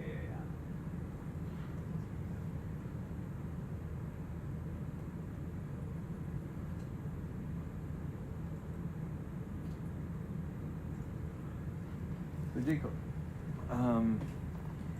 we're just arriving to the sampling location. Where'd it go?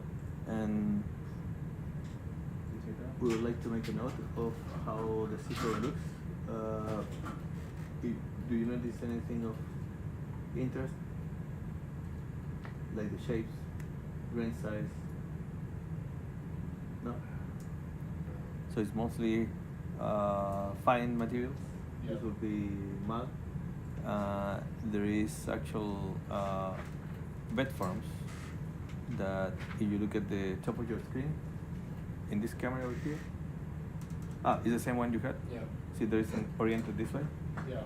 So if you know our heading right now is 138. So you have to add, I don't know, maybe 40 degrees to that angle, then we get the actual strike of the bed forms. So that would be 170 something, 180. And the transport direction out of that would be 90 degrees respect to that. So it would be east-west.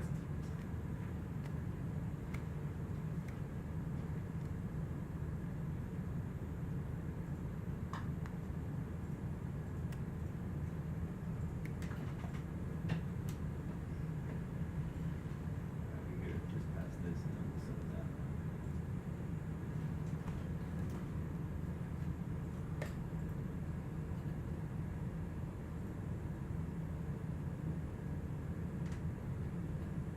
Actually, it looks like a good place to Vibracore, right? Right here?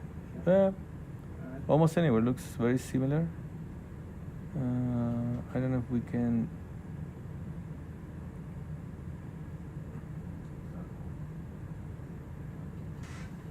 Yeah, that looks fine.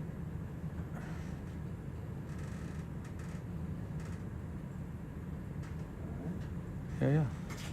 Any other Let's bit? see how it goes. Any other bit?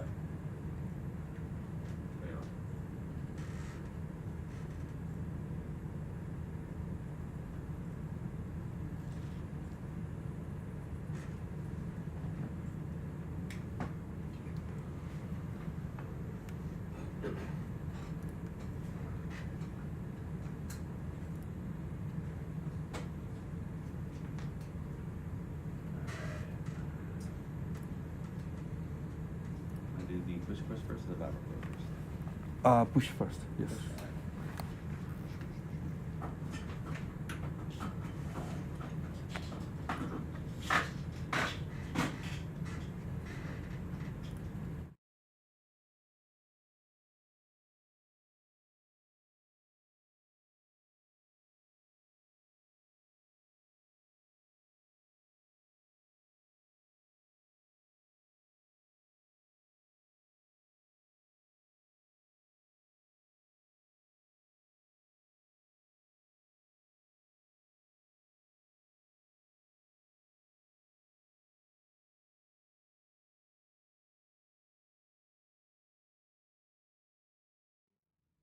after our series of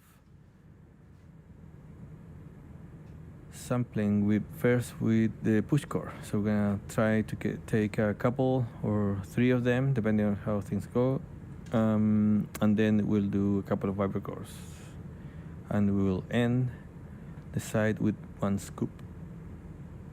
Number 3, right? 3, 4, 5, and 6.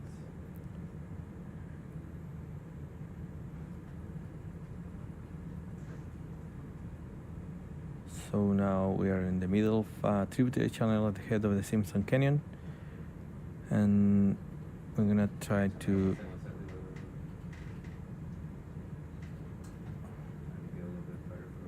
sample the first 25 centimeters of the seafloor with our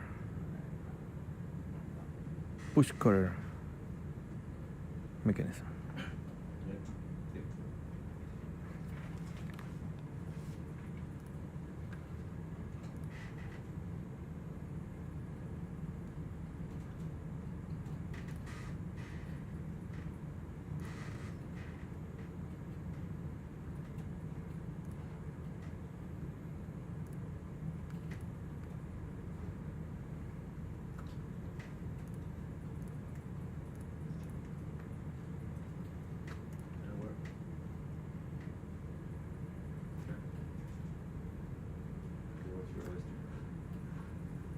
Alright, Jacob, we're getting our first push core. Let's see how it goes. That looks like a fine site. You want that? Yeah, if you can get it. Yeah. I have no idea.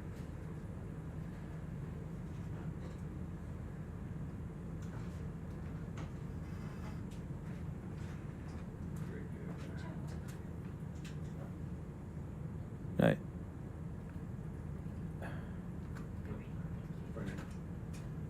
Oh, it's still. Right. Excelente.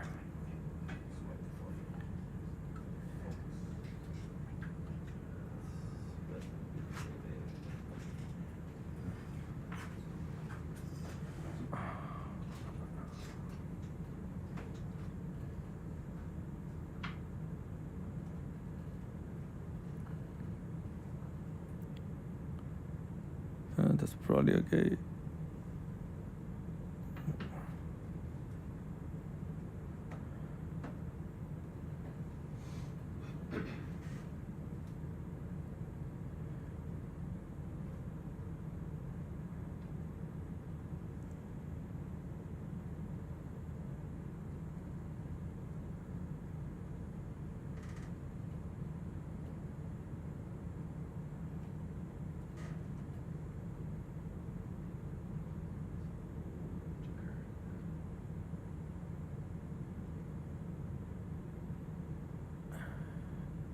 Nice.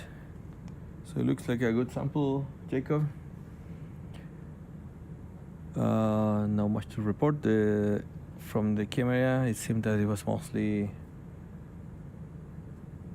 mud, being this glaze and silt. Now we're gonna go for second push core, and we'll decide after this one if we do a third one. Is this, what station is this? Is this Tech 32?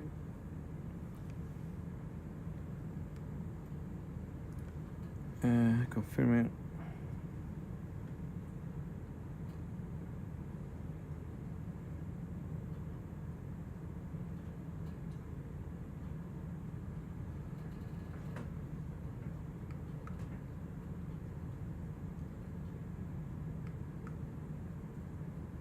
Yes.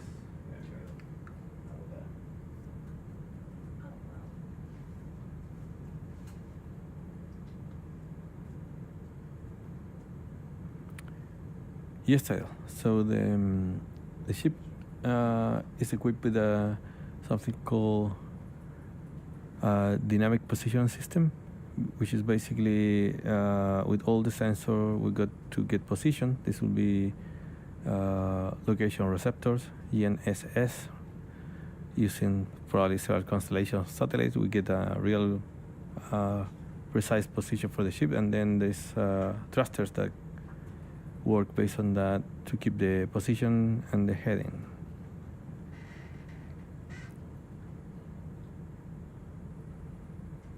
So right now,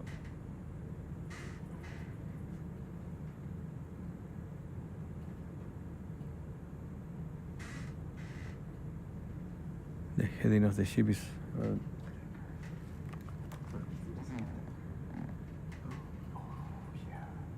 pretty intense. Hey Jacob, the current is really intense, and if you look down the camera, it's actually coming directly toward us. Right. So if you look at the heading of the RV, right? So then you add 180, and you can add the direction of the current there. Okay. You know what the heading of the RV is? 133? Right here, or is it? Yeah, it's the same. But Okay. I mean, if you look at this screen Yeah, here, you have yeah. the ship and you have the RV. So just Yeah. to give you a sense of where things are.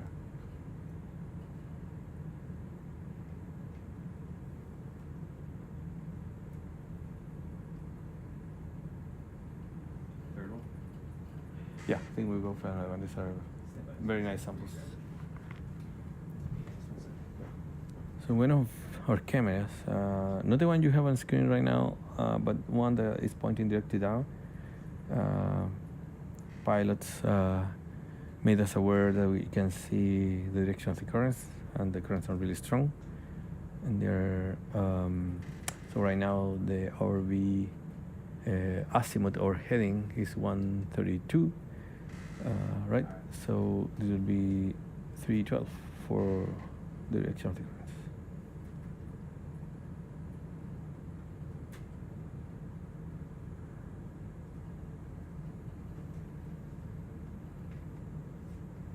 We're gonna take a third push core in this location, given that the previous two were very successful. Sometimes we got, if you're just joining transmission, sometimes this can be tricky, right? To keep the sediment within the bottle, there's a valve on top of the push core that creates vacuum when the sediment is, trying to move downward, leaving the push core that create vacuum that allows to recover more sediment. Without the valve, we will lose everything. Yeah, really hard tidal. Look at the fish being dragged by the current.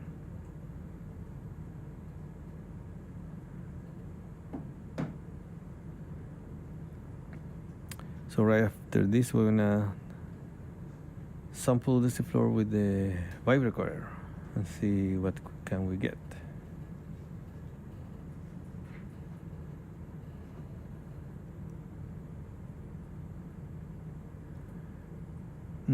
Good question, Tyler. Very good question. So one of the problems we're having is that you cannot tell from the footage maybe, but we have fairly rough seas at the moment. So the data we're collecting is not of enough quality, and also we're working with an SBB with a frequency range of 2,000 to 8,000, 9,000 hertz. So in theory, we could be able to penetrate about 90, 100 meters if sediments are soft. In this case, we're getting much less penetration. In some cases, just 30 meters. And because of the rough seas, the data are not nice, really. So we actually don't know where the sediment bedrock interface is.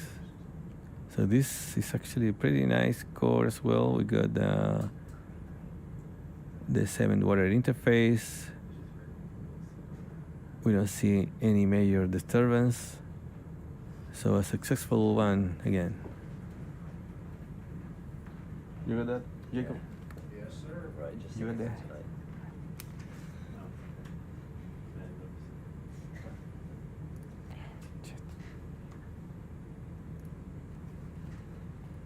So I've got the grab site, Okay. which is actually on the edge of that basin there. Yeah. So you get the coordinates? Yeah, I've given that to you. Oh, You want- you, you want the yeah. coordinates? I want to. Yeah, Yes. yeah. There you are. This is decimal degrees, right? Decimal degrees, yeah. So that goes to the nanometer. Yeah, if you With all want. the- Yeah. We can be that precise if you Yeah. want to. I like that.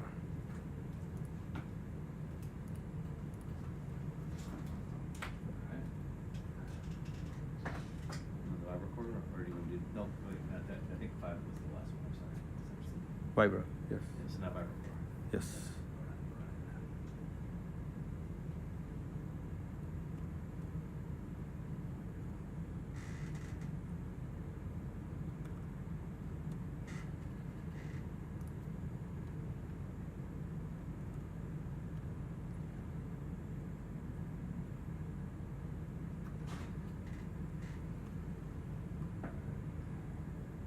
Retracted.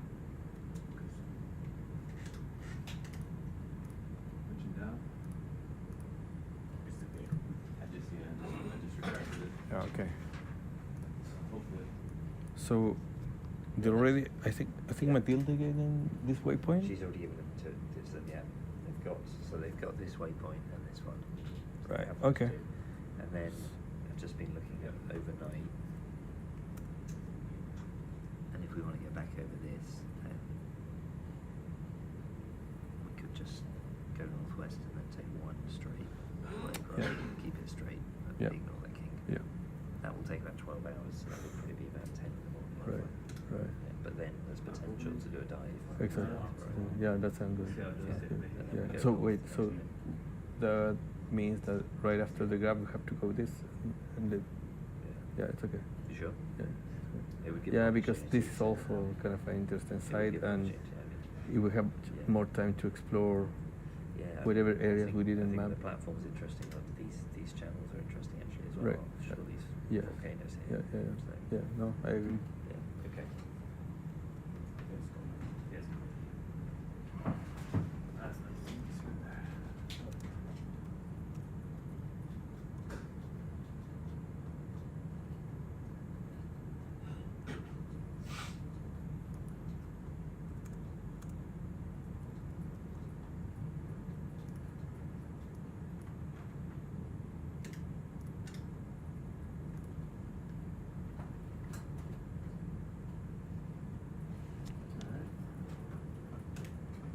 So there was no resistance really going down. There's a little bit more now. But the first Really? half meter it went down to nothing. So now it's That's good, actually. yeah, vibrant. So we were kind of afraid that because of the submarine landslide, it would be harder stuff down there.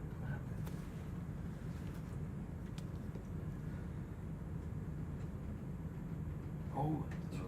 Okay. The wind I go quick. Sorry. Ah, yeah. Yeah.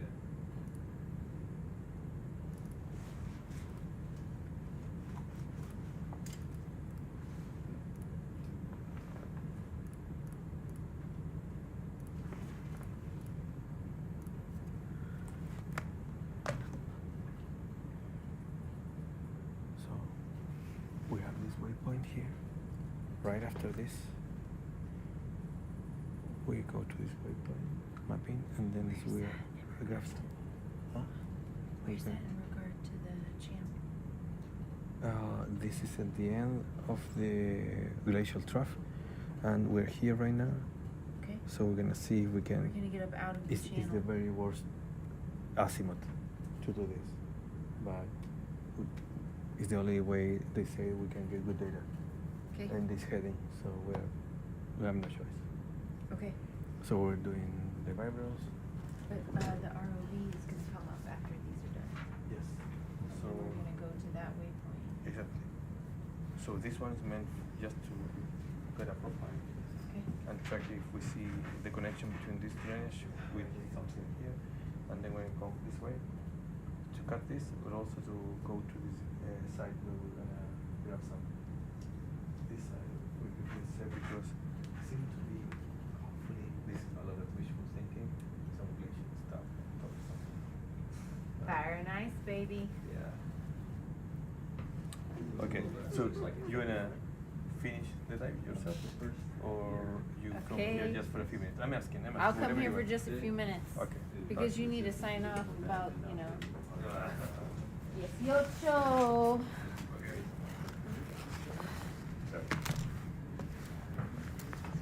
Hi, everyone. This is Becky Totten. And I am just coming back from looking at the beautiful core with the turbidites, what we believe to be turbidites, we collected yesterday in the Simpson Canyon fan, the submarine fan.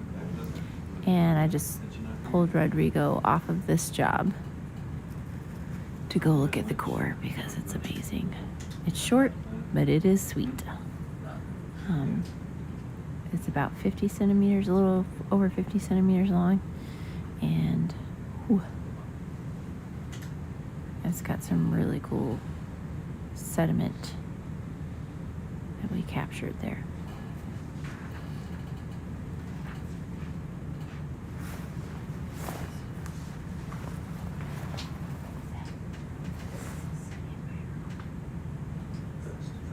First, okay. Did you guys comment on the dead fish? No, that's right in front of Yeah, us. did anybody comment on that? Sophia asked me to. Yeah. There's a dead fish. Oh, they can't see it in that view. Yeah, I had it up on the science camera. We can put it back. Trying to keep the, there we go. There in the background, far beyond the ROV is a dead fish on the seafloor. And there's a sea star sitting on top of it, having a nice little snack. We debated asking to sample the dead fish. Maka, who's at Universidad de Playa Ancha, doing her PhD on the microbes in all of these sediment cores, she and I are very curious on what's chomping on it, what microbes are living on there. Yeah, it's a fish for sure. When we flew over it, you could kind of see the ribs and stuff. Yeah. Yum. Gnarly.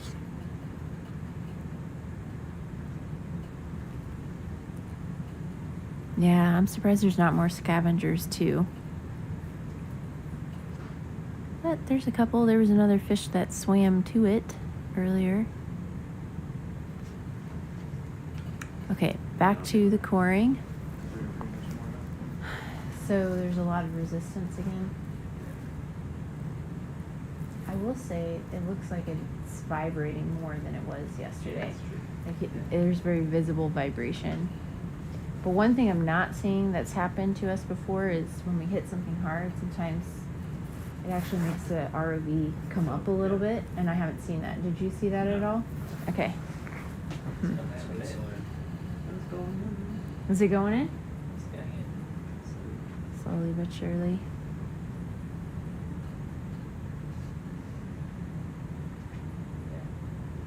Of course, number 6 is very excited about it. Yeah. Dancing around.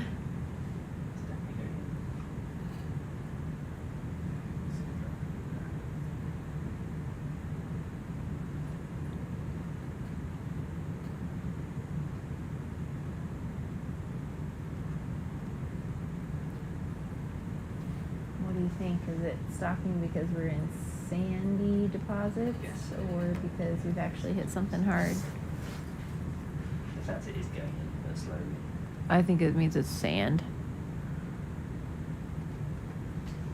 Usually when I have Vibracore, and I've done a lot of Vibracoring, I'm having to pull on it on land, that is. For a while, and then it's still good. It's kind of normal to take a little while.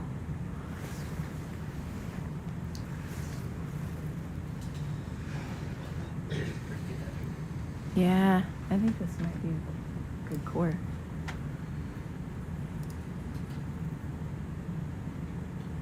That's a good question. Someone wants to know how long it would take to become a pilot. Oh, yeah. Having zero experience at this point. You guys have time to answer that, Chris? Just the pilot or all the other ancillary aspects? The pilot, it's a person-to-person thing, really. Some people have a feel for it, and they sit down in the chair and they understand their angles and all that. They're really, really good. Some people will do it for years and years, and they're adequate. So it's kind of hard to say as far as the piloting is concerned. That has to do kind of with hand-eye coordination, some just inherent skills. Some people just have the touch to it. You know, they're very good at understanding what's going on and being able to adjust and fly without even thinking about it. And whenever you're flying around really close areas, some people are hyper aware of the size of the vehicle, so they can turn exactly where it's going to put the areas of the stuff that they can't see. Spatial awareness and being able to orient yourself. But if you take our most recent pilot that came in as a trainee, he went from not knowing really anything about the sea to being pretty good, I'd say, in a matter of 6 months, maybe. 6 months? Yeah. How long Wow. would you say it took Tyler to be decent, Sophia? Yeah, I'd say 6 months. Wow. You know, there's obviously with anything, there's certain parts of the nuances that we'll still experience over the course of his career, but I'll say that I have no problem with him doing anything that's asked of him. I think that also just speaks to his teachers too. Yeah, having good teachers. So how would you go about becoming an ROV pilot? What kind of career path, educational path do you recommend? From an educational aspect, there's things that are helpful to know as an ROV technician part of it. So this vehicle is a hydroelectric vehicle, so it's understanding electrical theory, hydraulic theory, mechanical interfaces, things like that are essential to be able to work on the vehicle and know how to troubleshoot it and take care of it. So I would recommend if someone's interested in ROV pilot to focus on something like that, whether it's from a mechanical aspect, electrical theory aspect, something like that, so that when you come to an ROV, the technical side of it isn't completely foreign to you. My background is in electrical application. I'm not sure what. Electrical engineering? Okay. Yeah. More application though than the engineering aspect of it, but that came with it as well. Okay. And a lot of people came from mechanical backgrounds. They were mechanics on aircraft and things like that, and that helped the hydraulic systems and mechanical part. So definitely look at something like that. There are classes you can take. I know a couple of people who have done that in other schools, and they'll give you a good foundation. Once you have that, there's different routes. I started in a very small company and gradually got hired away by larger ones, and then here many years later. Some larger companies have training programs as well. That's more in the oil and gas part of it. But if you have a background, if you have something, a trade or experience that they find applicable, they're more than likely to take you on as a trainee and then go through their courses and learn on the job and all that. That's cool.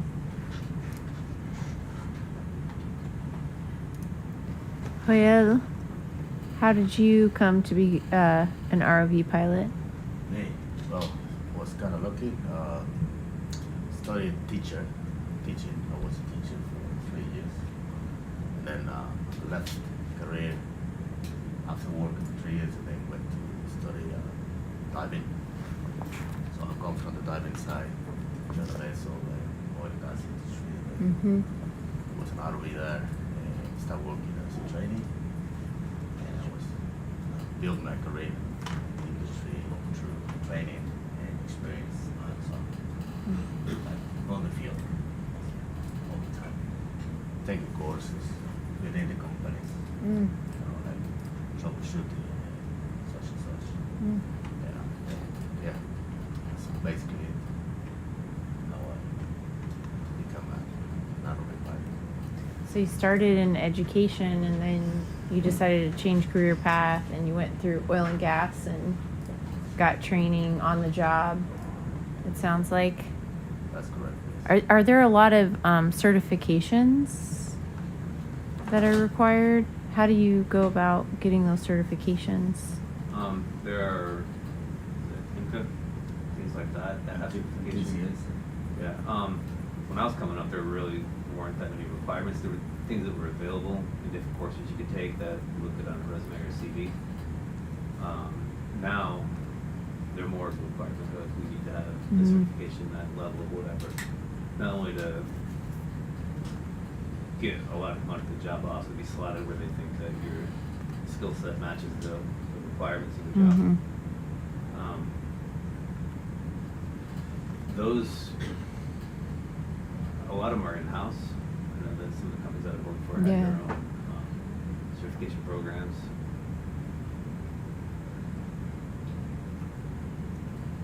I'd say mostly though, just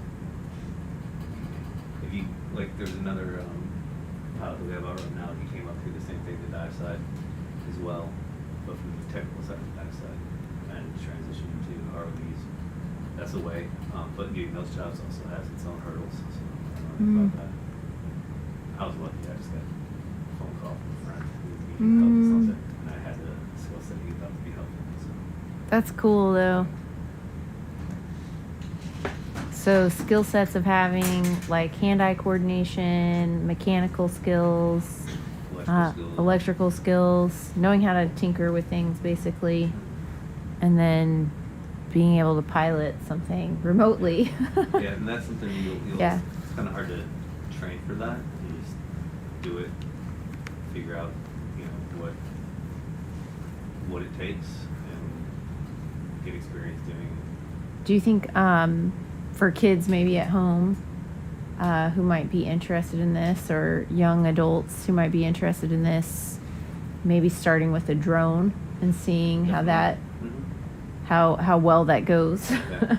If that's something they enjoy, would be a good way to see if the path towards being an ROV pilot would be like a feasible thing for them. Yeah, anything that would you'd have to manipulate from your hands and a fixed camera and things like that. Yeah. Give you an idea of like spatial awareness. I know a lot of ROV pilots are big advocates of video games. I never played them myself, but they're pretty popular. I don't know how effective they are. Yeah, I mean, like, I had sat to just stare at a spot, leg of a well platform for hours till like we got to stay still. Yeah. Run lines and all that till all that. Have eyes on the ops. It's really cool. And then you do things like the manipulators. There's a bunch of different types. The best way to do that is just in a safe environment. You start messing with it, get comfortable with the movement, how things work, and different possibilities with the way things move, and then build from there and build the confidence and comfort level with doing all those sort of things. So it becomes like riding a bike. Yeah, that's awesome.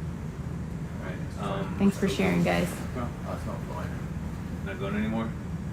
What's the penetration depth, do we think now?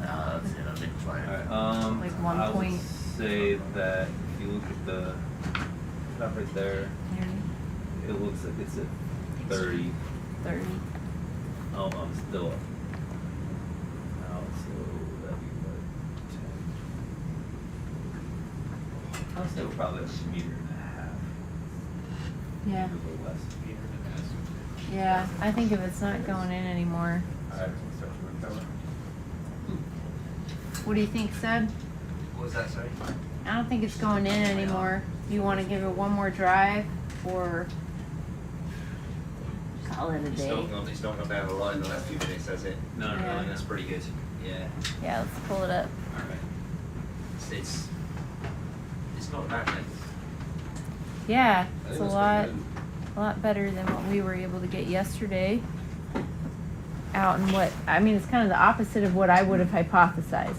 Would have hypothesized that in the submarine fan we would have had nice, full 2-meter tubes, but instead we couldn't even get to a meter. The best we got was maybe 70, 80 inches. Or sorry, centimeters. My bad. Centimeters, yeah. Ah. 7 inches would be great. Freedom units. Okay, but then up here in the upper part of the canyon, we're in the channel. I would have expected we would have hit a hard surface, you know, and not had a whole lot of accumulation here, since we're mostly, you know, transporting within the canyon. So this is really interesting that we're getting over a meter here. Dug is just it's in there. It's coming better now. All right, we had a lot of resistance getting it out. Whatever was in it, man. We're hoping that's sand. Muddy sand. But whatever it is, we're gonna learn something from it, so. So you're here for a repeat, thank you. Yeah, I think we should totally do a repeat here. I think, do we want anything else? Would you guys do the Niskins at the beginning? We haven't done any. Yeah, it looks like it. We did do Niskins here? I don't know. No, we haven't done That was at the other site, yeah. Down at site 32. Okay, station 32 rather. Okay, so we'll do that before we leave the site. We really need bottom water samples. Yeah. You're gonna mention bag. One scoop? One scoop here? Yeah. You want So a scoop? we did 4 scoops earlier, right? We could do We did more 4. if they want. Looking at 5. No, we did 1 and then 4 were later on. Yeah. So we've done 5 so far. 5 so far. So it's possible. Do you want a scoop, John? No. Okay. I don't need it since I'm back home.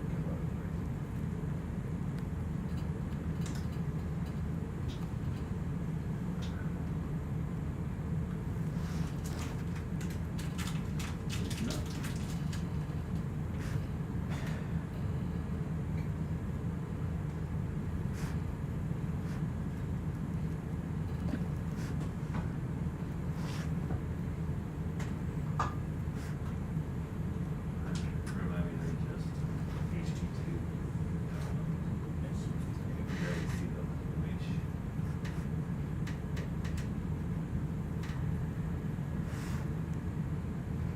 Jacob, we got how many push cords here?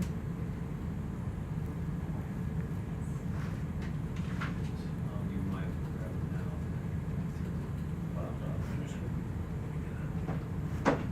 Three? Maybe it's gonna hold it. Why didn't we take Up and 4? down, yeah. Only 3?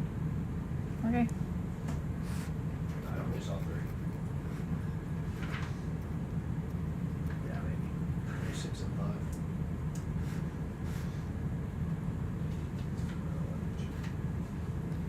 What number Vibracore is this? Is this number on the rack? It's 5. number 5 on the rack. Yeah. Okay. Which one do you want to do now?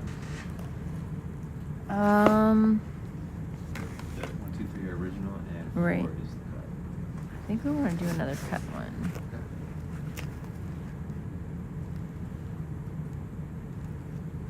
You see, I just hold it and I'll bring it down and then pull it back up and re-grab.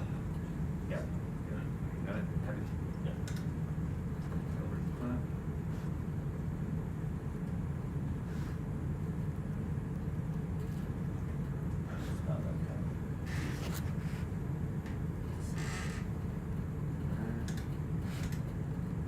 Push it down.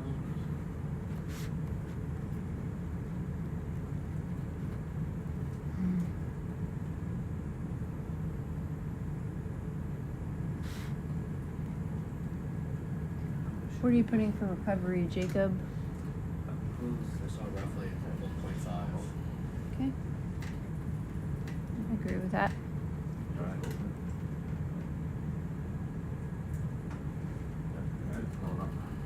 Possibly less, but 1.5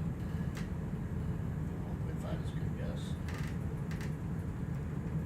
Yeah, I would say between 1.3 and 1.5. Yeah. Yeah, it's a. Yep. That's the hill. Well, alright. Yeah, go for it. That was weird.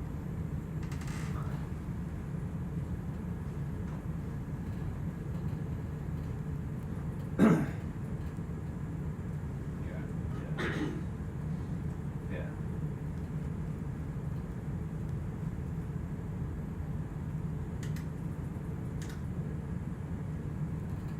Happy? My open meeting. There you go.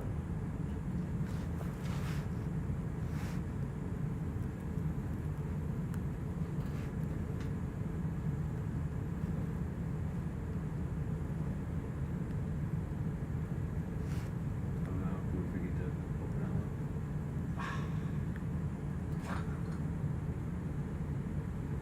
Small detail. Put it back in the plan. Oh, just so long. Okay.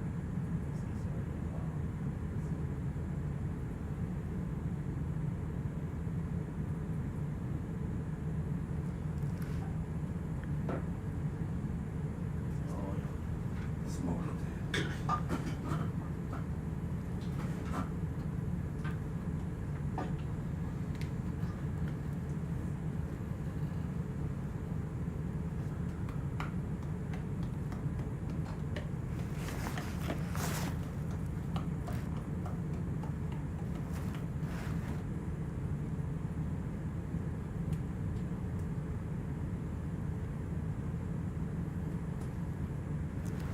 So Sebastian's holding onto the core with both hands right now.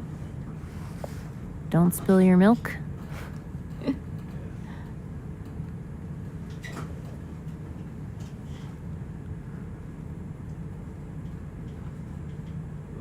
little tighter on that, the starboard jaw maybe.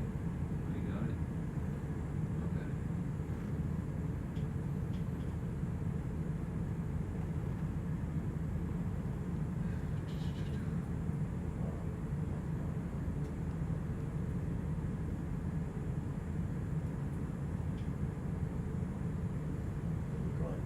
Number 5. The open one.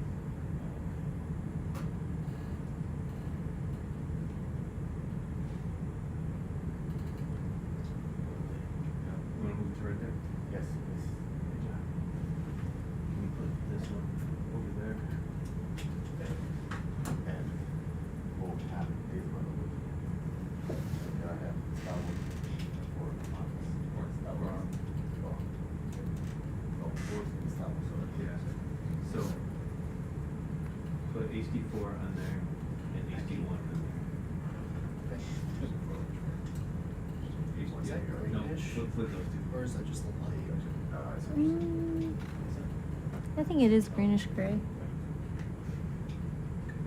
Could also be the light. Summit?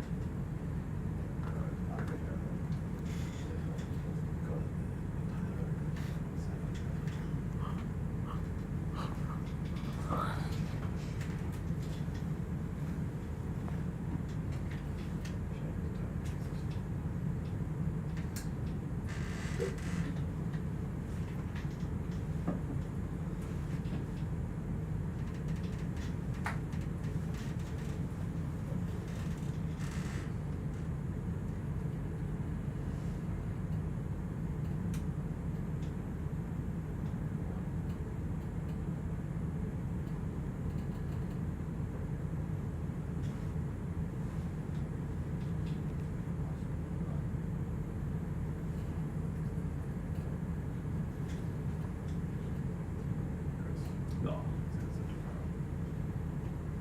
Hello, man. Miss you.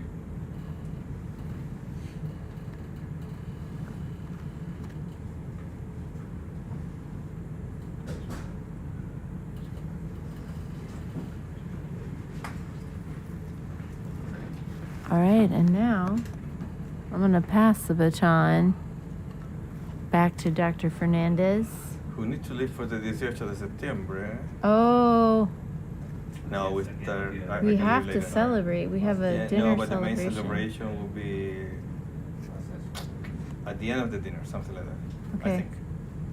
Let me So- check that out. Because I don't want to miss the dance. I don't want to miss the dance. I'm not dancing though, but I like to see it. I refuse to dance. When is that This happening? time. When is it happening? I think it might be about 6-ish, 6:15-ish. Okay, well, we Something. still have to get another vibe here. We finished the first one. This is the first one. We're putting it away. We're going to get the next one. Are you good with having both with my special teeth, or do you want... No, that's okay. Okay. Just two then. Just two here? Yeah, I Yep. like your teeth. We're talking about the core catcher. I'm glad I know how to pronounce Do you want to collect the dead fish? No. No. Sorry guys, but no biology today.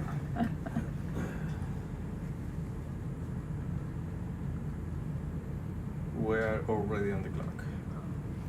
Because we need to get enough time to get to the other waypoint for the transit, then to the graph someplace side. If it's too late, we're gonna have to skip the graph or something. No, I Which don't want will to be skip the bad. grab. And then we need to have enough time to get to your special side that you want to ROV. The one Yes. in the Oh. cocoa. Yes, that one. The Really? protected area. Yes. We can do it? If we get on time. If you get this thing going fast. Thanks, guys.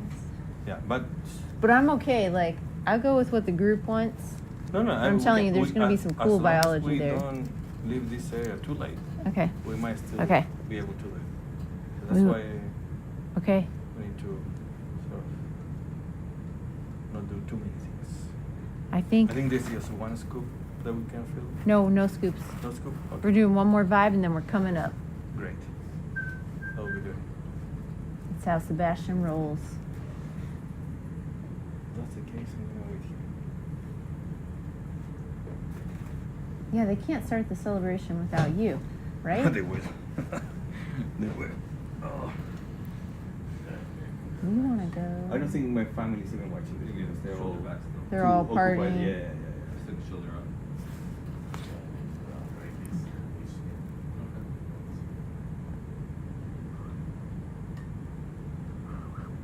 I have 0 friends, 0 family watching this at this moment. We're not aside from watching, you, we're aside from doing. you. Watching. I said watching. Accompanying. That's different.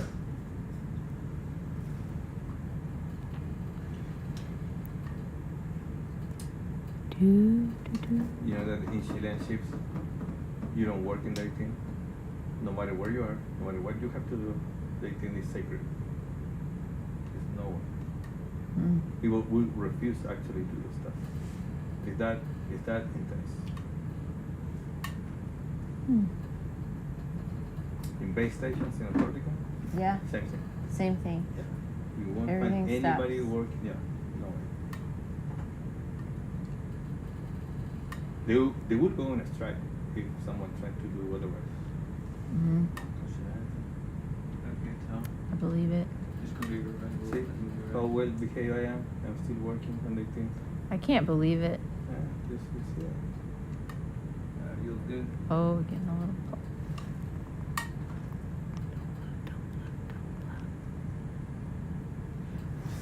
Someone just asked, is today a Chilean holiday?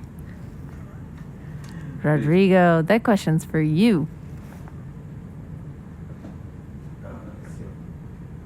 Is that on?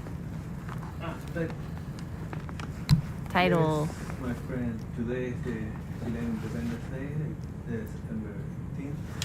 And I was telling before that for us Chileans, it's a very important day. We actually celebrate the whole month. So you start celebrating September the 1st usually, and the first weekend of September is the first big celebration. And then you celebrate nearly every week. until you get to the 18th, which is the big day. And after that, we call it the aftershocks of the 18th. So we keep celebrating all the way until the last day of September, because it is a seismic country. So we do main event and aftershocks for almost everything, which is, I think, is the proper way to model the spirit.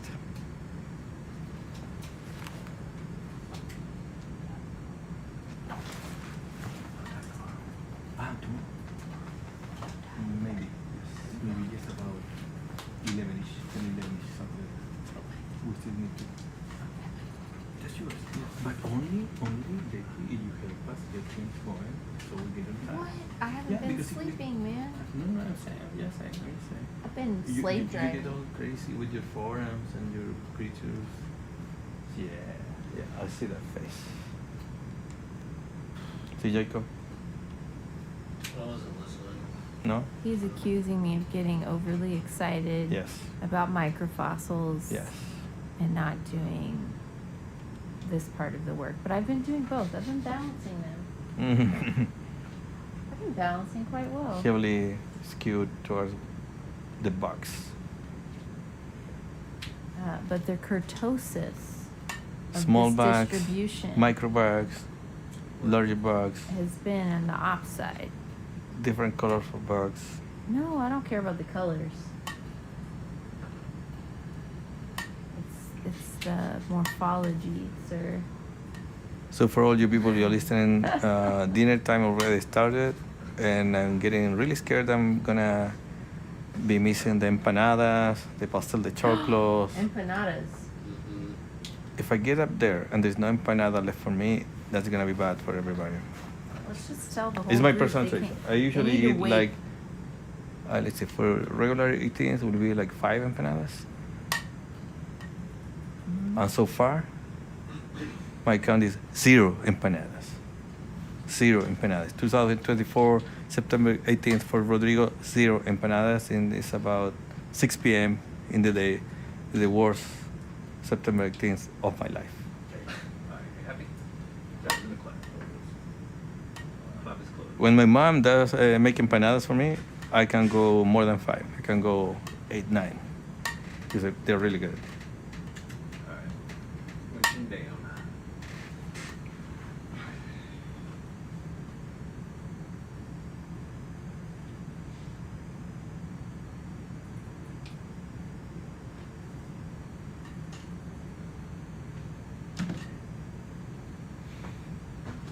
Oh wait, what am I doing? I don't know. Gotta move. Sorry. There's nothing there. Not the kind of thing you want to hear in this room, right?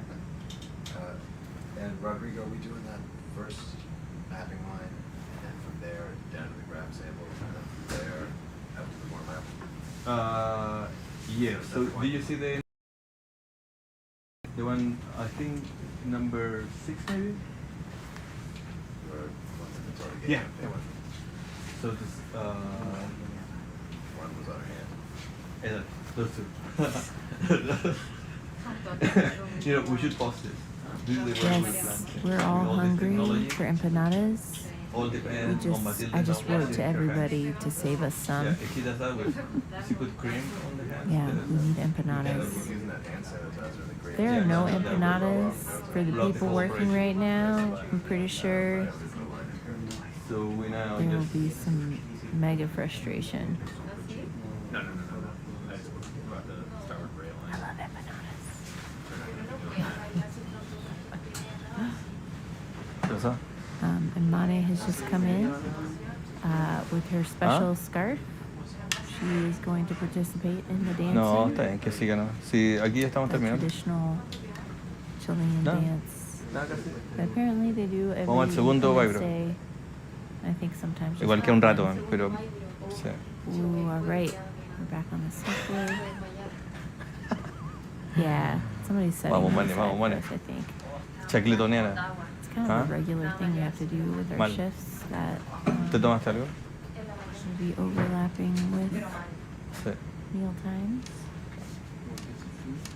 Yeah, so second line, what we doing? Are there still empanadas, Zach? I didn't see any empanadas. No. What? No, you serious? Zach No often empanadas. pulls our legs. They had some good food, but there wasn't empanadas. No. No, you're joking. He's Not joking. joking. He's Not joking. joking. No, he's joking. He's joking. I don't believe him. ¿Había empanada? ¿No fuiste a comer? ¿Ni por el 18? Turn starboard if I'm Yeah, not- if you want to. Comí, vomité y después seguí normal. Yeah, I wish they had empanadas. I love empanadas. Has it been getting worse or same? I had to go up to like 100 meters to be able to move, and then get out here, it's just no windows. Wow. Okay. And this is the second to last one we're doing? Is that right?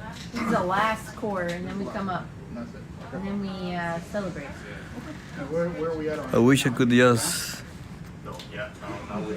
leave the room and run, but I did it yesterday, and then they came back at me saying that I'll abandon them.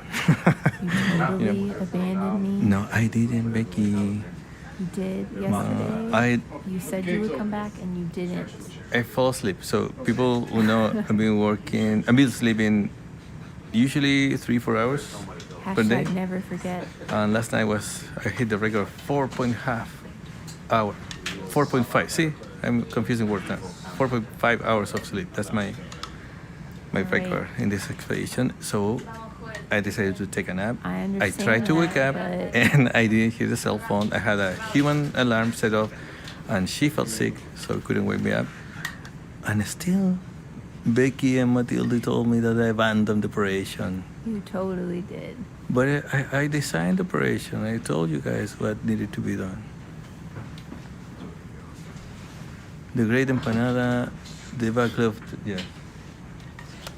Up to there, over there to grab. Yes. And then we'll go back. I think Seb has the waypoints for the rest, which will be coming. Oh, you have? Yes, Seb's got it. Yes, I do. We're just planning next steps, where we're gonna go after we finish surveying Simpson Canyon. So we're gonna take, this is the last quarter that we will take in Simpson Canyon. Starting the vibe. Good vibes, we hope. And then we will come up and recover the Sebastian, recover all the materials that we sampled, and while we start processing them, we will begin a transect to survey a little bit more. But before the that, northern Becky, side we're of gonna go for Sebastian. empanadas. Okay. We're gonna eat empanadas, then we're gonna process the cores. I don't know though, the forams need to come first. No way. Yeah. Forams first. No way a forams FF, is more important forams than first. empanada. No. I disagree. Completely disagree. Huh? Okay, Mane, I you're got supposed to be finally on I my got side. support by Mane.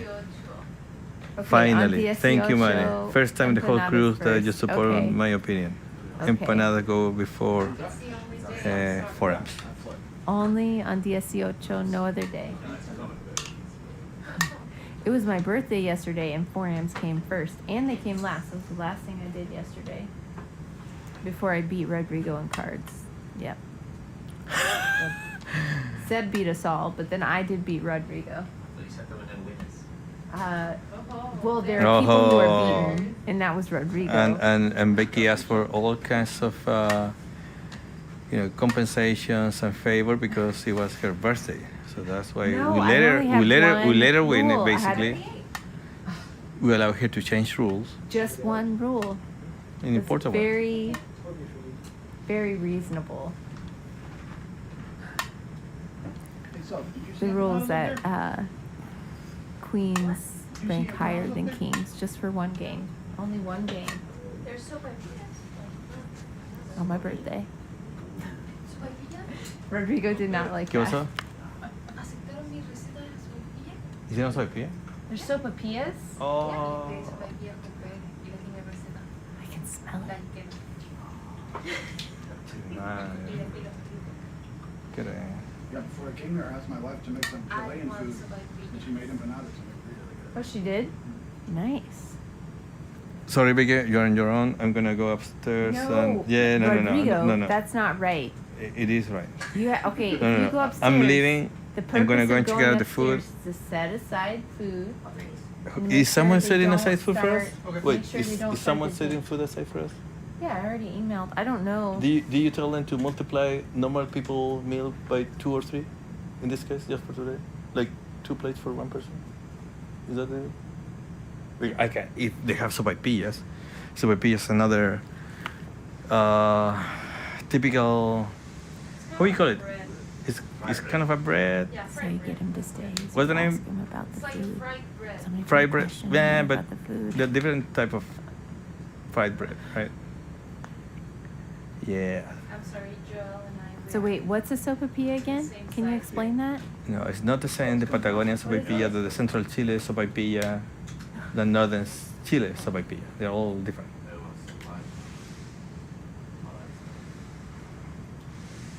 What's a sopapilla again? It's a type of fried bread, but there are different kinds of. Can you share the recipe with us?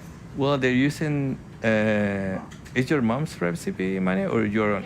Kelos. Oh, so it's the recipe of another student. It's a master student called Marcelo Sante. Huh? Our beloved Kelito. Yeah, our beloved Kelito, according to Mane. But he's not listening because he's probably eating. No way he's listening. And He's probably partying. eating something like sopaipillas. Well, He's the one who's really into remote sensing. yes. Yes, Yeah, that's the I one. want to meet him when I come back. When I come to Santiago later. And ask him to prepare some sopaipillas. How much resistance are you getting? It's a lot. A lot of resistance? Okay, the last one we just kept going. I thought it was stuck, but now it's going a little bit. Nice. Can we change the view, Sophia, to the top of the Vibracore? The view from the left arm looking at the top of the Vibracore? Sure. So we can see that valve gradually going in. There, yeah, perfect. A little white valve on top helps us. That might be it there.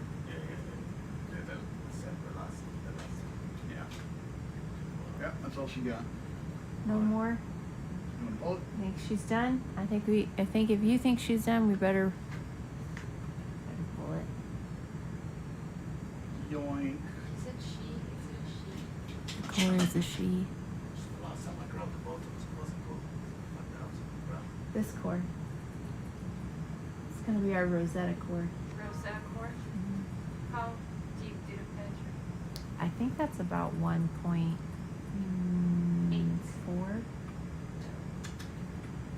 It's very similar to the last one. About 1.4?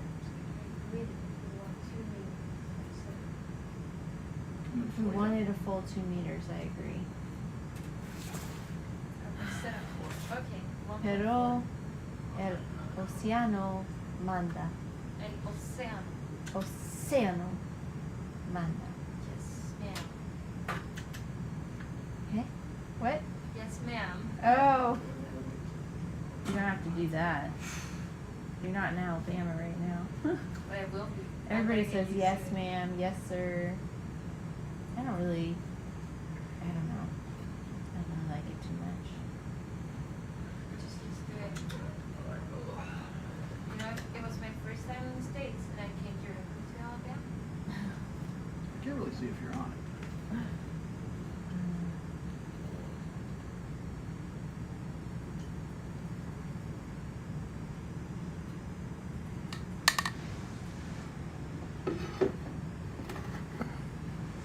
So this is VC 032B, Okay.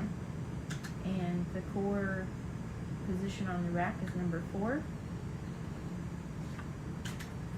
And it's one of the special cuts. One of my special core picture cuts.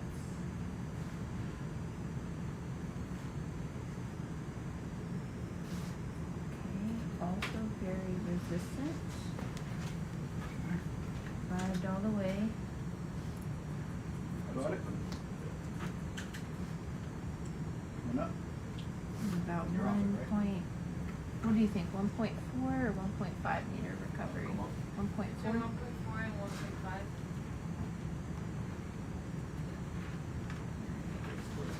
I think you're still on. I'm just gonna also note, because this is an issue before, valves are also on.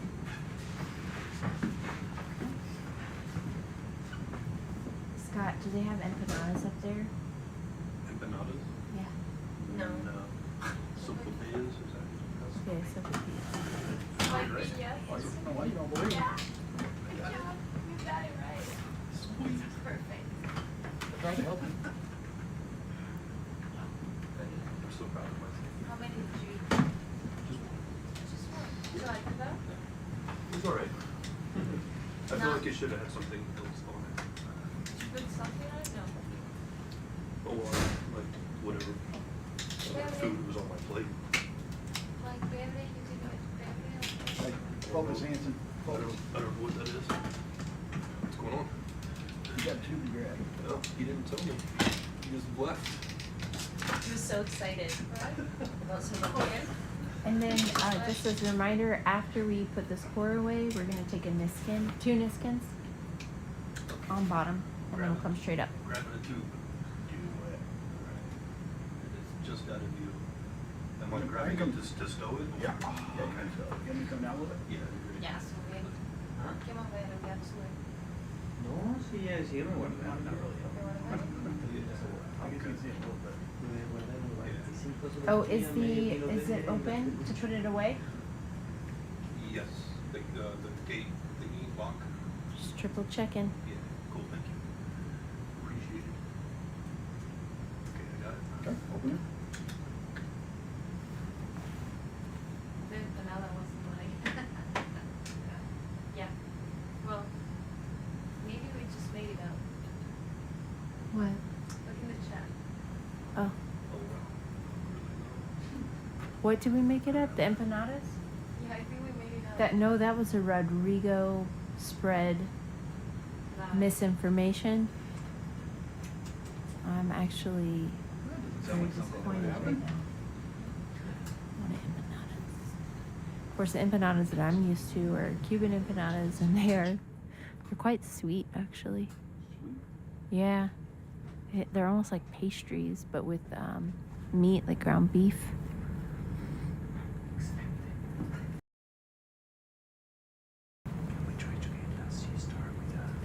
You're keeping us from eating sopapillas. You really want this star?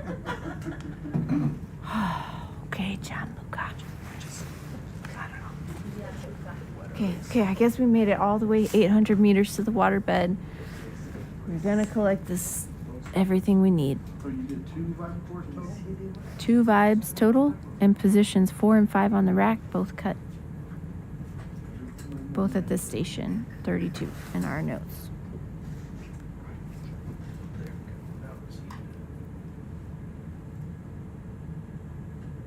Woo, let's clap on that. You guys are the best. Just keep a good job so that we can all go. Eat sopapillas. That was an original, no copyright to that song. Came straight to my head from the smell of sopapillas wafting down into the bellows of this wonderful research vessel, the research vessel Falcor 2. We are here in southern Chile and northern Patagonia on the seabed in Simpson Canyon, at the head of Simpson Canyon, in a channel that feeds Simpson Canyon. And there's partying happening upstairs from Mission Control. Real fun partying happening. Dancing and music and sopapillas. We have a lot to celebrate. It's Chilean Independence Day, 18 de septiembre. Niskin. 2 niskins, please. Oh, But if you go back to the Niskin page, this is station 32. What, 32? Yeah, station 32. That was actually 3, sorry, the 5 flag didn't go. We just fired which ones? 4, 5, and 6. We just fired 4, 5, and 6. Niskin. 4 might be a question mark. Whether it That's okay as long as we got 5 and 6. Yeah, the flag didn't go. On bottom after VCs. Okay. Is that it? All right. How hard do you think it would be to quickly scoop up that star? Not bad, but where are you going to put him? Can you give us a time estimate and how long it takes in Sopapilla eating intervals? 5 minutes of subsidiary. 5 minutes of Sopapilla eating. Are you sure you want this, John Luca? Okay, let's get the sea star. Okay. Now where do you want to put it? In a basket with the scoops and stuff? That'd be fine. Okay. how damaged can it be? You text the group that they're saving us. Confirm. We need confirmation that they're saving us. Sopapillas. You get into it if they're gone, buddy. We're going to give you a nickname. Who are we giving a nickname? The star? Sea star right there. Call it. It looks a lot like the star on the Chilean flag, if I'm being really on the nose. Oh. Oh, wow. That's some skills, y'all. I'm so impressive. I'm so impressed. And I'm impressive in my radio skills. Now he might crawl out. It's not impossible, right? That's why we usually use. Oh, he had better not crawl out. So I'm going to say we'll put him in there, but we're just going to have to see if he's in there when we come up, you know? Okay. Okay. They do move. You could just keep them in your jaw.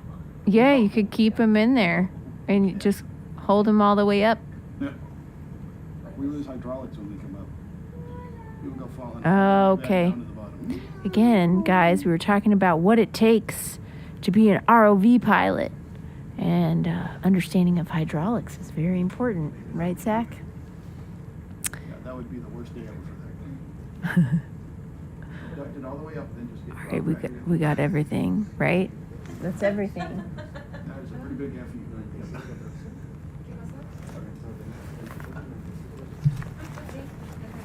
Okay. All good? Yes. Thank you. All good? We got to thank you. Woo! That was star effort. Fred, Charlie. All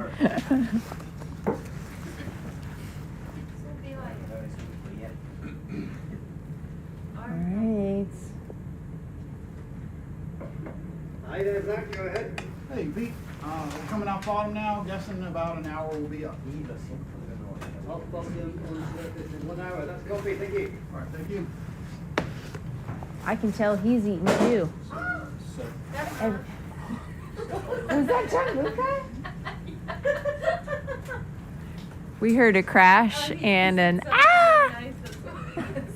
Was that starfish guy?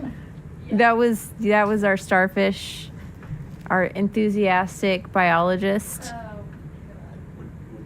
I could have eaten at least 5 sopapillas in that time. Mane, do you have all the notes you need? I believe so. I got Niskin, 2 VCs on station 32.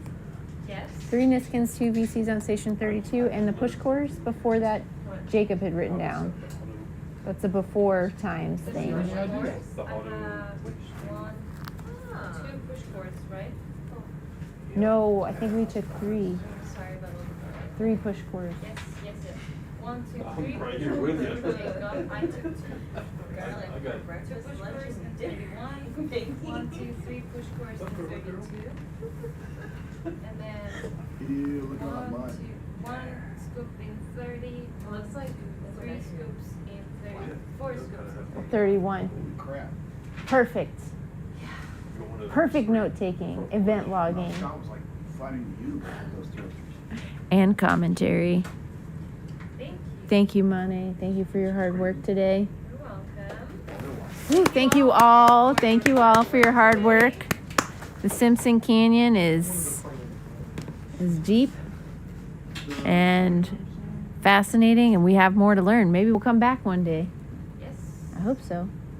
And now we go upstairs and eat empanadas. We eat and empanadas. we dance cueca. No empanadas for And you. okay, for your cuerca dance, Mane, what is that you have in your hand? What is it that you dance with? Careers. What is that called? Pañuelo. Pañuelo. This is Bañuelo. Pañuelo. Bañuelo. Yeah, like Ah. Napkin?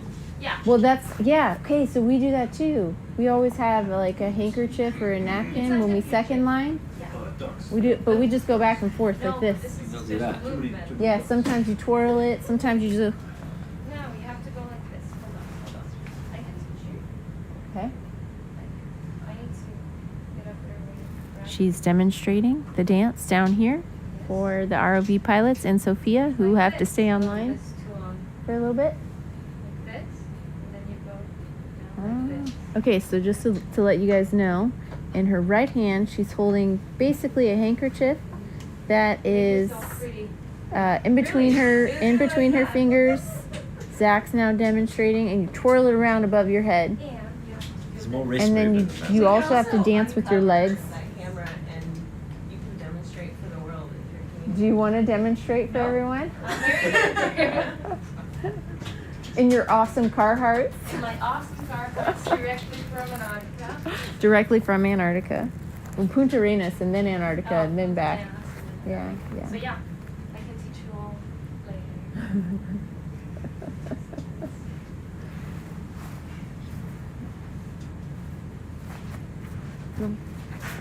All right, so thank you all for joining today. This is another long dive, 800-meter water depth. So super deep, not as deep as yesterday, but wow, we saw a lot of cool organisms. We got a lot of mud that's coming off of our ROV right now, but a lot of mud that we're bringing back in these core tubes and scoop bags back to the RV Sebastian, back up to the ship, that we will then process after we've got a lot of sopapillas in our belly and some dancing out of our system for the September 18th Independence Day celebration here in Chile. So we have a lot of great samples that we collected. Thank you so much for joining us here in the Simpson Canyon of southern Chile, and we hope that you'll join us again soon for our next dive.